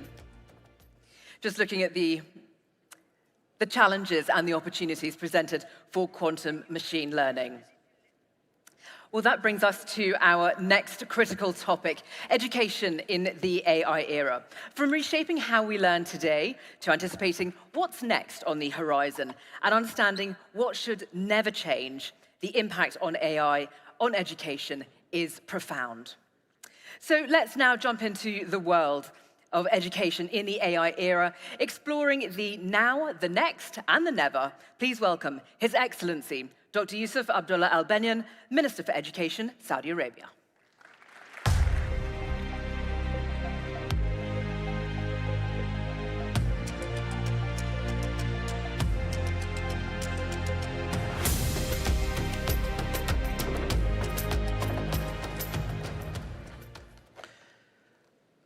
Well, first of all, distinguished guests, ladies and gentlemen, good afternoon. Despite the facts all the time, I have said to all organizers that I don't have a PhD, but they insist to provide me with this degree. I will accept it, but not necessarily leaders or great minds work for education system. They need to have a PhD with AI. I think this is a great effort. I'm truly privileged and honored to be part of this great summit. I would like to thank my dear colleagues, His Excellency Dr. Abdullah Sharaf, for inviting me, and at the same time, really to be part of a great audience with a great minds.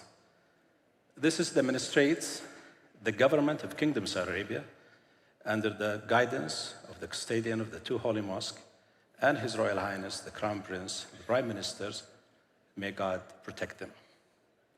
This has placed the development of advancement of technology. It's in the front run of the Kingdom of Saudi Arabia. This reflects the Kingdom's significant focus on artificial intelligence, which has resulted on basically setting up Sadaya, one of the most powerful tools and organization that we are leveraging in all sectors, and of course, education is one of them. This summit serves as a vital platform for thought leaders, researchers, stakeholders, decision makers, and innovators from around the world to discuss the challenges and opportunities presented by AI. Saudi Arabia's global leadership is evident in its ranking as #1 country in the Government of AI Readiness Index according to the Global AI Index. This is recognized the AI pivotal role in transforming educations. We must also re-evaluate our current education model, anticipate future scenarios, and address accompanied challenges. We aim to align our AI strategy with the best and the latest, also teaching learning principles which reflect our vision for our education's 2030 journey. The National E-Learning Center has developed a comprehensive framework for AI educations. The Ministry of Education is emphasizing the use of AI tools following suitable guidelines to prevent misuse. Last week, which happened to be a Digital Learning Week in Paris, UNESCO issued an AI competencies framework for teachers, students. This shows the education sectors and international organizations are committed ensuring that teachers and future generations are ready for AI. We firmly believe that the continuous and dedicated efforts are needed to integrate AI concepts and applications into our curricula. This is crucial for keeping path and keeping pace with the rapid technology advancement and preparing generations capable of meeting the future demands. We are adopting an approach that is focused on leveraging every aspect of potential of AI, while also, very important, emphasizing on the core of human beings and human interactions in the education process. We recognize the pivotal role of teachers and educations.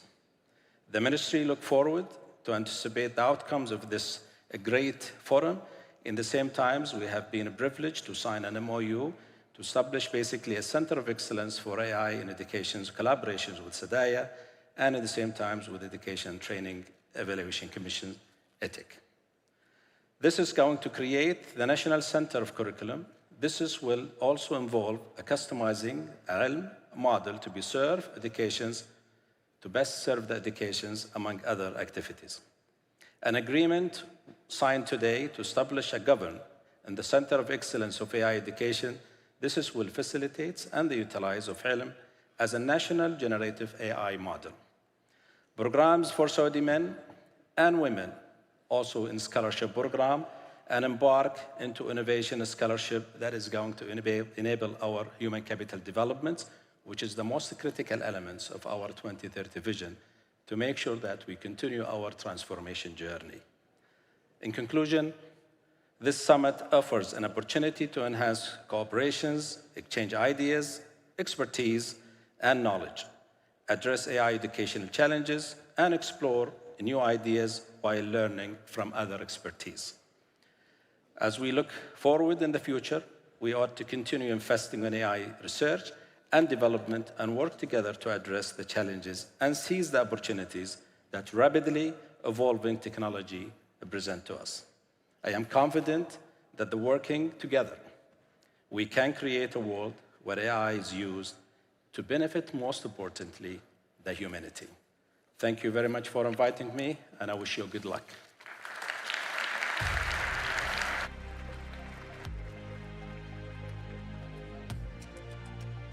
Wonderful to hear from you. I ask you to please stay, and if His Excellency Dr. Abdullah bin Sharaf Al Hamdi could please join you on the stage with me. Excellencies, if you will.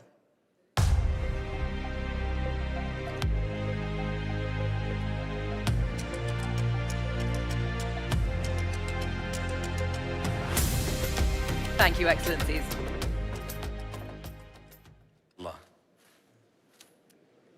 And now for the next part of the program, we will begin the token ceremony. If we could please have the tokens to the Excellencies on the stage.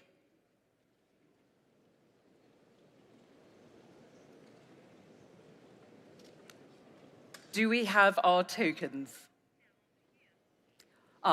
Excellencies, I believe they are right in front of you. Is that correct?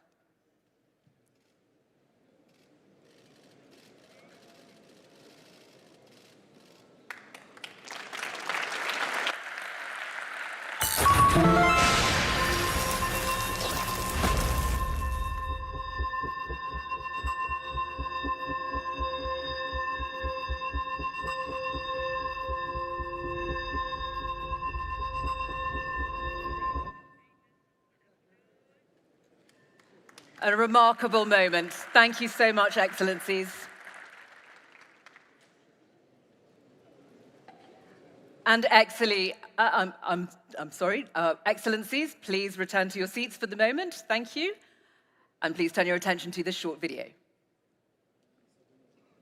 Amid the rapid development of the AI revolution, the world is experiencing a dramatic shift in the skills required for daily tasks. This transformation is opening doors to opportunities we never imagined possible. To harness these benefits and enhance AI's role in our daily lives, Sadaya and the Ministry of Education, in collaboration with the Ministry of Human Resources and Social Development, are launching 1 Million Saudis into AI, Samai. This groundbreaking initiative aims to empower 1 million Saudis from the current and future national workforce with AI technologies. It focuses on integrating AI applications across various business sectors, ensuring their optimal use while adhering to ethical standards and regulatory requirements. Samai aims to equip the national workforce with future-ready skills, enhance their readiness to adopt new technologies, and create new opportunities in this rapidly evolving field. At the GAIN Summit, AI for the good of humanity.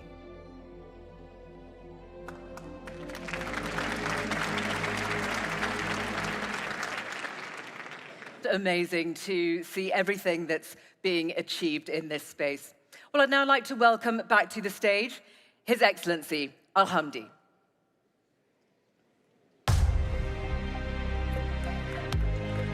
I would also like to invite to the stage His Excellency Dr. Walid Al-Saleh, President, ETech, and His Excellency Dr. Khalid Abdullah Al-Sabti, Chairman of the Board of Directors of ETech, as we begin the panel portion of this segment.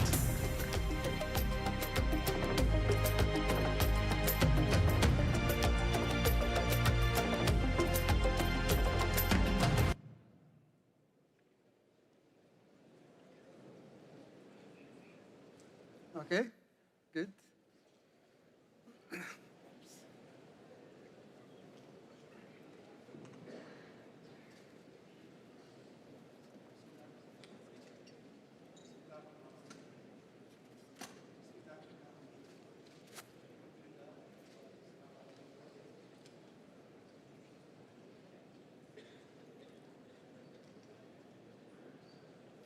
Organizers, please. Organizers.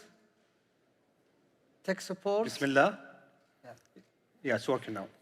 Bismillah ar-Rahman ar-Rahim. Alhamdulillah, wassalatu wassalam. In the name of God, the most gracious, the most merciful, Your Excellencies, distinguished guests, may Allah's peace and blessings be upon you, and good afternoon. I am Walid As-Saleh, head of technical and e-learning. I'm very happy to be in the third edition of this conference. I would like to extend my gratitude for Sadaya and for all those who contributed to the success of this global summit. In this panel discussion, we will discuss a very important topic about current opportunities for the applications of artificial intelligence and large language models such as Alam in education, training, evaluation, and capacity building. It's my privilege to have His Excellency Dr. Khalid Al-Sabti, Head of Technical Evaluation Commission, and Dr. Abdullah Al-Ghamdi, the Head of Sadaya. Thank you, Your Excellencies, and thank you for joining us. Let me start the discussion by asking Dr. Al-Sabti, Your Excellency, at Education Evaluation Commission, how many tests that are being implemented to improve the quality of education, and these evaluations are being implemented on the level of students, universities, and students, and across different levels.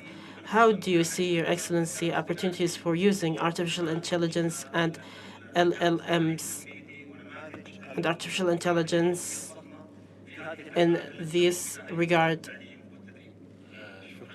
Thank you, Dr. Walid.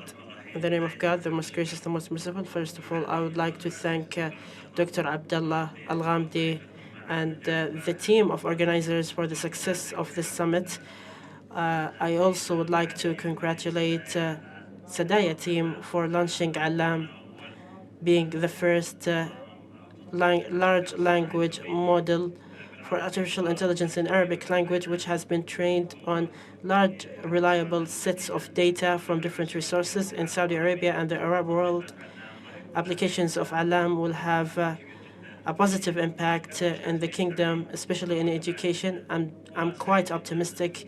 I'm very happy as the chairman of Education Evaluation Commission in collaboration with Minister of Education, Mr. Yusuf Al-Banyan, Minister of Education, and the chairman for the National Center for Curricula, and Dr. Abdullah, head of Sadaya, for establishing Excellence Center for Artificial Intelligence in Education. I think there are a lot of opportunities that are promising for applications of artificial intelligence in general and in education in particular. I think artificial intelligence is a tool for the future that will be used by all segments of society, whether directly or indirectly, sometimes without being aware of using artificial intelligence. Technical and Evaluation Commission is a commission concerned with education to improve quality of education and training in Saudi Arabia, and it provides assessment and evaluation that are unbiased for education ecosystem for stakeholders, including schools and universities, and it is rolling out different assessments and evaluations to give diagnostics about education status. And there was a Saudi model that has been built for quality control.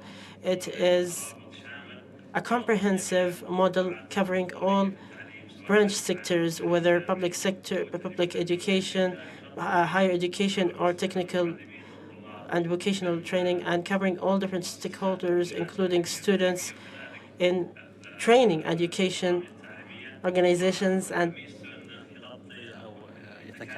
it is characterized for controlling quality assurance in collaboration with Ministry of Education. Over the past few years, there was efforts that helped in finding data, raw data that have values across different levels, helping in assessing performance with an in-depth understanding for education facilitate in the kingdom, that enable the kingdom to do many things, including managing risks, mitigating risks, and anticipating any expectations that are unforeseeable, and improving and controlling quality and reducing costs. So these data are available abundantly for Alam regarding evaluation and assessment in education. The question that Dr. Walid asked, applications of artificial intelligence are numerous, especially in evaluating and assessing education and training. They have certain life cycle. I can talk about it briefly. And artificial intelligence that can be used in specific evaluations and assessment and can generate specific questions that can help in different evaluation processes. And the Commission, we have more than 50 assessments, and that requires large models of questions, and sometimes it goes through a number of phases for generating data based on individuals and using different uses and replacement of questions annually. We need large numbers that may require tens of thousands annually. So uses of artificial intelligence and Alam will help in generating questions of high quality and credibility. Another example is that assessing skills comprehensively that will help in understanding styles that may not be clear to human assessors. Another example is automated marking. Each year we have more than 5 million assessments. I think Alam will help us in automating marking process, which will maintain fairness, quality, equity. Last point is assistance in providing high-quality feedback. Sometimes we may provide assessment based on performance, based on preferences, requirements of the market. We may receive a strong feedback and a detailed feedback that can help in understanding weaknesses and strengths and providing recommendations. The last point regarding fairness, equity, and transparency, they are very important characteristics. We are quite obsessed in the Commission that all the tests should fair and reflect levels of students without any bias. The questions and results will help Alam in training the model to ensure fairness, equity, transparency is quite important indeed, and there should be a high level of transparency for users of using such assessments and functions, and in integration with Sadaya and through the Excellence Center for Artificial Intelligence in Education, it will have a positive impact. I'm quite optimistic. Thank you, Your Excellency. Indeed, we have a lot of opportunities for using artificial intelligence and LLMs, whether in education or evaluating training. Let me ask this question to Dr. Abdallah Al-Ghamdi. There is an opportunity, but if we look at developments across the world are in rapid pace. So what makes LLM special compared to other LLMs that are produced by larger players, international players? Thank you, Dr. Walid. I would like to thank Mr. Youssef, Minister of Education, for his continuous support, and Dr. Khalid for their support of leveraging artificial intelligence technologies in a vital sector like education. We also congratulate ourselves for launching of the National Center, Excellence Center for Education using artificial intelligence. Alam is the outcome of an ambition of the people of this country who are following the fast development in generative artificial intelligence. If you remember the first summit, we were trying to anticipate the future of artificial intelligence.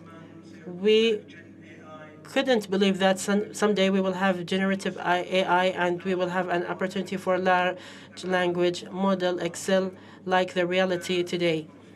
I still remember at the summit held in 2020, we had Artathon event, art in collaboration with artificial intelligence. Each team was made up of artificial intelligence engineer and art trying to painting with using artificial intelligence. There was international competition and 70 countries took part.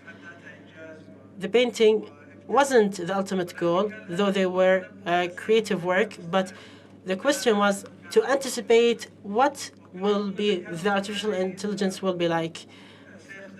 And we were anticipating that artificial intelligence would help us in our work and make us as people to free us to focus on writing stories, novels, poetry, and draw paintings. But we discovered that artificial intelligence could do these things and could be poet, novelist, musician, and create masterpieces. So artificial intelligence, we couldn't believe that it could reach to this level.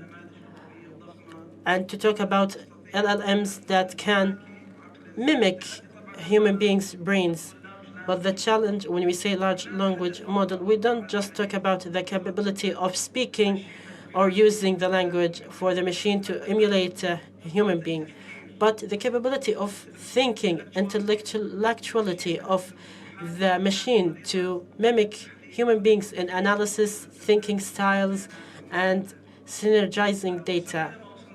We have reached this point. The team worked on Arabic large language model, and we started work through a year.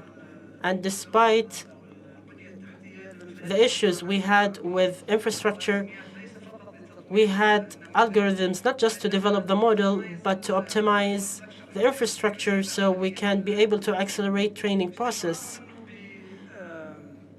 So believing that the situation was critical, like one of the speakers mentioned that the Arabic content published in cyberspace or Arabic is less than 0.5%, and it doesn't match the number of speakers of Arabic language, which represents and accounts for 4% of people across the globe. So in realization for this responsibility for a country like Saudi Arabia, which is the direction of prayer for billions of Muslims, we increased the pace of development. 3 months ago, we celebrated that Alam was adopted in IBM to be open source in IBM Watson X. And also, we just announced that Microsoft adopted the LLM to be open source in Microsoft at Azure. This LLM,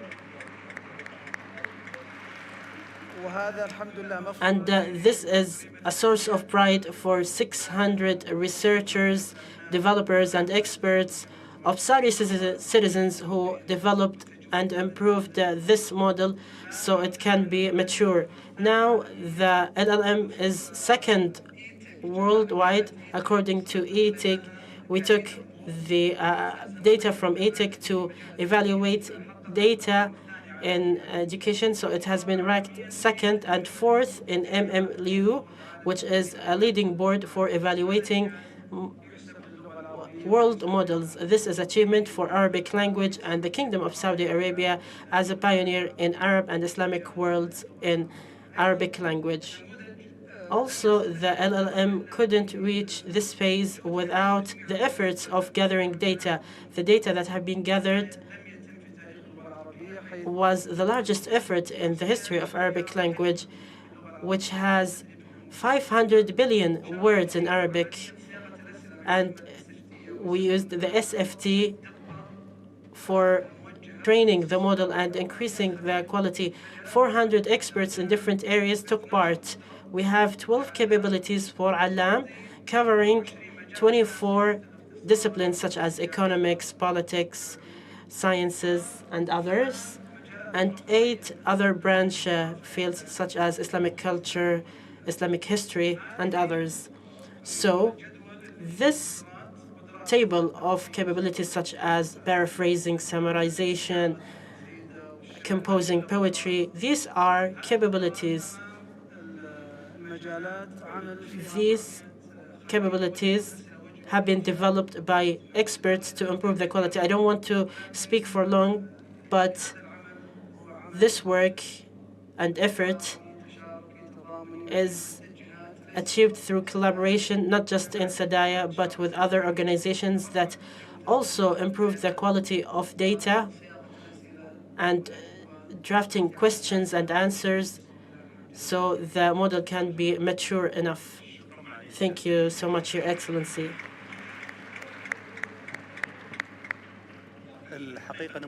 In fact, Alam is a success story, as you mentioned, Your Excellency. Building LLM that focuses on Arabic language is a competitive edge for Alam compared with other LLMs across the world. Let me ask Dr. Khalid Al-Sabti, Your Excellency, what do you think the use for LLMs and Alam, for example, to build capabilities and bridge the skills in the workplace?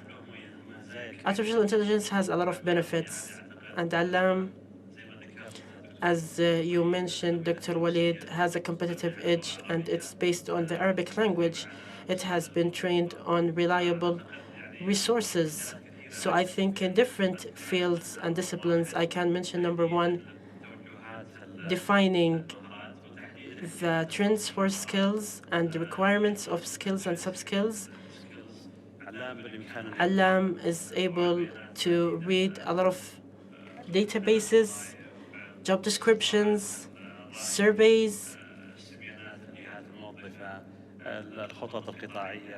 understand plans for sectors, so it can be one of the inputs for evaluating skills for students. Now, the Commission is assessing 54 academic majors to understand the skills required from graduates involving 500,000 students. So Alam can take such inputs and expect what are the required and future skills in the Kingdom of Saudi Arabia. I think this can be a competitive edge that may not be existing in other consultancies across the world. In addition, identifying gaps in the labor force on the level of the sector nationwide. So it can read the inputs, evaluating the performance nationally or in terms of the sector, understanding the competencies that are required in this sector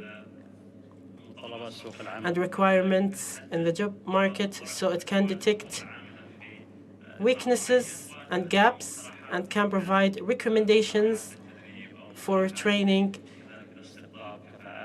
and attracting competencies covering and bridging the gaps. The third example is contribution to improve the effectiveness and quality of education and training. As I mentioned in the beginning, we had preparedness tests that we prepared. Now we have 54 academic disciplines and majors. We will assess the capabilities of graduates, and we will increase it to 60 disciplines. So if we take the outcomes of evaluations for graduates and the requirements of the job market, like we mentioned in the first examples, that if they are linked with Alam, it can provide better recommendations for the gaps existing in curricula in Saudi universities, providing recommendations of how to improve curricula plans based on the analysis conducted by Alam. Also, project-based learning, it can help in technical and vocational training, and there can be simulations provided and facilitated by Alam to assess the gaps and giving direct training and assessment for a trainee. And the last example I want to mention, as my colleague Dr. Abdullah and Mr. Yusuf mentioned, training million Saudis. So because Alam is the artificial intelligence LLM that is most reliable in Arabic, that will bring down barriers in other languages, and that will give an opportunity for using it on a wider scale, whether for students or teachers or families or stakeholders. We have large numbers in education sector and large numbers for those in the labor market. So there is a comprehensive space for that. We discussed with Dr. Abdullah and colleagues the less privileged classes. Alam can bridge the social and economic classes in education that will have a positive impact on learning and education outcomes and the opportunities that can be given to individuals in society, and that will have a positive impact on production and productivity. Applications are many. Maybe the challenge is in choosing priorities in Alam, and I'm quite optimistic that it will have a huge impact thanks to integration that we have seen in establishing the center by signing Memorandum of Understanding. My last question to Dr. Abdullah, I was just talking with colleagues for applications of Alam and the success of using Alam in different areas, but there was success specifically in education. If you can talk about the secret of success and the great opportunity in education. Thank you, Dr. Walid, for your words. Alam, as other LLMs, it continues to learn, develop, and improve from the inputs that it receives in the knowledge base. But in a sector like education, it's an obsession for all aspects of life. His Excellency Minister of Education, Mr. Youssef, helped really and was a support to build an LLM like Alam, and colleagues at the National Center of Artificial Intelligence built education model based on Alam, like what Dr. Khalid mentioned, the tutor that can assist those who face challenges. And a tutor, namely Kalim, was launched. I invite you to visit Kalim at AI Exchange, and I encourage you to visit this platform. The idea is simply, as the Minister of Education mentioned, that teacher is the center of education process, in addition to the curriculum and student. These are basic pillars that will last forever. But how can we leverage artificial intelligence to enrich education and increase its effectiveness and facilitate the role of students and teachers alike? The teacher wants to know the real level of students, not through traditional tests.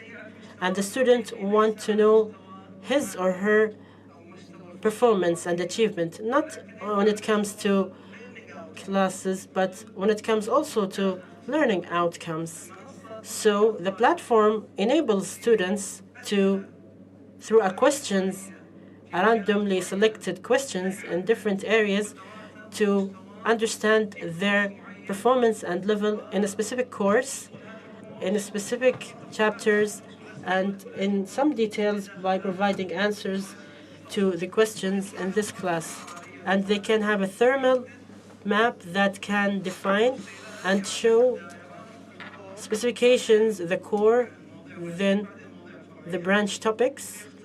So they can choose the ones in the red color they need to strengthen their level. Kalim will appear and say, how can I help you? I have an issue in differentiation in calculus, and I want you to give me questions and help me to learn more about specific exercises. So exercises can be provided in the second round. It is supposed that the heat map will be green after solving these exercises. That means they are now aware. The same thing can be applied to the teacher. So the teacher can know what are the issues that students are facing or the areas that need further improvement. So by following this method, the teacher can do that. So according to Dr. Najla Tuwajri, I would like to thank her. She informed me that all curricula have been applied. She is in charge of the International Olympics, who will be honored. 25 countries participating with us. So all the courses have been downloaded and uploaded, but a large number of the subjects have been uploaded, and we will continue working on improving the model. And like what was promised in the ministry, they will be integrated into Madrasati platform.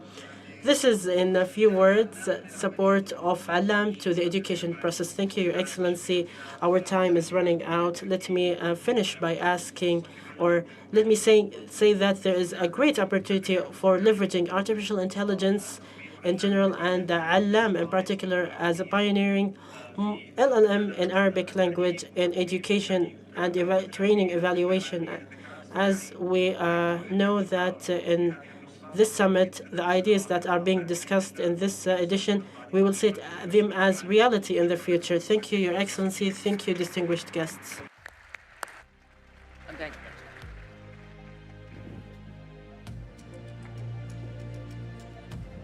Excellencies, thank you very much indeed.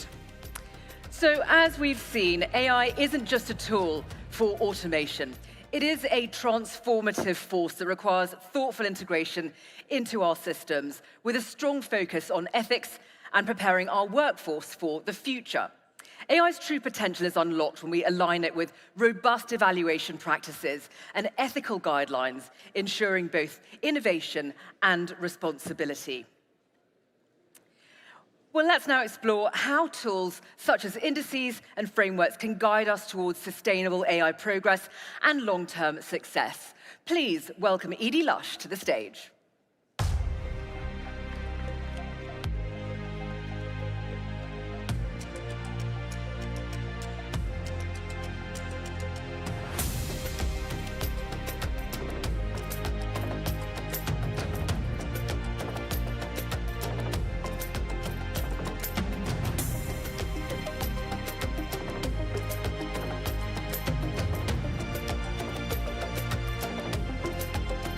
Right, good afternoon, everybody. Welcome to today's session on indices, frameworks, and maturity.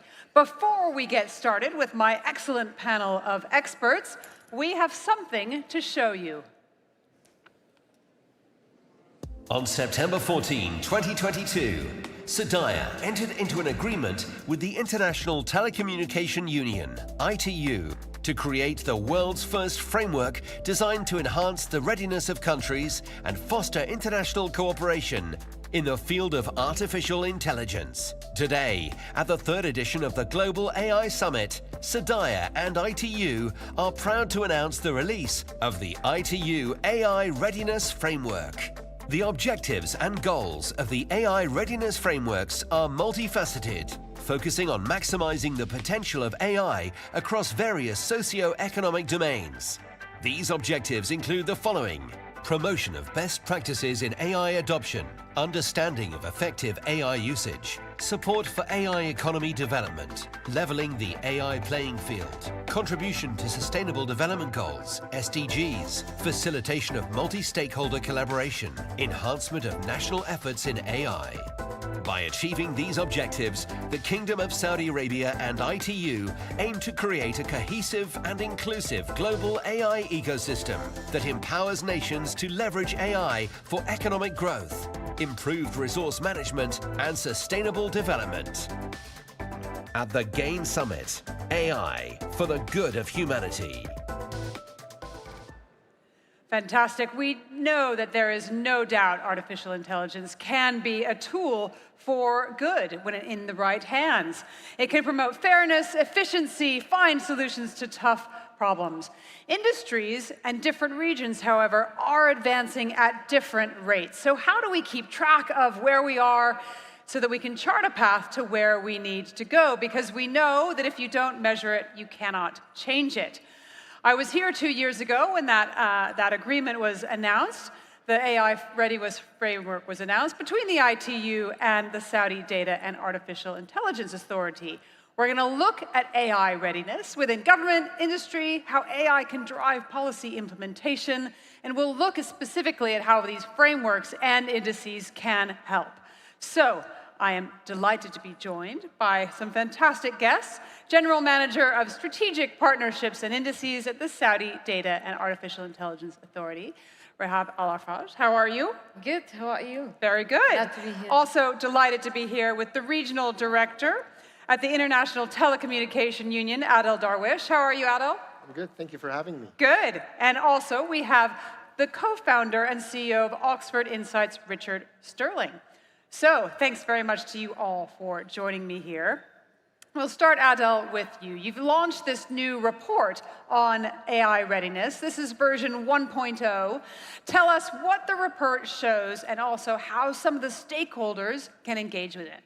Thank you very much. Well, this report has been in the cooking for quite a while right now, and it's a joint collaboration, and we thank Sadaya for supporting us on achieving this goal that we've been targeting since 2017, actually. The report looks at a bottom-up model. It encapsulates 6 key factors, and they start with open data, open code, open research, and then the standards that fill into that. And then we provide a platform, a sandbox toolkit platform, and then it's a deployment. So it sort of encapsulates all the key factors that contribute to this, and we'd like to call it the AI for Good Infinity Framework.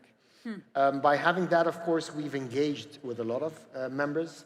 ITU having its unique position as a specialized UN agency for technology and ICT, with its 194 membership and 100 plus sector member, 1,000 plus, I'm sorry, that's a whole digit that I missed. 1,000 plus sector member academia and associates participating in the work that the ITU does. We've brought different industry players together. We've done analysis. Back in May 2024, during the AI Summit, we launched the assessment report, and we're glad to be here today to launch the AI for Good framework itself, version 1.0. Fantastic. And how can stakeholders engage with it?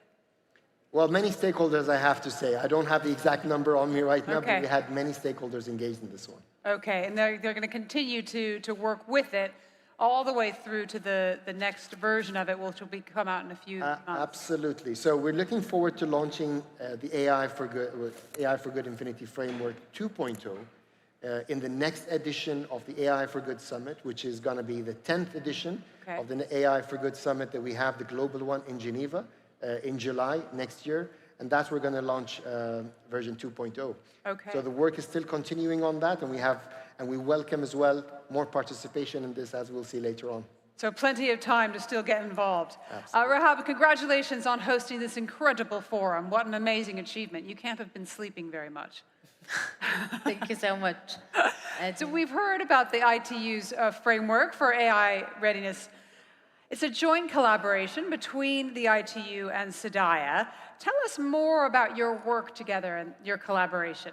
Actually, we're really happy to announce, and we're really proud of this great collaboration with the ITU. I remember 2 years back in the previous version of the Global AI Summit, we have signed the agreement with the ITU, and now we are celebrating this great milestone together with the ITU. So thank you for your hard work, and also thank you for your commitment with us. Actually, we have worked closely with ITU on providing the AI Saudi experts to work closely in shaping the AI readiness report from our experience and AI journey within the region. I will also encourage everyone to provide their feedback to the reports and to respond for the call for action that has been announced for the AI Plug Fest for the AI Readiness Framework, where various stakeholders, where they can plug in several factors such as data, training, and other things as well. On the other hand, I would like to shed the light also that we are working closely with the other international organizations heavily in shaping the AI on a global level, as well in a collaborative and responsible and inclusive manner, and in particular with ICARE and UNESCO as well, where we are championing the readiness assessment methodology within the UNESCO, to promote the RAM within the region for the Arab and Islamic world countries. So you mentioned UNESCO. There are other frameworks and indices, Adil. UNESCO, UNDP, OECD, IMF. What's unique about this one? It's always challenging when you want me to identify what's unique about what we do. But let me go back to the first assessment exercise that I spoke about. So when we did the assessment and we got the experts from the industry, we looked at what is missing out there. And as you know, UNESCO has worked on the AI ethic, and they're also working on an AI strategy joint with the ITU as well. However, we found this unique space where most of the approach at the moment is a top-down approach. The approach that we have come up with is sort of a bottom-up. We've looked at the stakeholders, we've looked at the different AI platforms, and we thought, okay, we talk about interoperability, we talk about multi-stakeholderism, yet we didn't have a framework that supports this collaboration. And hence, the idea came for our framework, which basically brings, as I mentioned, the different elements. As IT, we have a lot of standards. We have over 100 standards that is published today on AI, and we have, I believe, over 300 standards on AI that are actually in the making as we speak. So AI is a very hot topic, and I think this interoperability and the working of the different AI tools together from the different vendors, from the different entities, that is very key, and I think that's going to be a key factor when we talk about the deployment of these services on the ground itself, and not just stick to the strategy level. Interesting to think about interoperability before the systems are developed too far. So, Richard, let's bring you in. We'll bring you, you're another AI expert, and you also have a framework and an index. So tell us how your index contributes to improving AI readiness around the world. Thank you. So our index has been going since 2018. So most people are familiar with 2018, think the Transformers papers. For us, it was about the genesis of our index. When we created it, there were only 10 or 12 countries who had an AI strategy. And we wanted to help countries think through this challenge of like, well, where do I sit? How am I doing relative to my peers? To give people a starting point for thinking about how to progress on their AI journey. And in the years since that's happened, since we started it, then technology has moved on. Most countries now have an AI strategy. Most countries are trying to push. And we've evolved the index as it's gone to make sure it's helpful for countries thinking about like tracking that progress and thinking about where to focus next. Interesting. Give us an example of what that looks like. What countries have used it? How have they changed as well as the technology changes? It's always the big question, like what's the impact of your work? Well, we've had feedback that a number of countries have used it when they're designing their AI strategies. In particular, I'd just highlight like Latin America, where most countries have actually used the pillars of our index to reflect into the pillars of their strategy, and then use it as tracking progress. So this is, for us, like a real sign of translating from what's a research project into real policy impact. Interesting. And what about any examples here from the region? We're working with a number of countries around using our index as a way of like identifying what next, where to go with their AI strategy, and what to push on, which projects to improve. Fantastic. So, Rahab, tell me what you're doing here in the Saudi Data and Artificial Intelligence Authority at a national level to improve AI readiness. Thank you. This is a very interesting question, Eddie, because we have recognized the importance of the AI readiness in general across several sectors, and in particular for SDAIA's establishment in 2019, and under the National Data Management Office, we have launched several frameworks and policies and regulations within the data management in particular. Also, we have empowered the government entities to have their data management offices within the government entities, And recently, we have launched the National Data Index to measure the readiness and the maturity for the government entities for data management across several factors. And one of them, for example, data quality and data governance and open data, and etc. On the other hand, we have noted that we need to guide the government entities for the AI adoptions actively. So we have published certain guidelines for AI adoption, the generative AI guidelines for the AI adoption within the government entity, and we are ready to take this to the next level. So today we are announcing the AI adoption framework and the AI offices and activation of the AI offices initiatives within the government entities, where this will support them to embrace the technologies and innovations. Just to summarize, the AI adoption frameworks, it's designed to help and to guide the government entities and increase the awareness for AI adoption and encounter and to set the key factors and the key procedures for the AI adoptions. And lastly is ensuring the alliance with the best practices. So in a summary, we are aiming, and the goal for us is to support the government entities for them to build their own capabilities for the AI adoptions and their technologies through their AI offices.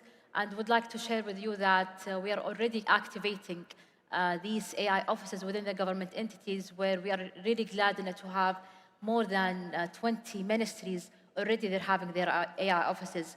And we wish that more to come in the near future. Interesting. Adel, I know that Sadaya is our host, and we want to be nice to our host, but in fact, backstage you were sharing with me that Saudi is actually quite far ahead in some of this work. Give us your sense, because you see things from such a sort of high level. Give us a sense of where Saudi is on this development and how you'd compare it with other countries. Well, indeed, the Kingdom of Saudi Arabia has, in our view, has achieved quite a lot when it comes to digital transformation as a whole, be it the AI, be it the digital government services, on all telecommunication, ICT industry. So the Kingdom has really showcased a big, huge jump. At the moment, the Kingdom is top ranked when it comes to the Global Cybersecurity Index of the ITU. It's also having high ranks within the ICT Development Index. So we've seen that the Kingdom of Saudi Arabia have progressed very, very strongly on many fronts. And I think the AI and Sadaya's work is no stranger of anything else that the Kingdom has done. And the strategies and the work that the government jointly has done, and that's a unique case, in our view as a UN agency, that we've seen in Saudi Arabia, the collaboration at the government level, the implementation of the strategies across government sectors have been very useful, because you have the whole of the country advancing all together, and that's very useful. And that brings us back to the AI readiness model that we have. In this case, launching a platform, and that's something that will be coming up. We will be launching a platform where it's a sort of a toolkit and a sandbox area where you can then plug and play with the different standards, with different approaches and all that. So all that, again, Saudi is already well ahead of that, but all that, again, would help any nation in advancing the whole of the government as one big block of advancement of services to the public, as well as at the private sector level. Perfect transition. We want to learn a little bit more about the AI Offices initiative. We've got a short video to play for you now. The Kingdom is proud to unveil the AI Offices Initiative, a groundbreaking program aimed at revolutionizing productivity and elevating the quality of public services across all sectors. This initiative is set to drive transformative improvements in efficiency, decision-making, and service delivery by harnessing the unparalleled potential of artificial intelligence. In a landmark move, the Kingdom of Saudi Arabia is officially activating AI offices across all government ministries during the 3rd Global AI Summit. This significant step marks a new chapter in the nation's journey towards accelerating the adoption of AI solutions and fostering innovation across the public sector. The vision behind the AI Office's initiative is to empower the public sector with advanced AI capabilities, ensuring the responsible and ethical use of technology to drive progress and enhance public services. This initiative is a key milestone on the path to creating a smarter, more efficient future, ultimately improving the quality of life for all citizens. At the GAIN Summit, AI for the good of humanity.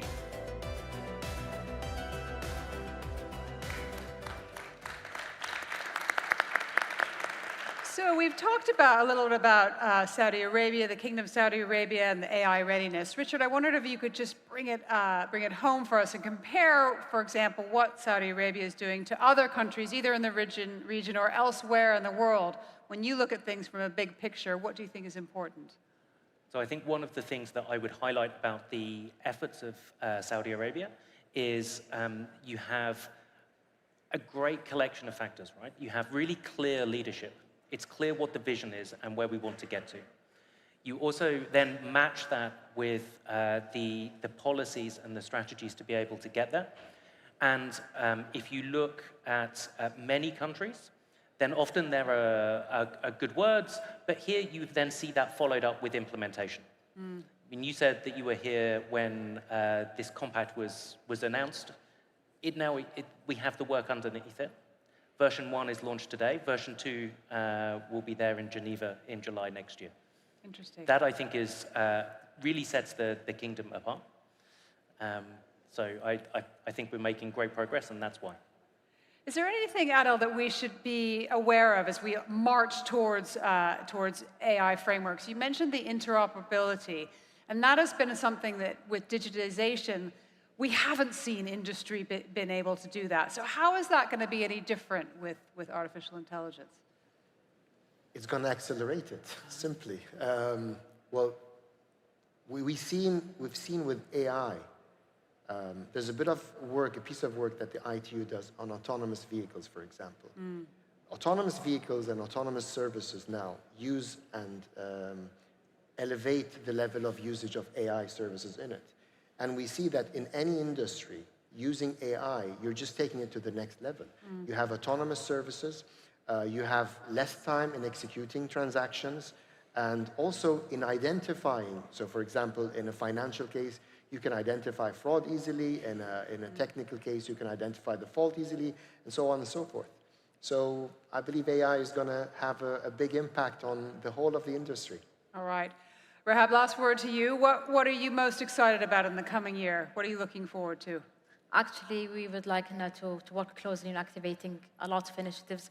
Many announcements has happened during the summit, and we're really proud of. So now, until the next summit, we will be working closely in activating these initiatives and to be on the map globally on data and AI. Fantastic. Well, that concludes our panel on indices, frameworks, and maturity.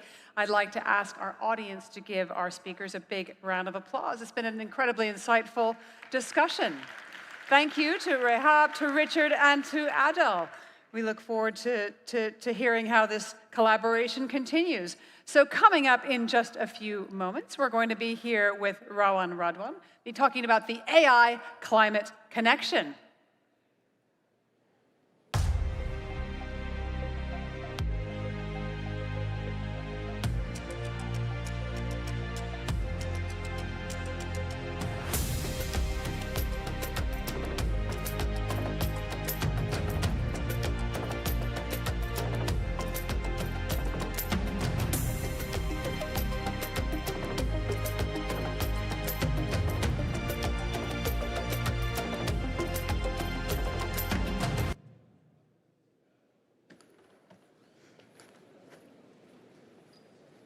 Ladies and gentlemen, what an exciting panel now with Angie and her esteemed guests. Our next panel is quite an interesting one. Our biodiversity is under threat. We tend to forget that we share this earth, and a threat to our biodiversity is a threat to mankind. According to a 2022 Living Planet report, there's been a 69% decline in biodiversity since 1970. one of the reasons of which is due to the effects of climate change. Our next panel is one that offers insight into a possible new path into the fight against it. And if you could kindly welcome with me my esteemed guests, Topher White, and we have Gordon Gould.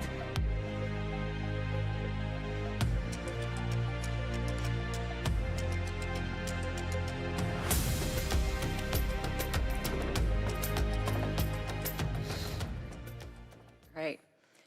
This is exciting. So we've had a couple of conversations behind the scenes, of course, on the subject.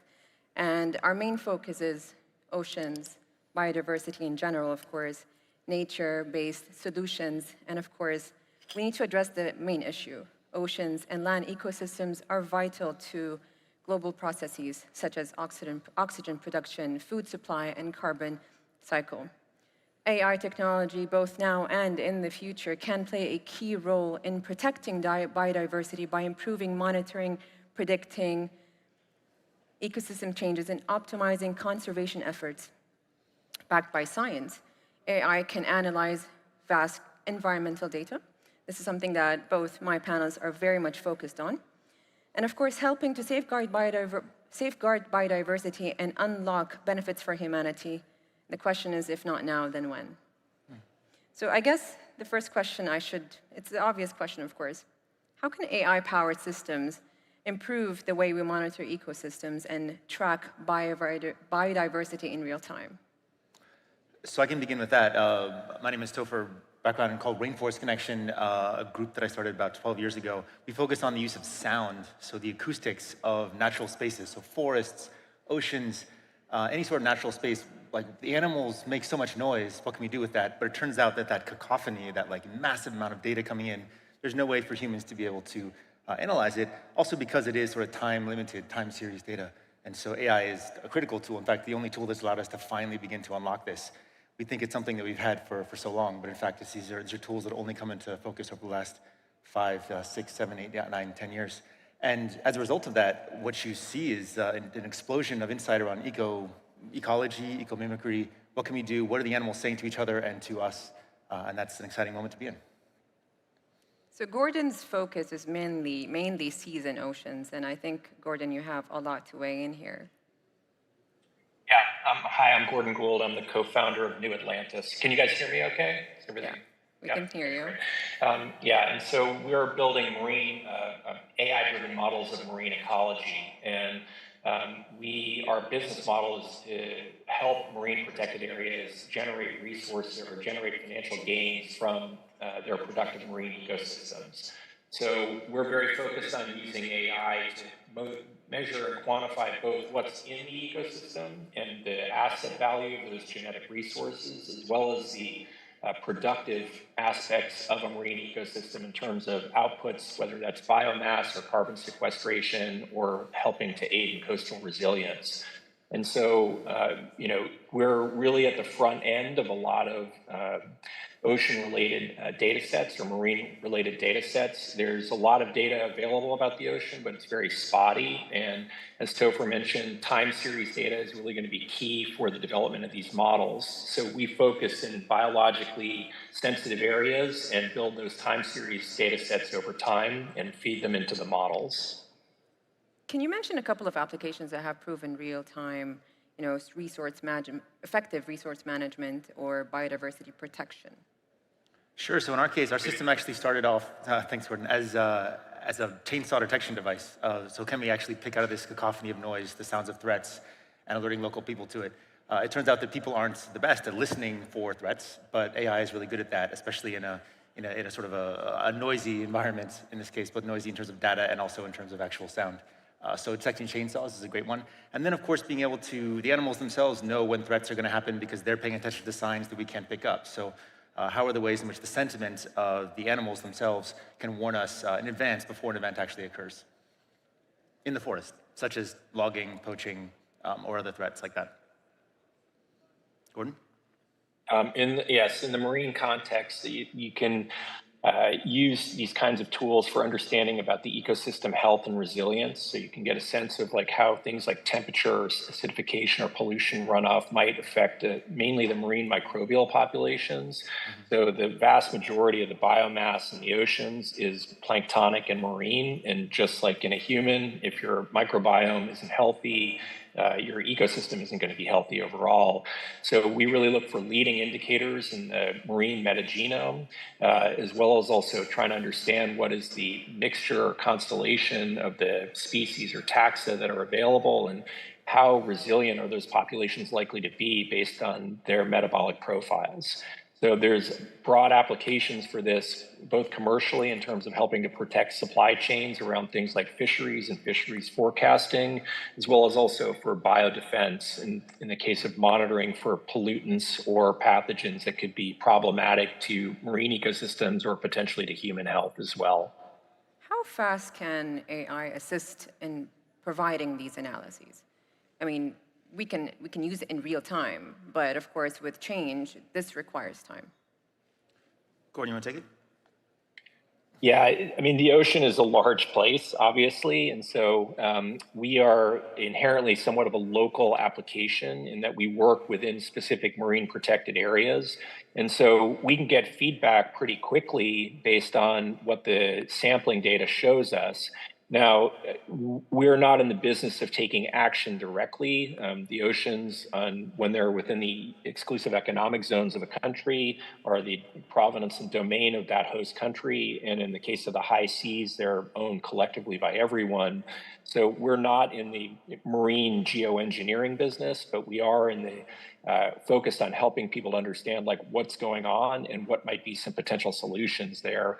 How fast those get affected, that's really more of an issue for the decision makers on the host country side in many cases.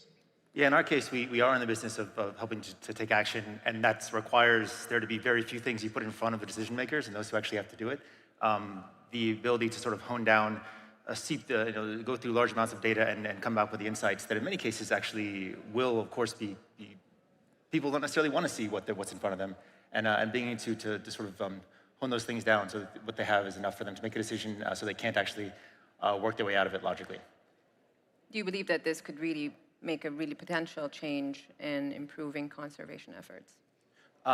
Yes, but more than just as a tool that people can react to, I'd say it's a tool that allows us to actually take on a new insights and new points of view on what's actually happening out there, especially when it comes to animal vocalizations or animal behavior or animal insights in general, which again don't have to just be vocalizations. I'm sure that as Gordon's talking about, he's sensing those at large like microbial and larger macro levels. In our case, we're seeing what are the animals saying to each other about us, about each other, and in many cases reacting to pressures that we ourselves can feel, but they themselves feel entirely differently. So yeah, new points of view. From our last session, oh, sorry, Gordon. I was going to just comment on sort of how it can be used in conservation. So both the insights from the models and in terms of the health of the ecosystem can obviously be applied for direct conservation measures. But our broader view is that people, if you set up the incentive design correctly, people will pursue an incentive that is well designed. And in our case, what we want to do is align financial profit with healthy ecosystems. And so by helping host countries and related. It seems that we marine lost. Ecosystems. Oh. You're good. Sorry, you're good. My point was just like we're turning marine ecosystems into financially productive assets. And so people will pursue what is profitable for them indefinitely. And if you can align sustainable ecological practices with financial profit, then you have a highly scalable model and that you're building in conservation in that process. On that point, Gordon, how can AI help us, protect and monetize in the way that would support conservation projects? Of course, include different countries, especially those whom are hard hit by the effects of, overfishing, for example, but climate change specifically because it's a trickle effect. And also, what role does AI play in ocean-based climate strategies, specifically strategies? So the way that we're really viewing it is that by developing these models of marine ecosystems that are really principally focused on microbial and planktonic, we generate a couple of different things in the process of building out those models. One is a list of all the species that are present and their genomes. And it's estimated that there's probably potentially less than 1/1000th of 1% of marine species have been fully sequenced. And so we're really at the front end of a lot of discovery opportunities and the value of the genetic resources in the ocean. So as we build the models out and as we have the genomes of the species that are resident, we start building these libraries of genetic sequences that could be potentially useful in drug discovery, in synthetic biology, in cosmetics, and industrial enzymes. And those libraries become assets, national assets of the host countries. And over time, as to like Topher's point before, we're building time series data sets so we can see not just what species are present and what genes they have that might be of interest, but how those genes are expressed under what conditions, which can also help inform the commercial potential of those genes, as well as the productivity output of the marine ecosystems in terms of like tonnage of fish or carbon sequestration, things like that. Absolutely. I mean, to Gordon's point, 1/1000th of 1% of sequencing having been done, and I think this is the biggest opportunity in AI right now, is the ability to extract and make use of training data from nature itself. Because if you think about it, like we focus so much on human-based data, but like the biggest blue ocean of opportunity is in training it on the collective genius that nature ourselves, like we would recognize this genius, but we can't because we're people, but AI can and can be trained on it. And so, and in a sense, it's the least extractive way to pull these insights and real stuff out of nature is the collection of data, whether it be sequencing data, whether it be acoustics. You don't need to extract natural resources because the monitoring itself is a resource that we can finally, for the first time, use. I can't think of a better opportunity in AI right now than looking towards nature itself for training. Nature-based solutions work, simply. It is what it is. And we are using nature for our own benefit. So it makes sense for us to give back in the best way possible. And using AI and optimizing AI is the one solution that can really fast track the changes that we want to see.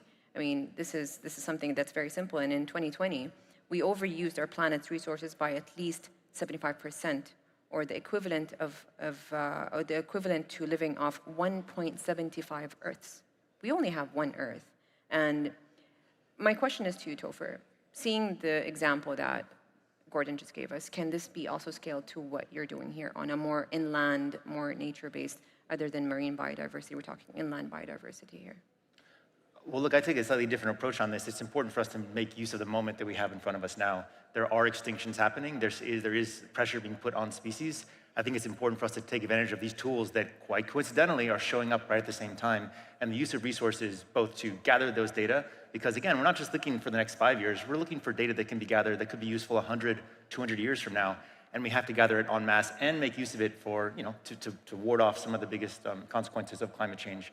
So I think that we are both fortunate and there's a big responsibility in living at this moment in time to gather as much as we can about this most interesting moment, I think possibly in the history of our species as one on Earth. And that doesn't just come from the technology in front of us.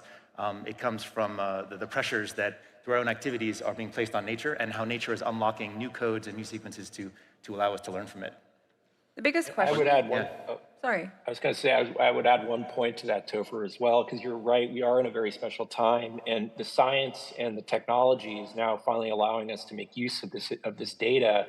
But what is also equally important is that there are business models that are emerging around the data and data management and data-driven tools or AI-driven tools that will create opportunities for viable economic systems that can be self-perpetuating and aren't driven by grants or funding, but actually have profit models built in so they're self-sustaining over time.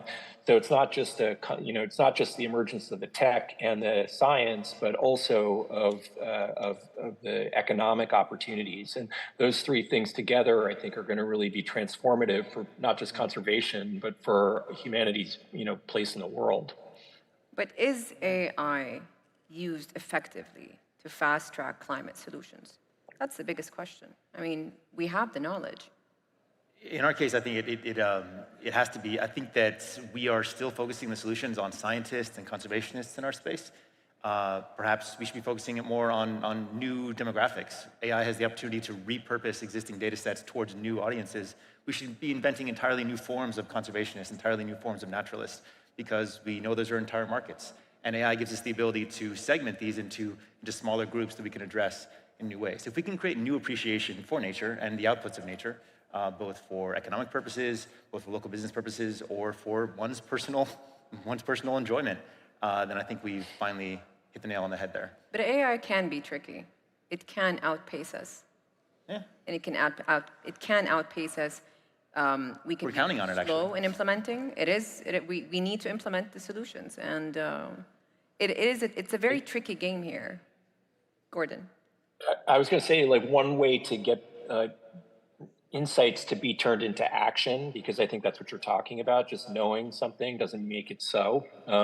So again, this comes back to the alignment of interest, economic interest with insight.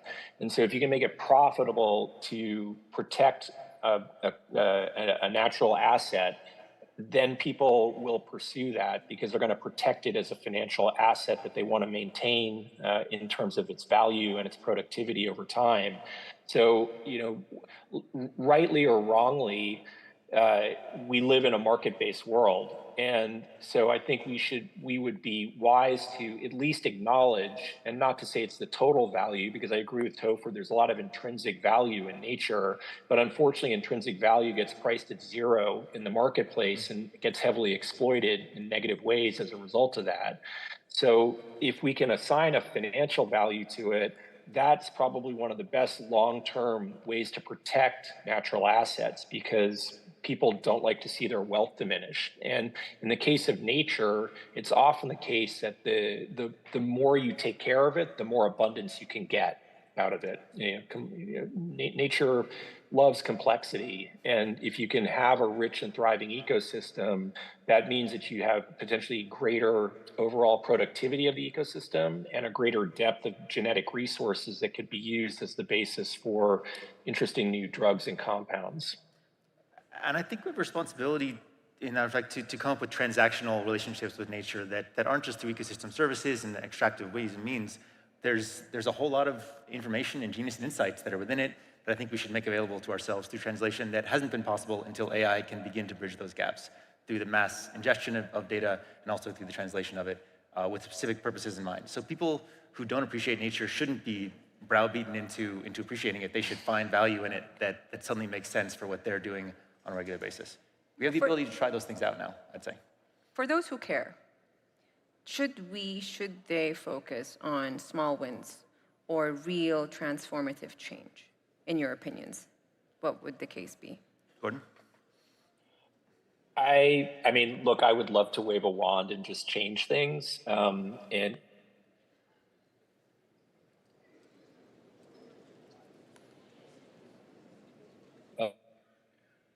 You're back. It seems that there's a small glitch. I would need, Topher, would you want to weigh in on this? So I'd say on this, sorry, Gordon, we'll get you back in a second.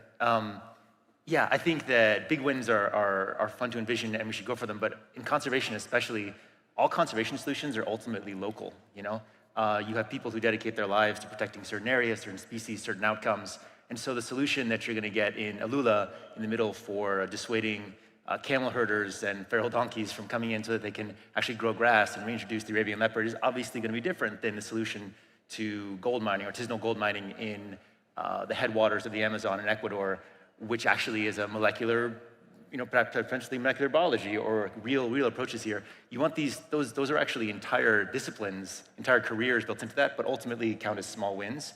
But what you need is thousands of those. And so in a decentralized world, especially one that relies on different systems, we want there to be smaller solutions. And then every once in a while, you'll stumble on the big ones. But the small ones are incredibly rewarding and are necessary in conservation. Going back to the point where 69% of biodiversity loss since 1970, that's a big number and quite scary. Recovery is possible, but bending that curve for biodiversity will require targets, really ambitious targets, that will not only accelerate conservation and restoration, but also address the drivers for biodiversity loss. Is it ethical to profit from ecosystems while protecting them? And how do we ensure that AI-driven profit models don't exploit environment? I think it's necessary for someone to start profiting from these models, or they won't grow at the rate that we need them to address it. Gordon?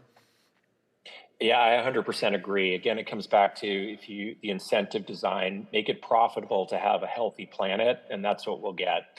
And in terms of the sort of, the ethics of how do you manage it, there are also emerging parallel technologies in blockchain, for example, where you can essentially cryptographically guarantee that the information somebody's looking at is actually what happened. And that can be very useful for the collection of information, creating data provenance, as well as also the development of IP and tracking who's using what IP and or how payments are being conducted. So I think AI is an extremely important tool, but I think AI coupled with different kinds of innovative crypto economic frameworks, and you don't necessarily need a token to do this, but just the ability to sort of cryptographically ensure that data is what it says it is and to give transparency around it will be ways to scalably create business models around shared resources like ecosystems.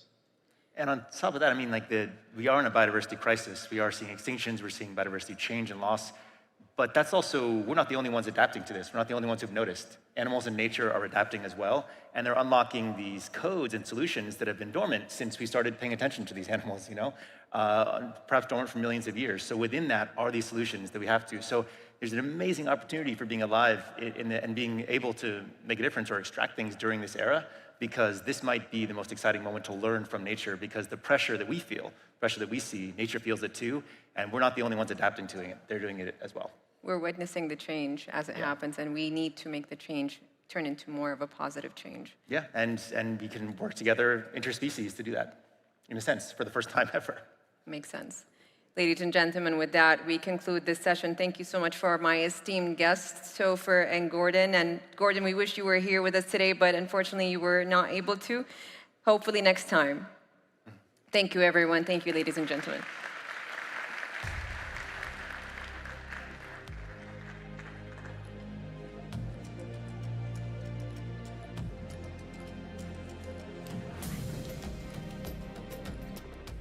And with that, ladies and gentlemen, وبذلك سيداتي وسادتي كنت سعيدة أن أدير هذه الجلسة الحديث عن مستقبل إيجابي للطبيعة والتحولات، ونتفق جميعا أن سوف نصنع التغيير للأجيال القادمة عن طريق استخدام الذكاء الاصطناعي. رحبوا معنا بالمسرح نجلة التويجري والمتحدثين في جلستها.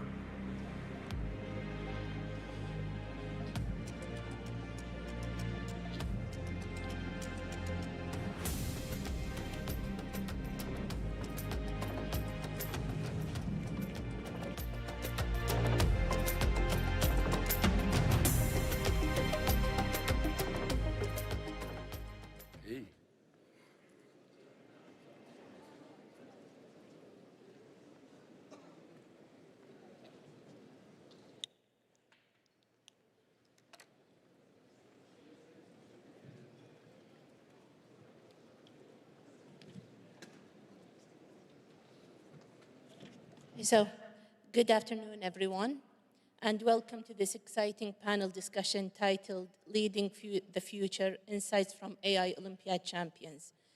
Today, we have the honor of hearing from distinguished leaders in AI who have played pivotal roles in mentoring future innovators through the International AI Olympiad.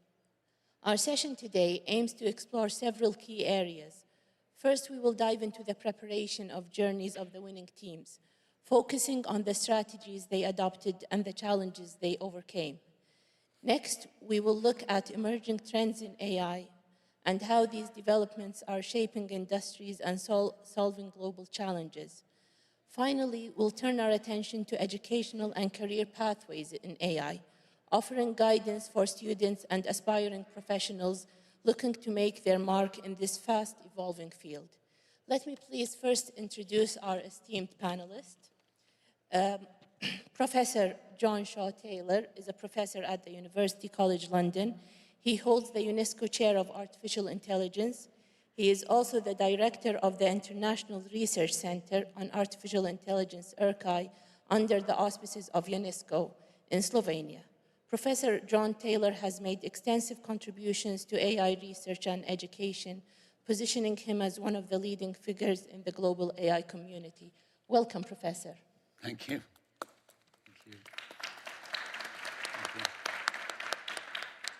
Our next panelist, Selena Lee, is the CEO and co-founder of Zindi, which is a platform dedicated to leveraging data for social good. She has been instrumental in launching global platforms such as Alliance for Financial Illusions and Zindi. Selena's work spans financial inclusion, public health, and climate change. She has lived and worked across Asia, Latin America, and Sub-Saharan Africa. Welcome, Selena.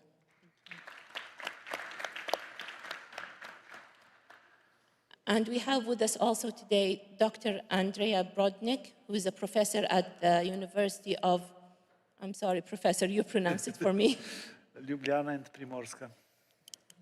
And he has a PhD in computer science from the University of Waterloo in Canada. His research spans data structures, algorithms, and K-12 computer science education. He has been a CTO, senior developer, and winner of numerous prestigious awards, including the, again, I can't read this, sorry. Which one? Doesn't matter, go ahead. And he has authored over 170 scientific papers and holds 6 international patents. Welcome, Dr. Andre. Thank you.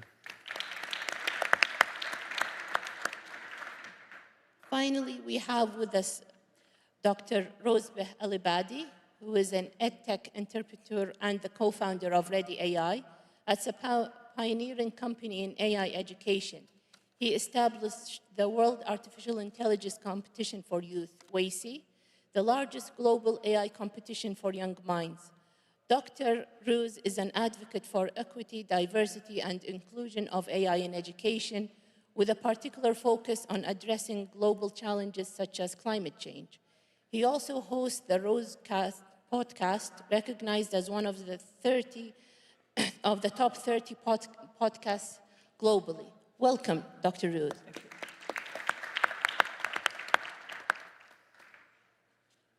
Okay, so let me begin this panel by a simple question. So when we talk about AI Olympiads, we'll start by defining what an Olympiad is to our fellow audience, and then we can go into how students are actually prepared to take part in such huge competitions. So, Dr. Andy. Well, now you got me. I think that the Olympiad it's meant to have at least 3 good things, right? The first one is bring young kids together to talk about interesting things. The second one is these young kids do have some way to show their knowledge and share their knowledge. And the third one is, the most important in my opinion, is that there becomes an aspiration from any young person to go somewhere, because this kind of means that you're really achieved something interesting, and moreover, because what you achieved will help you to be really successful in whatever way you proceed your career, not necessarily only in AI or computer science for such, but in any area of human activity. So, Dr. Roos, what do you think since you launched WACI? Yeah, I mean, first of all, congratulations to you, all of you, because the Olympiad that you have here is amazing. Just seeing people coming from 14,100 kilometers, and I use ChatGPT to figure out the distance between Auckland and Riyadh. So it's a wonderful place for students to come together. What we measure here today is important. Ranking is important. But I think the real measurement for these Olympiads is 10 years from now. Where are these kids going to be? What are they going to be doing? How are they going to be collaborating with others? And in the context of this particular Olympiad, I think what has been accomplished, in my opinion, is you have moved in a way, not away, but stepped forward from teaching and promoting computational thinking to something much larger, which is actually the theme of this conference too. You move to AI thinking, which really highlights the human collaboration, the creativity. What does it mean to be a human being in this age? And I think that, to me, is a very important measurement. But most important, just watch these kids 10 years from now. I think they're going to surprise you. Yes, I totally agree. I think, Professor John, this was your first Olympiad, right? So how about your insights on it? So I think maybe I'll pick up the theme that was very aptly put forward, which is that we need the AI Olympiad is actually quite a challenging thing to organize in a couple of respects. One is that there is, in most schools, no AI taught at the moment, and we needed to create a competition that was accessible to any school student. And I think the other thing that is particularly challenging in AI is that AI, we need to think about in the broader context. We can't just study AI as a small academic discipline. It needs to be thought about and taught in terms of the way it interacts. It's by inherently interdisciplinary challenge.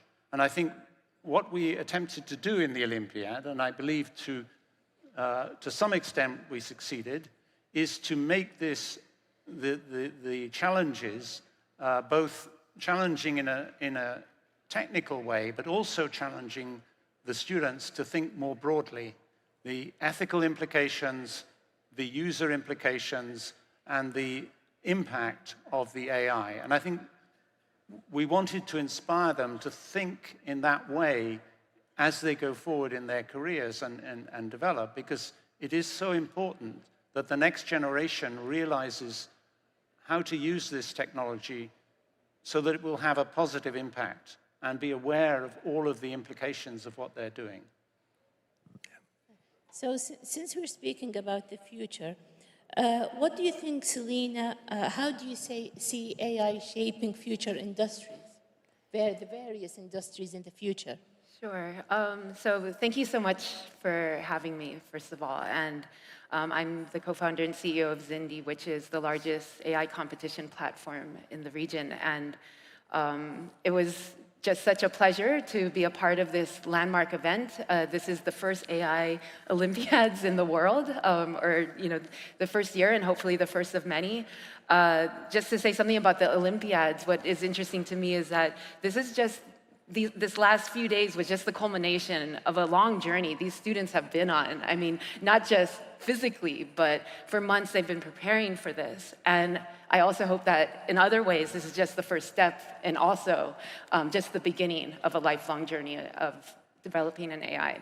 And I think the importance of this is that this space is just changing so rapidly. Every single day, every month, there's new technologies coming out, there's new developments. And so what's important is to make sure that young people, the next generation of innovators, of technologists, are equipped with the tools that they need in order to contribute to society, to business, to everyday people's lives, right, with AI. So I think to your question, AI is influencing everything from climate to business to financial services. Every single aspect of our lives is already being touched by AI, and it'll just get to be more. And so do you think AI can be leveraged to solve some global challenges, for example, like climate change? Definitely. On Zindi, we've run over 300 of these types of real-world practical problems. We've worked with the UN, with the government of different governments. We've done quite a few challenges that have to do with how AI can influence climate change, for example. Right now, we're running a challenge with UNESCO in Malawi, where they've collected drone data, and the issue is that census is taken every 10 years. And so when a storm comes in, where flooding is happening, they don't actually know physically where the people are located, where the population density is. So they're using AI to identify and geolocate homes, specifically by an XY coordinate using AI. What do you think, Cruz, about what Selena has been saying? Do you think AI can play a role in fostering innovation among our young generation? I think so. Just think about your kids. Think about the younger generation. I think it would be difficult for us to define what that role would be, but I think this younger generation that you're seeing it at your AI Olympiad, you're seeing it across the schools, they're finding how they're interacting with these, let me call them agents, let me not call them machines or tools. And I think we're beginning to, in a way, find where we feel comfortable interacting with them to solve some of the problems that are important to us. So whether you're sitting in Riyadh, or you're sitting in Toronto, or you're sitting in Cape Town, or Lisbon, these kids have different types of problems. The question is, are they finding common grounds in order to solve some of those problems using these technologies? And this is extremely important. At the core, all of us sitting here, all of you in the audience that are watching, we might be passionate about AI. But as far as I know, let me pinch myself, I feel it. We're pro-humans. So the real question is going to be, how are we going to build those interactions? Can we solve problems? We can. But I have my confidence and faith in what we do as humans in order to solve those problems, augmenting our capability with AI. Yes, thank you. My next question is to you, Andy. I'm sure that, during this Olympiad, we had a lot of, unexpected moments with the students, some of the solutions, some of the things that we did not expect. So even in other Olympiads, so can you share with us some of these moments that you witnessed?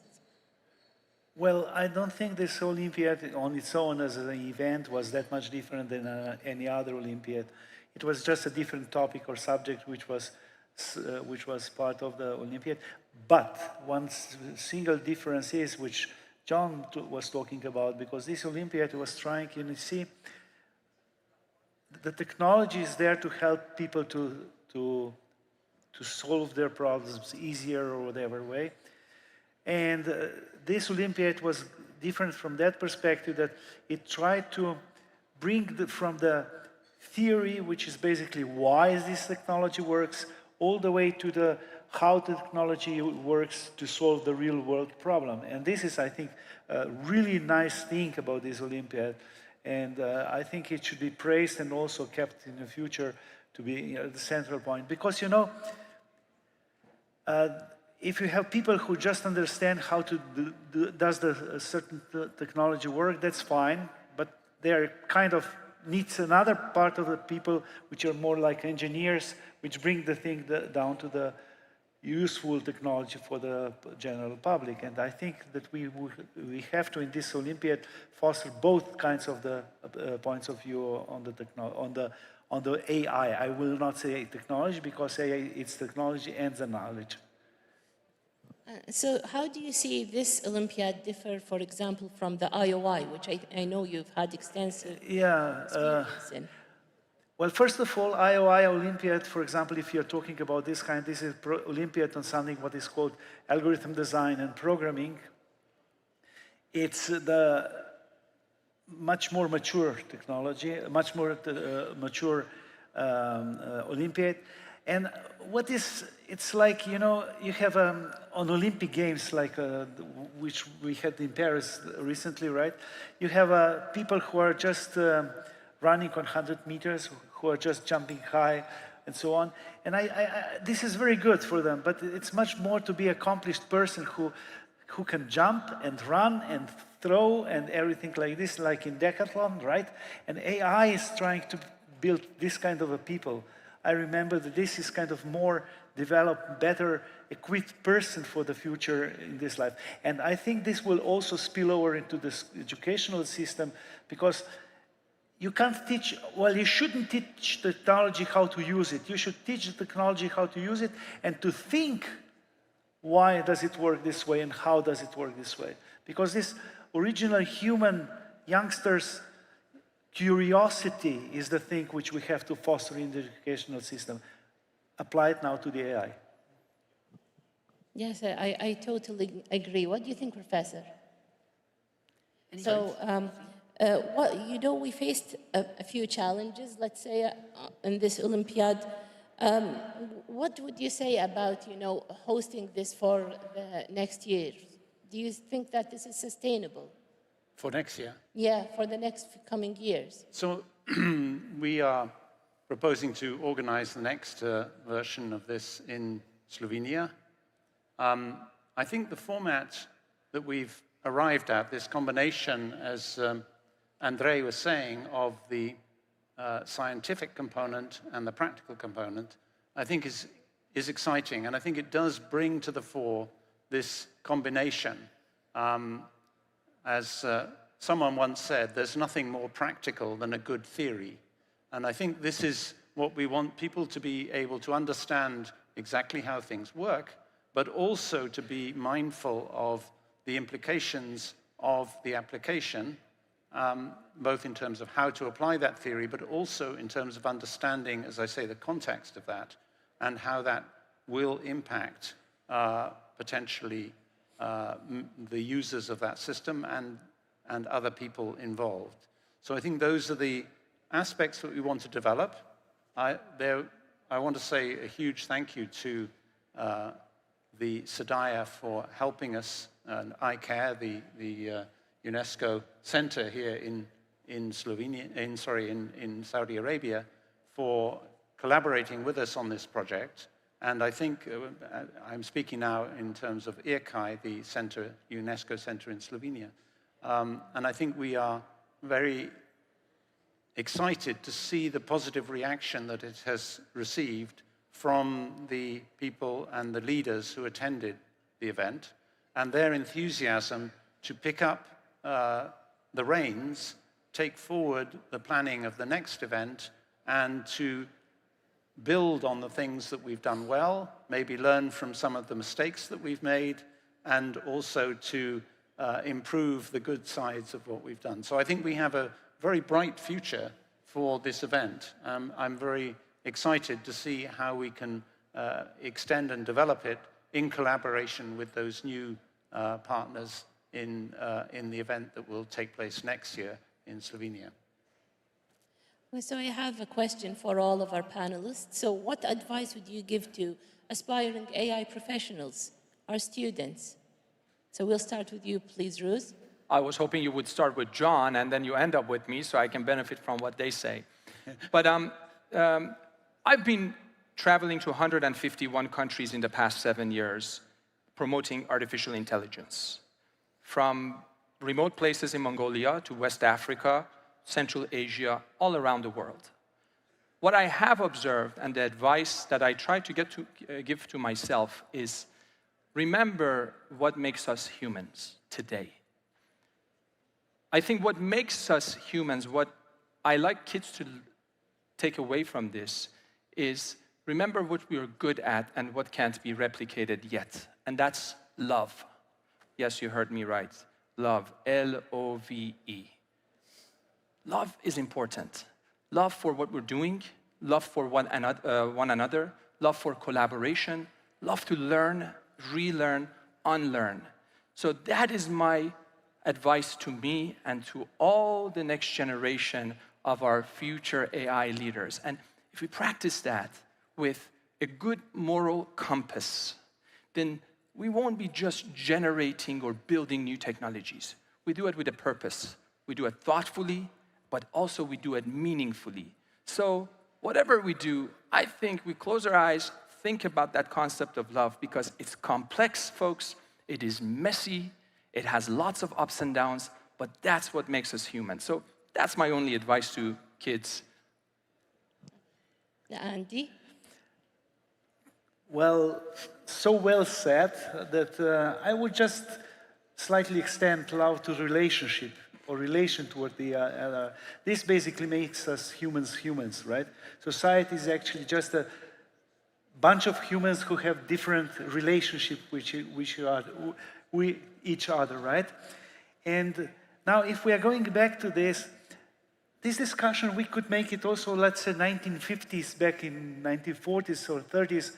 that's almost 100 years ago, when people discovered that you can produce the nuclear energy, right? What I want to say here is technology is neutral, and its use is actually based on how much we are human, as you mentioned, right? And for this purpose, what we need to do is, and I am very happy that perhaps John can tell more about this, also one of the tasks in the Olympiad was also, you know, engineers are beautiful kind of people. They can do anything, and they think that they should do anything. But I think they should also be more touchy toward human interrelationship, like you mentioned, right? Because this basically puts you in a more human way to develop and use the technology. So what should kids know? Well, kids should definitely know, or our future generation should definitely know, how does it work? What are its deficiencies? How these deficiencies can and might be trying to be improved? And definitely how it can be used to improve the quality of life and human interrelationship or allowing between the people, and for the best of our little tiny blue world, right? Yes, I agree completely. Selena? As someone who was totally new to the Olympiad, I know the other panelists, you know, have had a lot of experience, years of experience, but as someone who is totally new to the Olympiads, I'd just say that I was totally blown away by the young people who were here. We had 90 people, all under the age of 18, who were literally solving. I mean, I want you guys to understand how incredible this was. In 5 hours, they took the entire region of MENA, cut up into over 100,000 squares of 10-kilometer square pieces, and down to the month, they were able to predict where the next fire was going to occur. They built machine learning and AI models to do this, something that years ago it would have taken a PhD to do. These are kids who are under 18 who did this in 5 hours. It's incredible. Yeah, so I think that, I mean, I don't even want to try to give advice to these brilliant kids. I mean, on Zindi, we have 70,000 young people on the platform.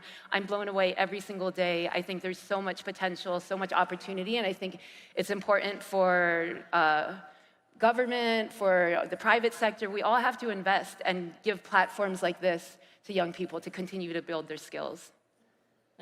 Professor John? So I may be picking up a little bit on the theme from the other side of the, of the board here. I think one of the things that AI is challenging us to do is to think about what it means to be human. I think for many, up until the advent of the recent large language models and the sort of emergence of what I would call really intelligent AI, we naturally felt our definition of being human is we're the intelligent animal. We are the ones who can reason, think about how to plan in a coherent way, and through that we have mastered our environment and flown to the moon or whatever we've wanted to do. But I think now that hypothesis is a little under threat because it's quite clear that AI is matching our intelligence in many, many areas, and if not all. I mean, the ability of generative AI to exhibit intelligent conversation is really, truly remarkable. And I think there are some who react to this by saying, well, it's not really intelligent, it's just a machine producing sequences of syllables. And I think what they want to say with that is, it's not really human. That's what they're saying. But I don't think they're actually proving that it's not intelligent. I think what they're proving is that we've mixed up intelligence and humanity.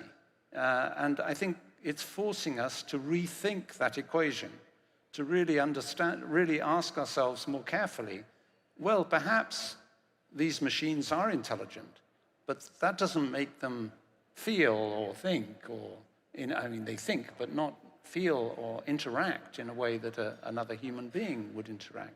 So what is it about us? And I don't have an answer, but I think this is a very exciting moment in history for us to, it's like, the telescope enabled us to start to explore the universe. Maybe AI is enabling us to explore ourselves more deeply.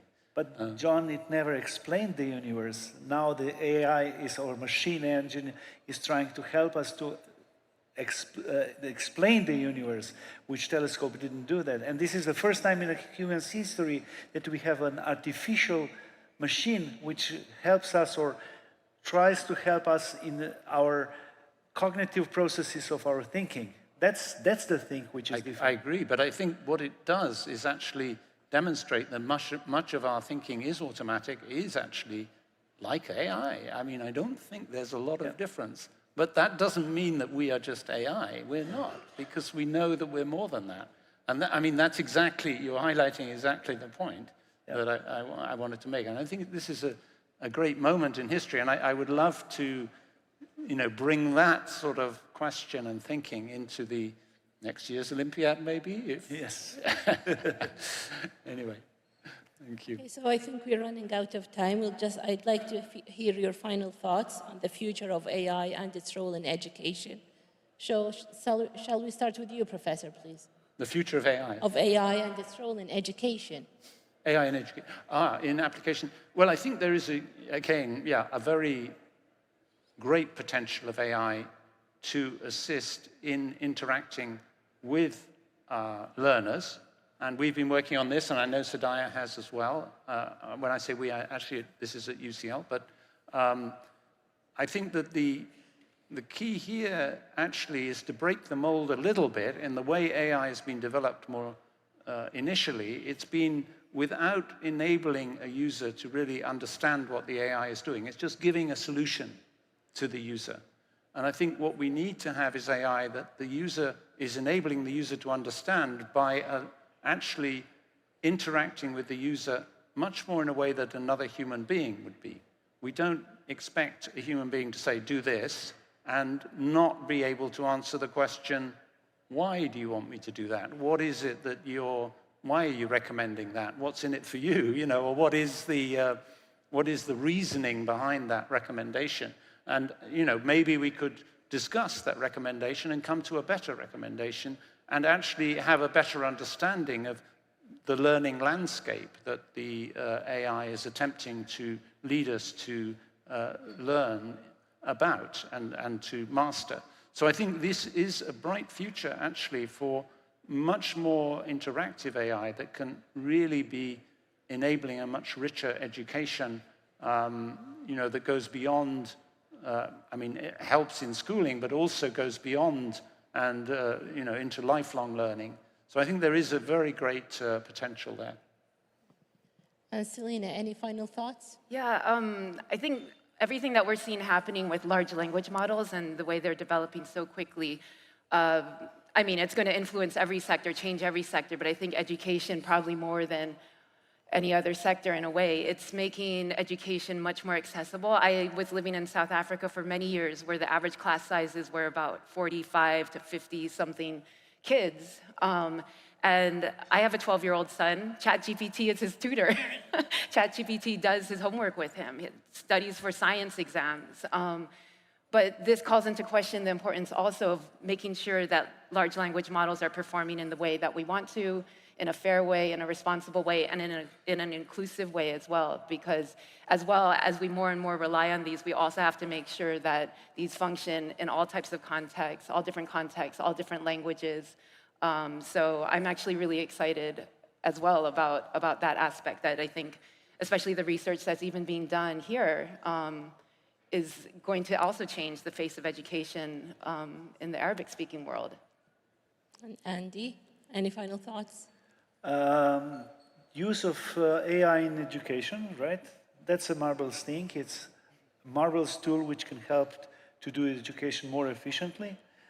But don't forget something else, that education is not done by AI, but it is still there, a human being, teacher, who is interacting. Now the problem is, and challenge, not the problem, it's a challenge, is to educate these teachers how they can benefit from AI to improve the way of the quality of the teaching. That is a huge challenge for especially because teachers are not all your age. And finally, Ruth. Since we're out of time, I keep it very short. They said everything that I wanted to say about education and future of AI in education, but my conversation is with teachers. If you're a teacher out there, if you're a parent out there, do not try to be a perfect teacher. Just be a good teacher. Yeah. What does it mean? That means encourage the love of learning and curiosity with the kids. Rest of it, ChatGPT, other large language model tutors individualize. And if you're a parent out there, do not spend quality time with your kids. Yes, you heard me right. Do not spend quality times with your kids. Spend trash times. Bake cookies. Play with them. Have pillow fights. This is what makes us human. Rest of it, I think it will be augmented by AI. It goes back to your love, right? Well, I would like to thank you all, our distinguished panelists. And since we were talking about the AI Olympiad, we now have actually the award ceremony where we will award our winners with the medals. Thank you all very much.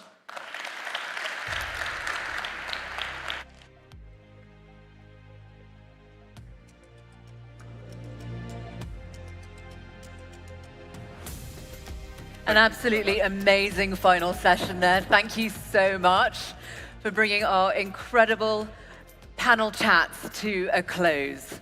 We are at that stage of the day where we get to tell you about some incredible achievements. And you may remember, if you were with us yesterday, we showed you that live shot of the grueling final exam of the AI Olympiad, the last hour of the practical exam, and there was those students working away at their desks. And I'm delighted to say we have now come to the point of the day where we can hand out the awards to the winners. Just so amazing to see, how hard they've worked on this and really advancing the cause of AI into the future and just embracing it with everything they've got. Because, this is the next generation, and I think, tell me if you doubt this, that in a few years' time, we'll be on this stage discussing their amazing accomplishments. They will be talking to us on this very stage about exactly what they've done. So let's get the awards underway. Let's meet the winners of the AI Olympiad 2024. Absolutely. And to present the awards, we have the honor of calling to the stage His Excellency, Ambassador Saso Podlesnik, Ambassador of the Republic of Slovenia to Egypt. Also, to present the awards, His Excellency Dr. Essam Al-Wagait, Director of the NIC Sedaya. And in a moment, we'll be welcoming back to the stage John Shaw Taylor, Professor UCL. But in the meantime, please let's turn our attention to this short video.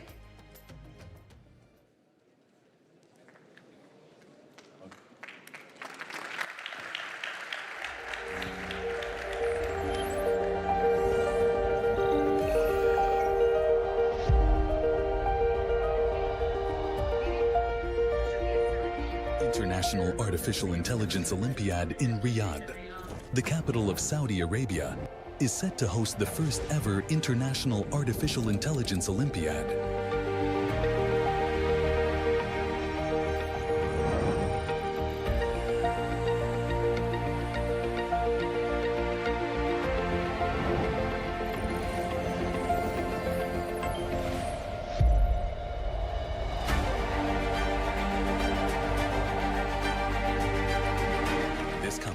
Will bring together talented students from 25 different countries who will participate in tests and challenges related to artificial intelligence applications.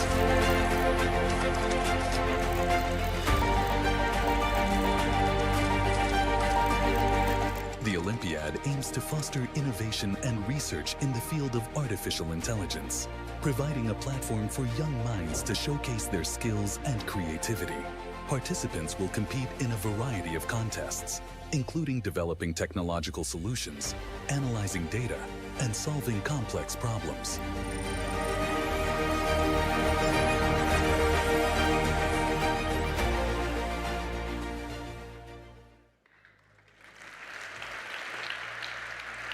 What an incredible project. Absolutely, just astounding. Well, now it is time for the exciting part. So we would encourage everybody, please, to come to the stage to receive your award, but up those stairs and then across the bridge to join us on this side for the group photo. So let's get started. Let's hand out some awards. And first up, for the AI Olympiad, please welcome our Bronze Award winners. And they begin with Shan Pustoselmsek from Slovenia.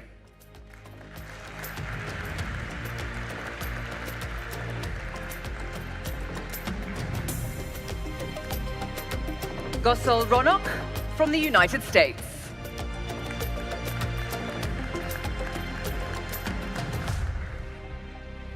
Noran Kanturk from Turkey.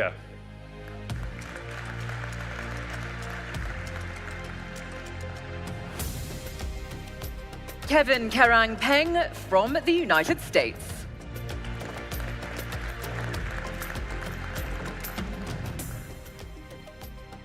Congratulations to Alessandro Farkas from Italy.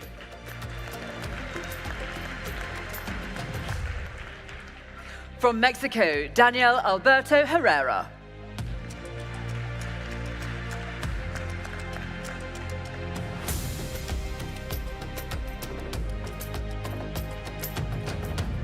Congratulations to Lee Guan Han from New Zealand.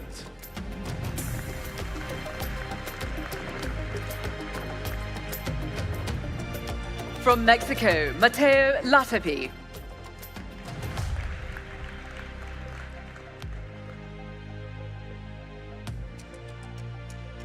Everybody taking a moment to get that photo.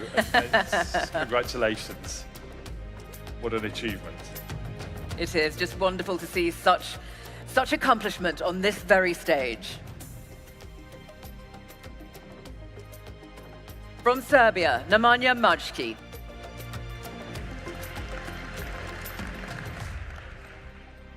Congratulations to Arvid Kristoffersson from Sweden.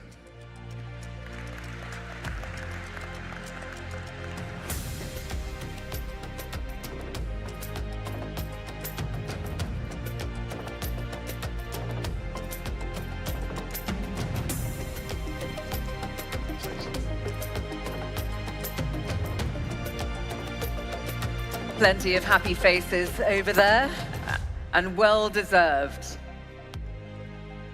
And if you didn't know your world flags by now, here is the moment to learn them. A reminder, of course, 25 countries taking part. An astounding 25 countries. Olympiad.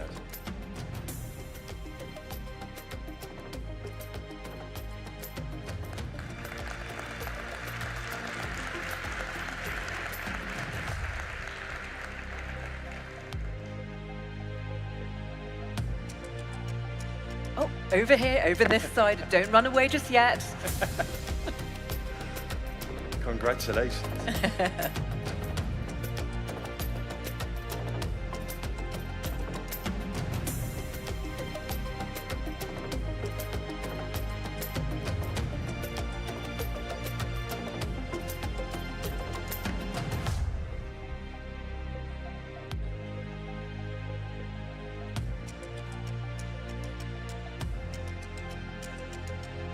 Let's call up some more winners in the bronze category, collecting their bronze award for the AI Olympiad. Please welcome Abak Samiz from Jordan.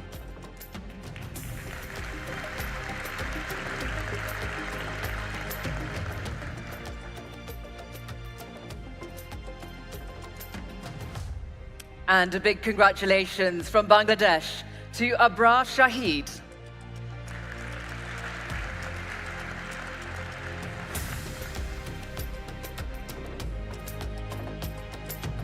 Congratulations also to Alexandru Bogdan Miron from Romania.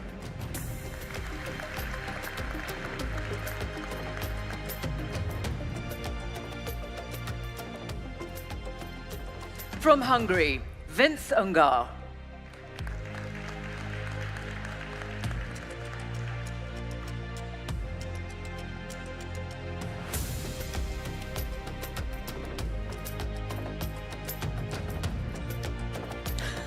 don't lose your flag.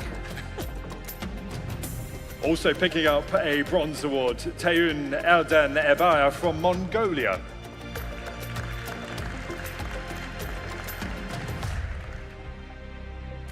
And joining the winners, Gevorg Gregorian from Armenia.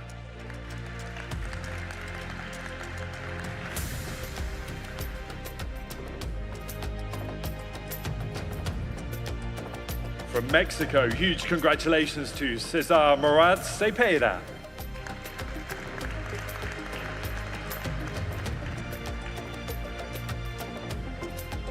Very well done from Bangladesh to Rafid Ahmed.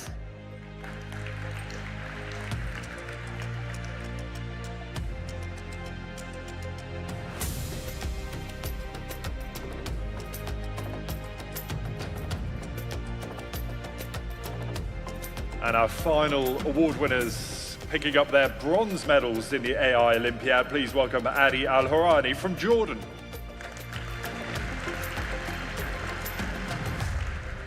And rounding out our bronze winners, Cengiz Ore Aslan from Turkey.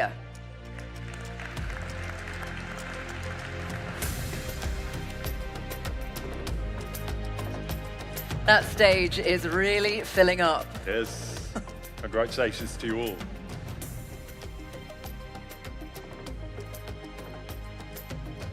We're going to move on very shortly to our silver award winners, but we'll just let the final bronze recipients take that all-important photo. Well done. Congratulations.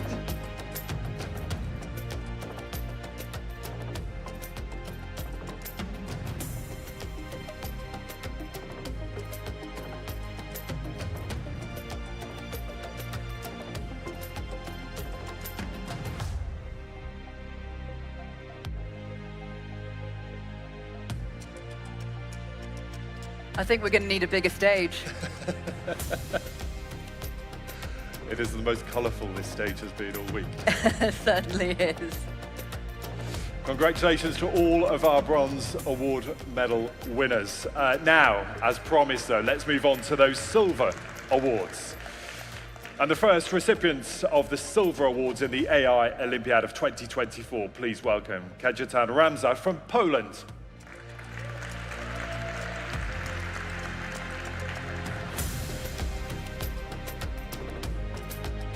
From Italy, Matteo Arcari.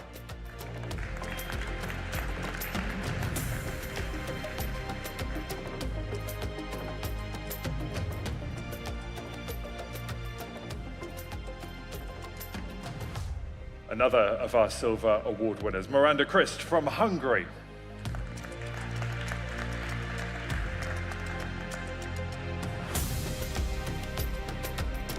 And from Sweden, Teo Lovmar.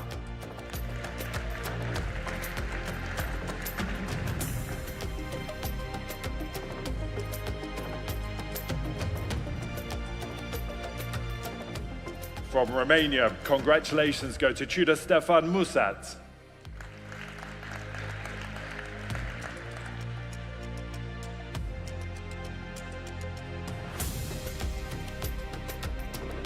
From Poland, congratulations to Filip Maniak.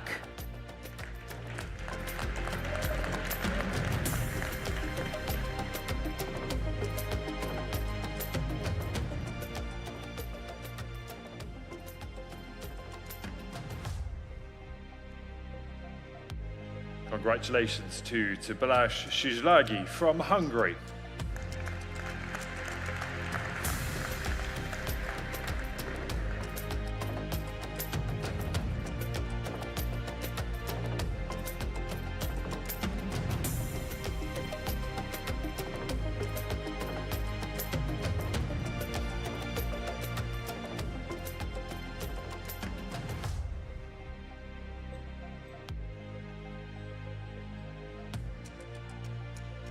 And from Bangladesh, Misbah Udin Inan.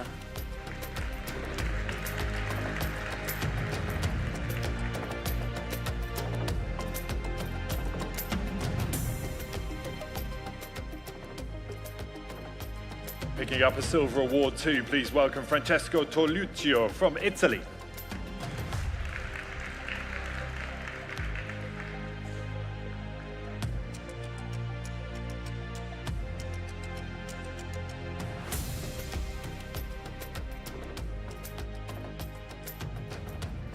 And joining the silver cohort from Bangladesh, Arifin Anwar Salamuddin Ahmed.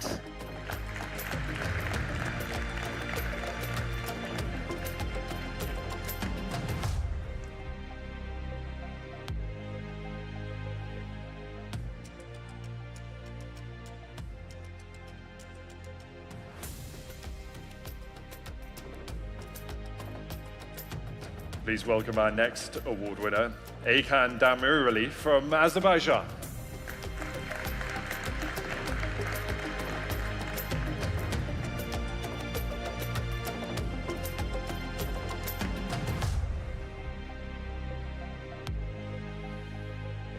And adding to the Azerbaijani Awards Hall, Fuad Garayev.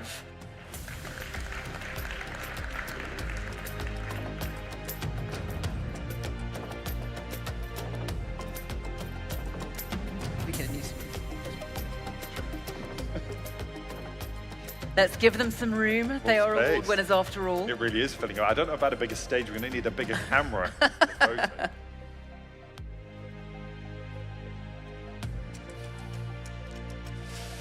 Now, picking up an award for Serbia, representing Serbia, please welcome Mihajlo Jančević.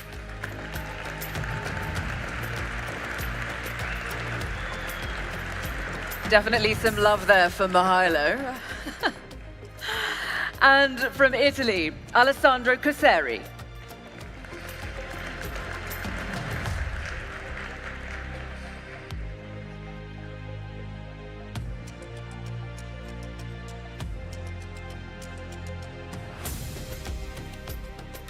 Please welcome from Poland, Timotheus Stepkowski.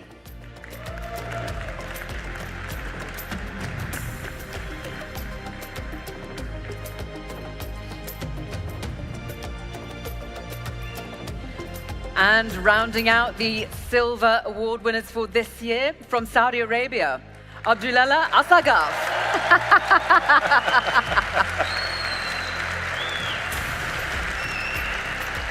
Nothing like a hometown crowd, eh?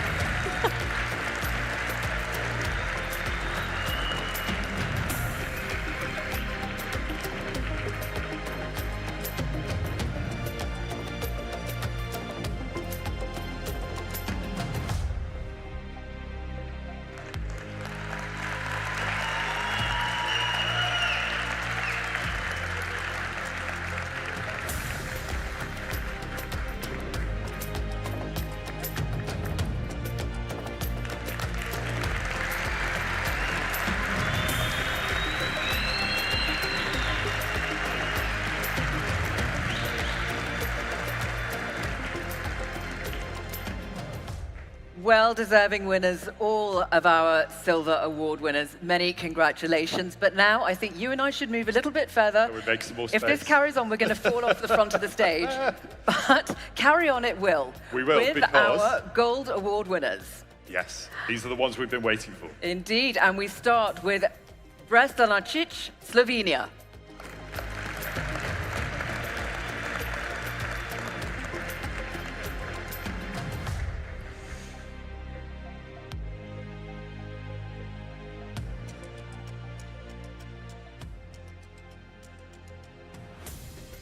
From Poland, please welcome Marek Muzyka.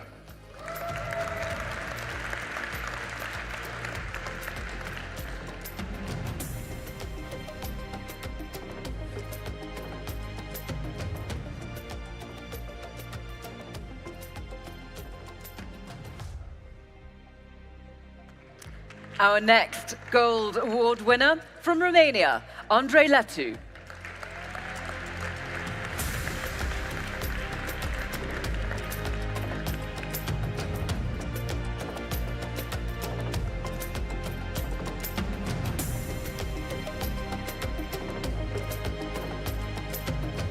Please welcome to the stage Faruk Ibrahimovic from Bosnia-Herzegovina.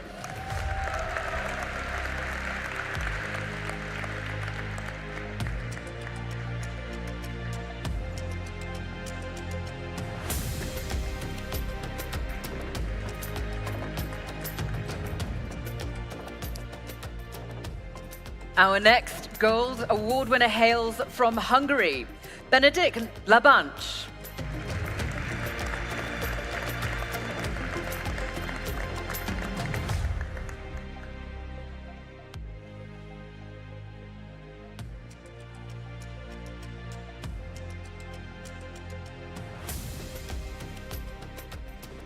From Albania, please welcome Blendi Avdoli.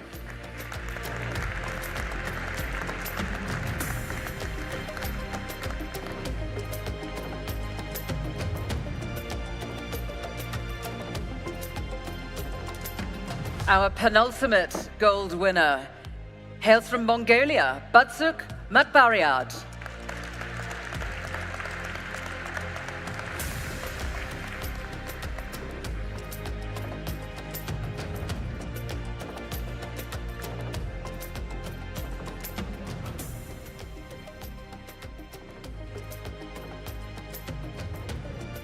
And last but not least, picking up our final gold award in the AI Olympiad of 2024. Please welcome Victor Cohen from New Zealand.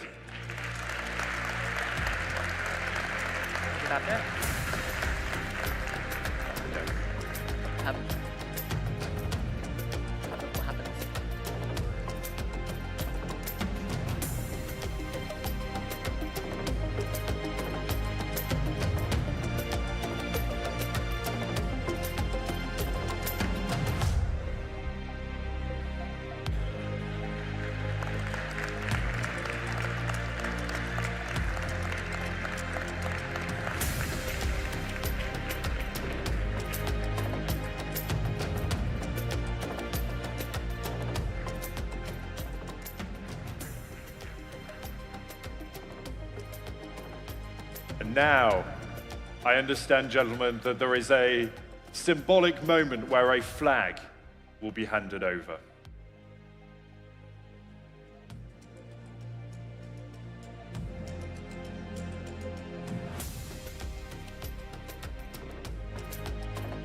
This is an important symbolic moment. This flag represents the handover from Saudi Arabia to the Republic of Slovenia, who will be the next hosts of the AI Olympiad.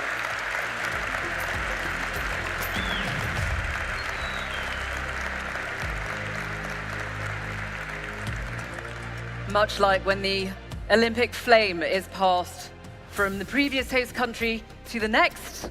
And Angela, at this point, we're going to get out of the way. And yes, gentlemen, if you'd like to come and take a group photo with all of our winners. You should see what it looks like from our view. Absolutely what an stunning. Incredible picture. Let's get out of the way.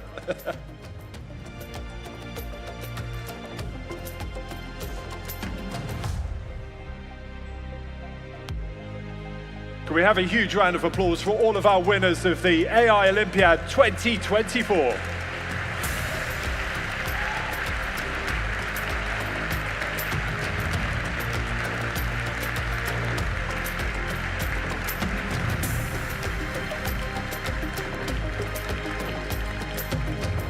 The hard work, the stress has paid off.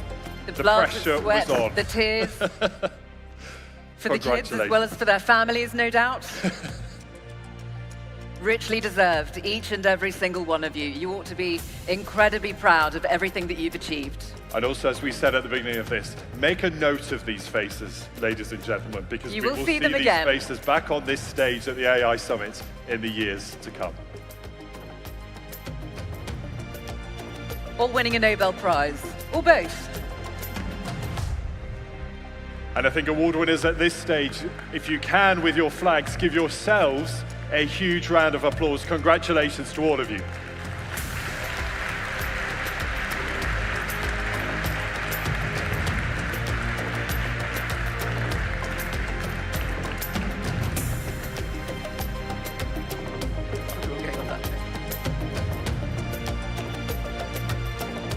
Congratulations, everyone, and Your Excellencies, thank you for handing out those awards.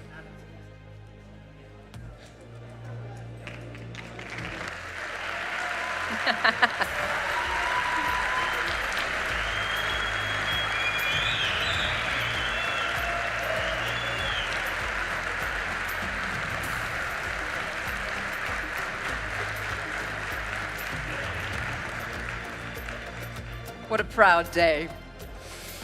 Now, it is time for our next special part of this summit. This is the point when we announce the Kingdom's latest initiative in promoting responsible AI. We know it has been a theme of this conference and this summit over the past few days. This is your latest initiative, the National AI Ethics Badges Programme. Yes, exactly. And, you know, as the Kingdom's AI policymaker and regulator, Sadaya launches this initiative to ensure that AI technology is developed and deployed in a responsible and ethical manner. And you're so right, we have heard plenty about that over the last 3 days. Well, the badges are recognition of the AI products that are developed by public and private organizations that, as Anjali says, uphold AI ethics principles. And they're also designed to foster a responsible AI ecosystem in future. So today we celebrate 22 early adopters of the National AI Ethics Principles who have embarked on their ethical AI journeys. So just, if you're coming up to receive that award, please come up in the same way, just using these stairs here, and then make your way over the bridge, and once again, there will be a group photo.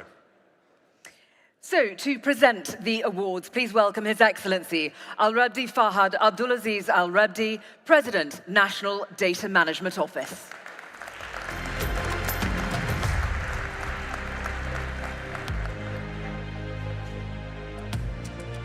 Your Excellency, thank you, and let's start announcing some of those incredible winners. Our first winner is Ayla.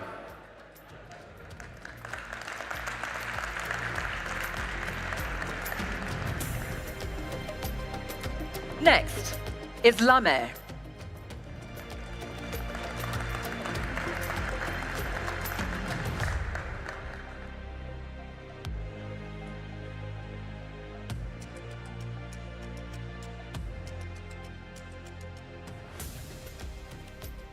Please welcome to Hazen.ai.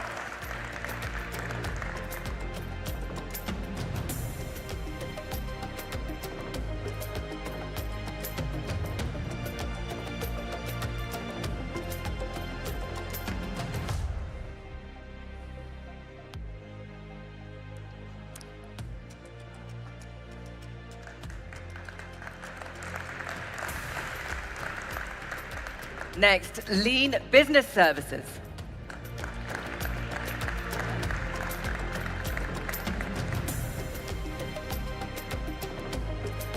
Congratulations also to Lucidia.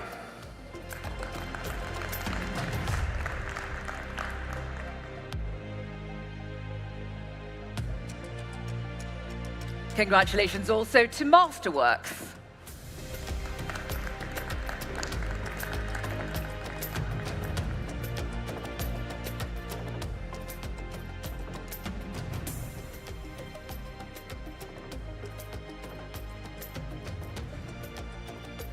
Also picking up one of these prestigious early adopter awards is the Ministry of Culture.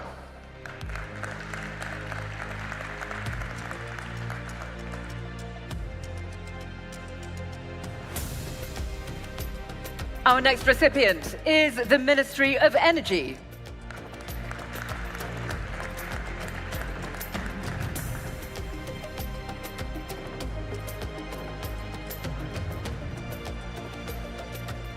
Congratulations also go to the Ministry of National Guard, Health Affairs.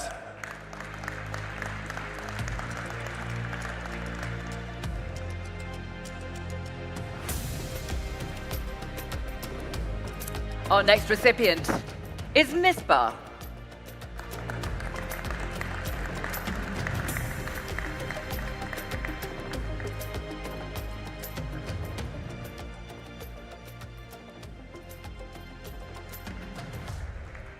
Congratulations to Quant.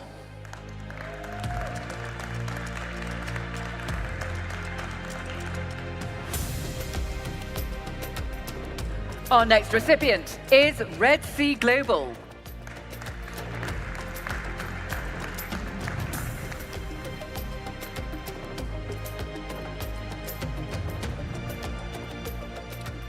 More of our winners, please welcome Sadim Technology.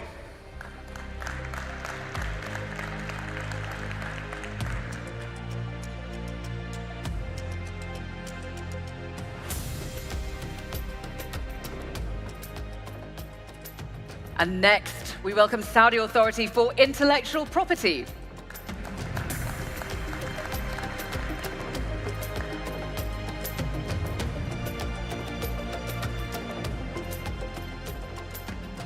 Congratulations to Sky, the Saudi company for artificial intelligence.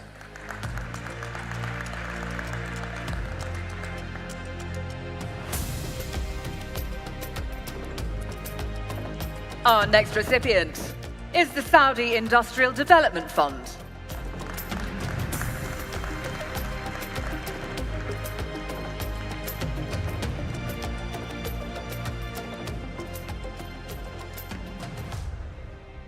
Congratulations go as well to SDM.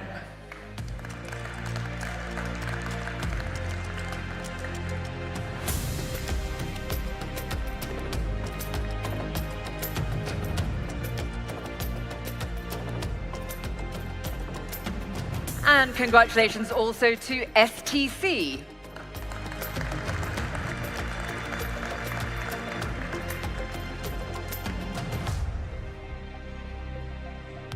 With 3 submissions, please welcome Thika.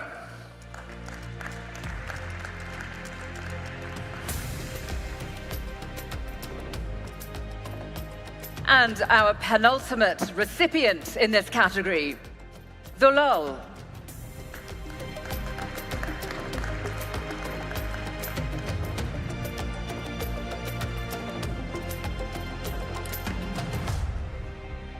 And last but not least, please welcome Uniphonic.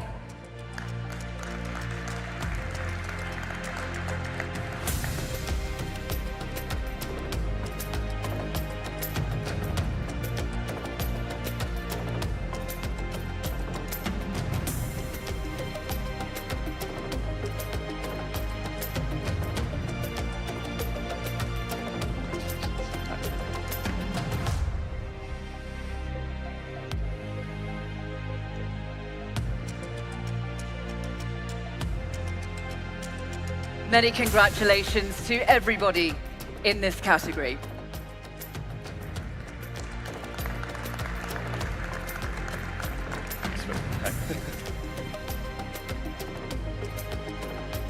And may we invite Your Excellency over the bridge for a group photo with all of our winners. Ladies and gentlemen, a round of applause for our medal winners.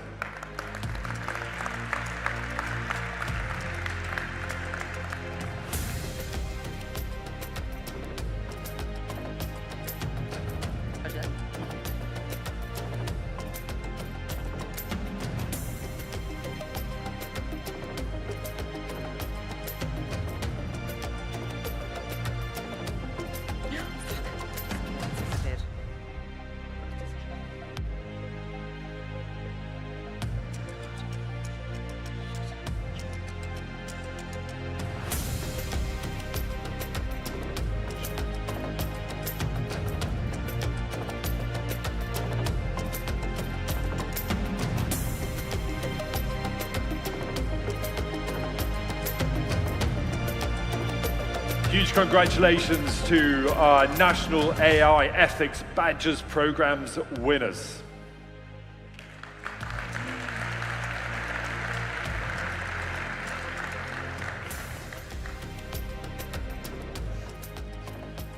Thank you so much, Your Excellency. Congratulations to all of our winners. Please make your way off the stage because it's now time to move to our last set of awards here at the Global AI Summit of 2024. And we recognize the invaluable support of this event. As before, please come up to the stage using those stairs over there and do make your way across the bridge as you have seen others do. And to present the awards to our sponsors, please welcome back His Excellency, Dr. Essam Al-Wagait, Director of NIC Sadaya. Your Excellency, please make your way to the bridge.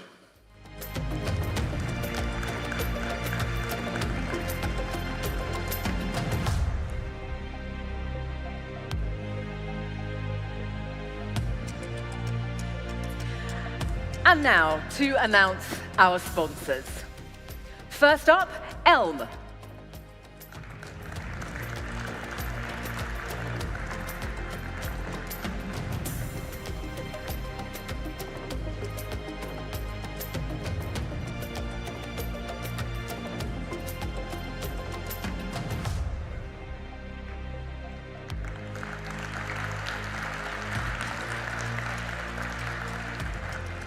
Thank you for the invaluable support from Aramco.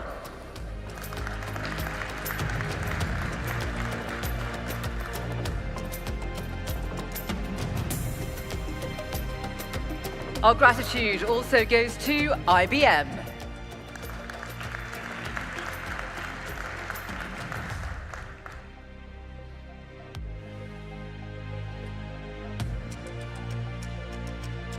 Please also make your way on stage. Representatives from Tahakom.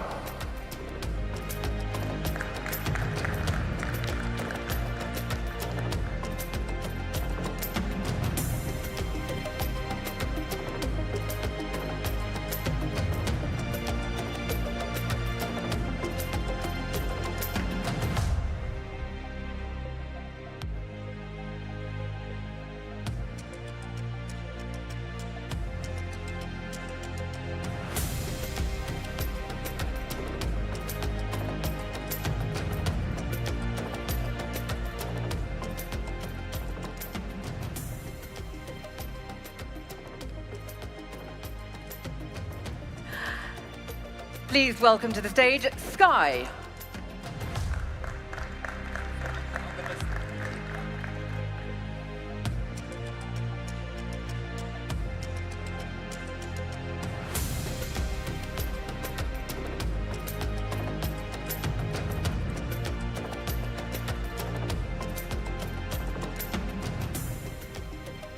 Our next token of thanks goes to STC.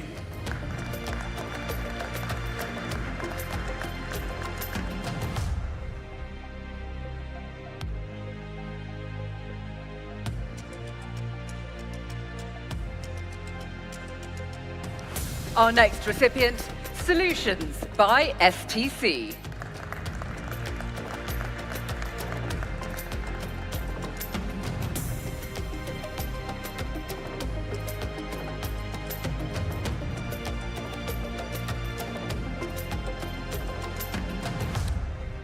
Our thanks also to NTDP.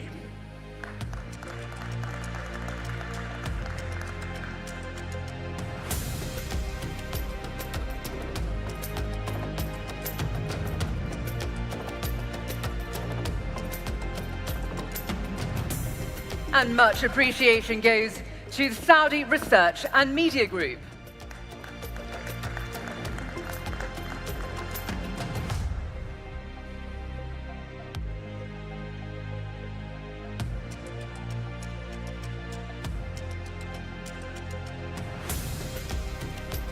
Thank you as well to Microsoft.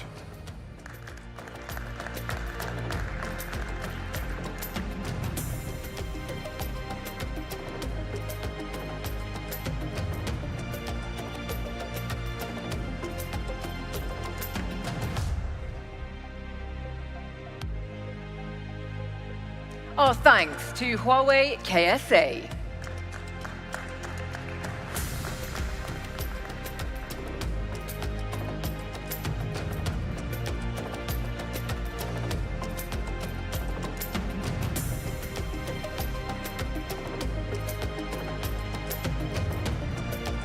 Next up, please welcome Saudi Business Machines.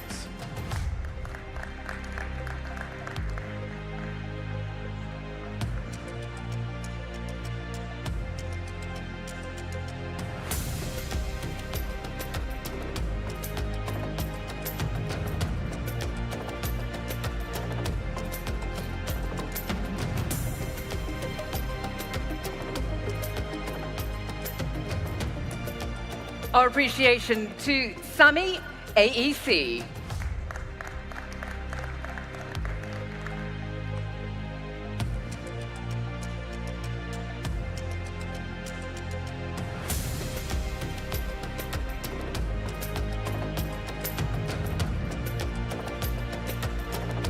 Our huge thanks as well to Al Jazeera Bank.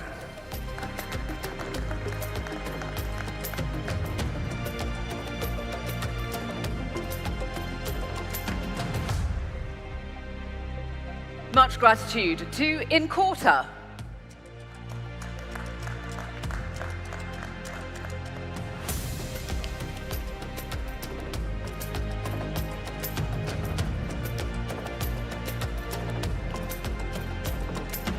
A token of our thanks also goes to Premium Residency.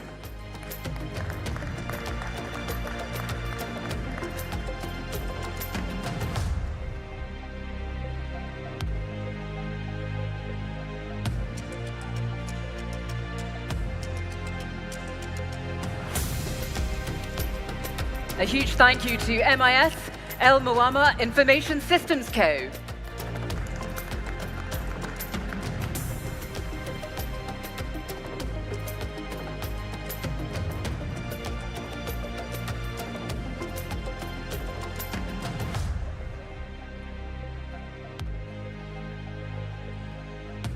Please also welcome to the stage with our thanks, Al Hamadi.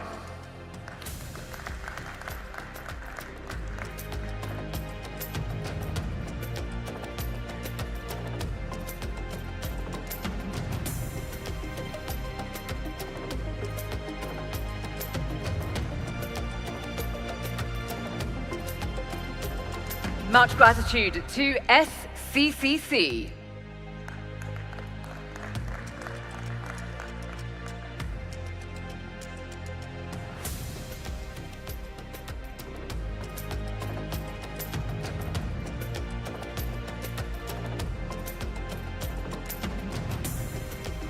A token of our thanks also to Lucid.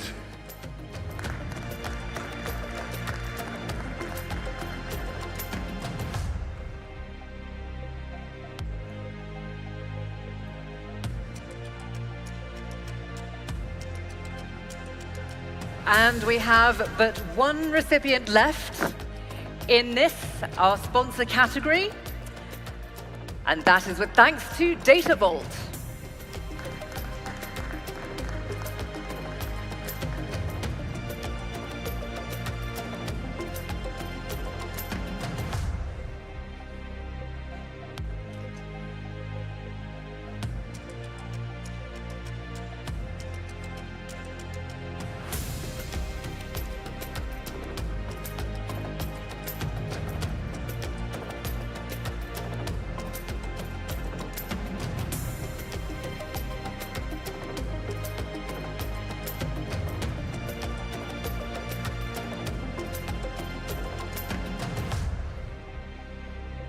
Ladies and gentlemen, please put your hands together and show your appreciation for all of our sponsors of GAIN 2024. Indeed, many congratulations to all of our winners. Well, that brings us almost to the end of our summit. It has been a privilege to be your guides through the sessions and the keynotes of the last 3 days. Yes, we know this has been bigger, bolder, and better than ever before. Just to share some numbers with you, 20,000 participants, more than 3 million viewers on the live stream from 130 different countries joining us right here in Riyadh. It really is an incredible achievement. Thank you for being part of it.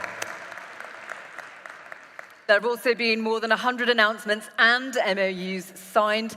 It has been quite the ride over the last 3 days. I hope you'll all agree. And it's certainly, we hope, been eye-opening, thought-provoking, insightful, and entertaining. And all that remains for us is to say thank you to all of you. Yeah, if you are based here in Riyadh, thank you for welcoming us to your city and for hosting. If you are not, we are delighted and send you off with a fond farewell, safe travels, and thank you for being here in Riyadh. Yes, it really has been quite something, hasn't it? Well, it's goodbye from us, and Your Excellency, thank you so much for your hospitality. It is over to you.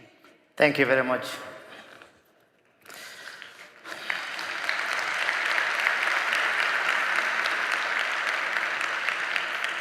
Thank you. 30,000 attendees, 3.6 million online viewers, 78 announcements and agreements. These are some of the numbers of the 3rd edition of the Global AI Summit.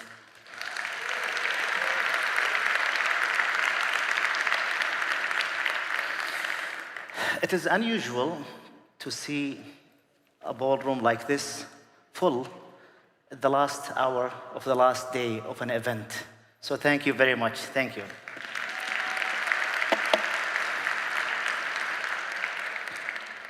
Your Excellencies, ladies and gentlemen, Assalamu alaikum wa rahmatullahi wa barakatuh, peace be upon you. As we find ourselves at the dusk of this remarkable third edition of the Global AI Summit in Riyadh, under the patronage of His Royal Highness, Prince Mohammed bin Salman bin Abdulaziz Al Saud, Crown Prince,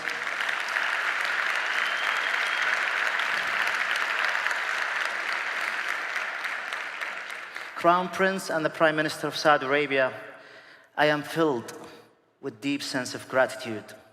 Your presence here is a testament to not only your dedication to advancing AI, but also to your commitment to a shared vision, one where technology becomes a beacon for a greater good. Thank you, not just for participating in this unique gathering, but most importantly, for pushing the boundaries of what we thought was possible, for challenging the stereotypes and assumptions. I would like to thank our esteemed speakers, panelists, moderators. Your candid perspectives has not only inspired us with a vision of what lies ahead, but have also grounded us in the realities we must face.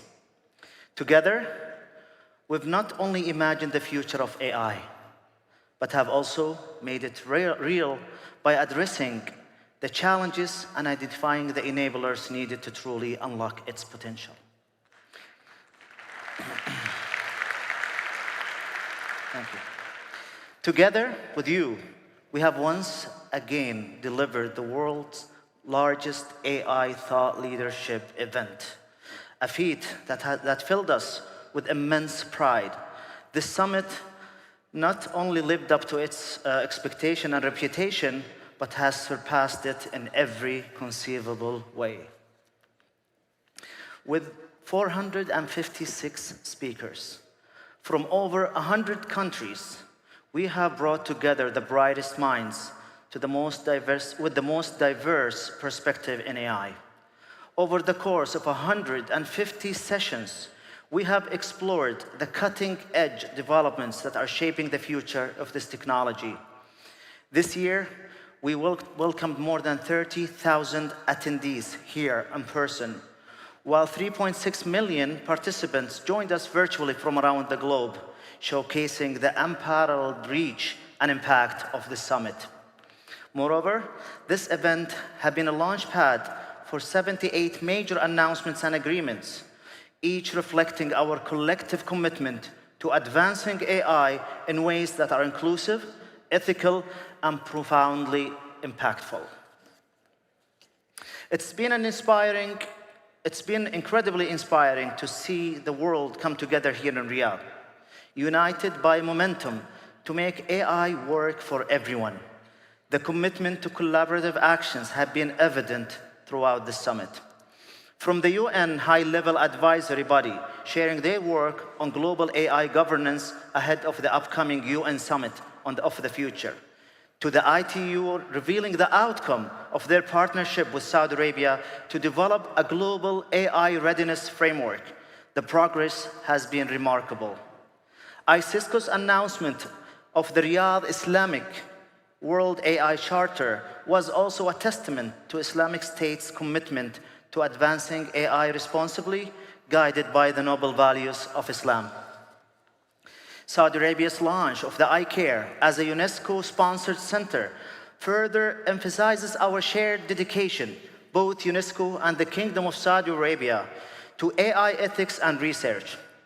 The OECD's expansion of their AI observatory to include new regions highlights the global drive for inclusiveness and impact. Another notable announcement in this summit was the collaboration between Sadaya and NVIDIA to scale up our infrastructure using more than 5,000 GPUs to enhance AI capabilities. These efforts gives me great hope amidst the often negative perception surrounding AI.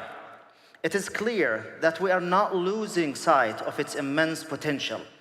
If we get it right together, AI can truly transform our world. Speaking of transformation, AI's potential to change the world is something I've seen firsthand, particularly through an achievement that I'm deeply proud, SDAIA's development of Allam, the world's best Arabic large language model, launched right here at this summit.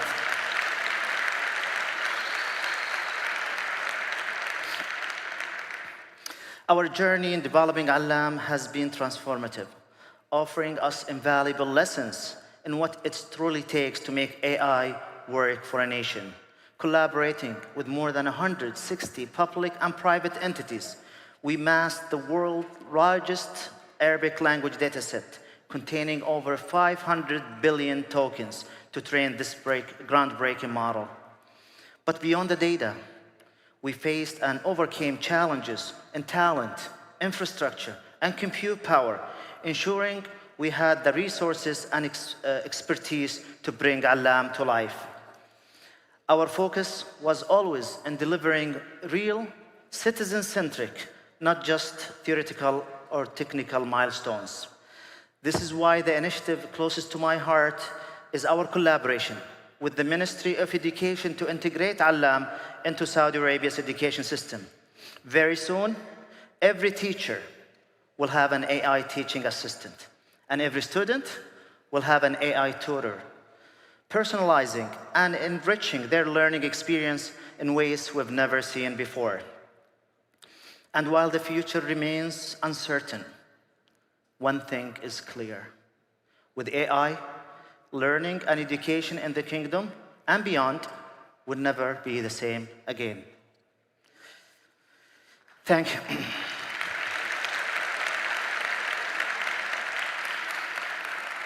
Trust me, this is an emotional moment for me. You know, the summit, seeing the efforts that has been put into making it, and seeing it a success, and seeing you here in the last hour of the last day, it really brings joy to my heart. Thank you very much.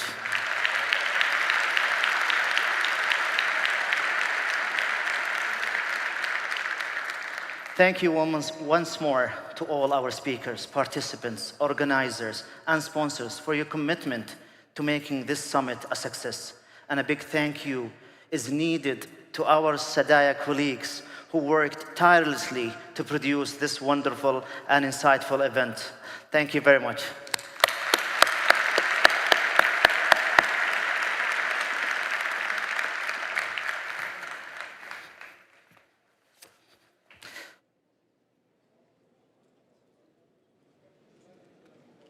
We have, right here in Riyadh, right now, and for the next 3 days, more than 400 speakers, more than 15,000 participants.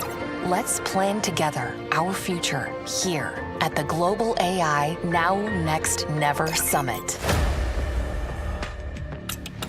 Welcome to the third Global AI Summit, GAIN 24. AI is not a tool to replace human capability, but a powerful enabler to extend human reach. The kingdom is your partner of choice for the people, planet, and prosperity. So at the moment right now, artificial intelligence is narrow. You can solve certain tasks narrowly.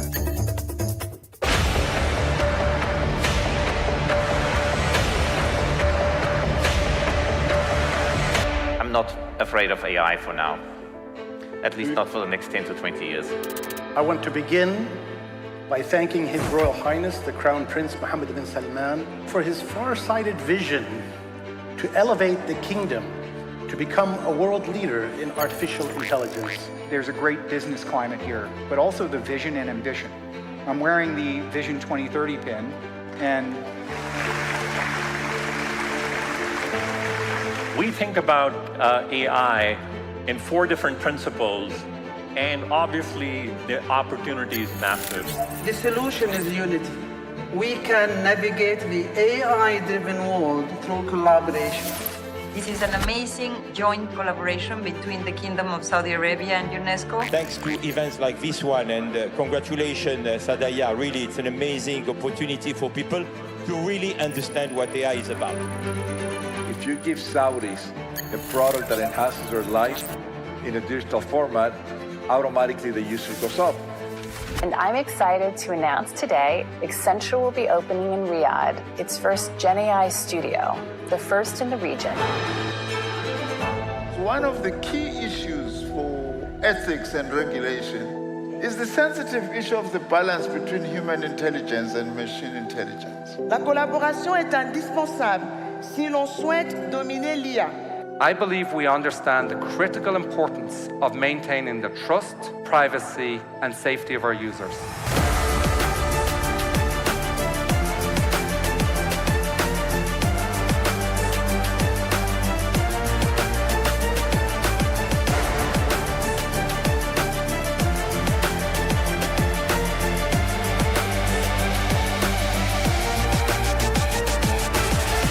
Boston Dynamics has developed a new version of its humanoid robot. I'm very optimistic about AIs. AI has fundamentally changed computing. How do we try to align with those who have similar interests to us?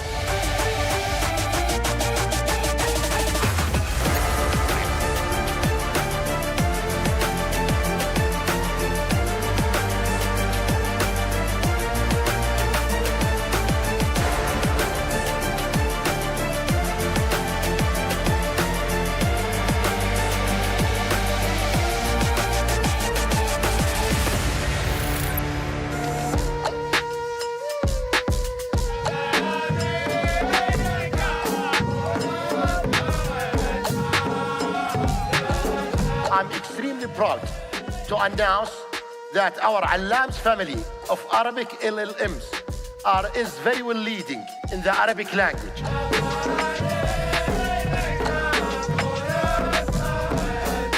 The largest Arabic data set containing more than 500 billion Arabic tokens. Together, we are building the future of technologies in the kingdom and beyond. You look at the very good work here in Saudi of what Sadia has done with the 7 guiding principles around AI, you will see a reflection in these principles. Together, we can create a balanced approach. The companies, they have the ability to understand how is that going to change their journey into digital transformation, are going to be the companies that are going to succeed. We have to make sure that, with this great power comes great responsibility. AI is not only compatible with the Islamic culture, it is a continuation of its rich scientific tradition. Saudi Arabia will be one of the fastest, if not the fastest movers when it comes to, introducing the right policy which will help any technology to grow. Challenge the industry. I think it's also, though, a factor that shapes China's calculus. Yes, we can use quantum physics with computers. So quantum computing will be, first of all, a tool for unlocking innovation. The AI pivotal role in transforming educations, we must also re-evaluate our current education model, anticipate future scenarios, and address accompanying challenges. علام ياخذ كل هالمدخلات وغيرها ويعني يتوقع وش All these challenges and take in consideration what are the future skills that are needed in the Kingdom of Saudi Arabia.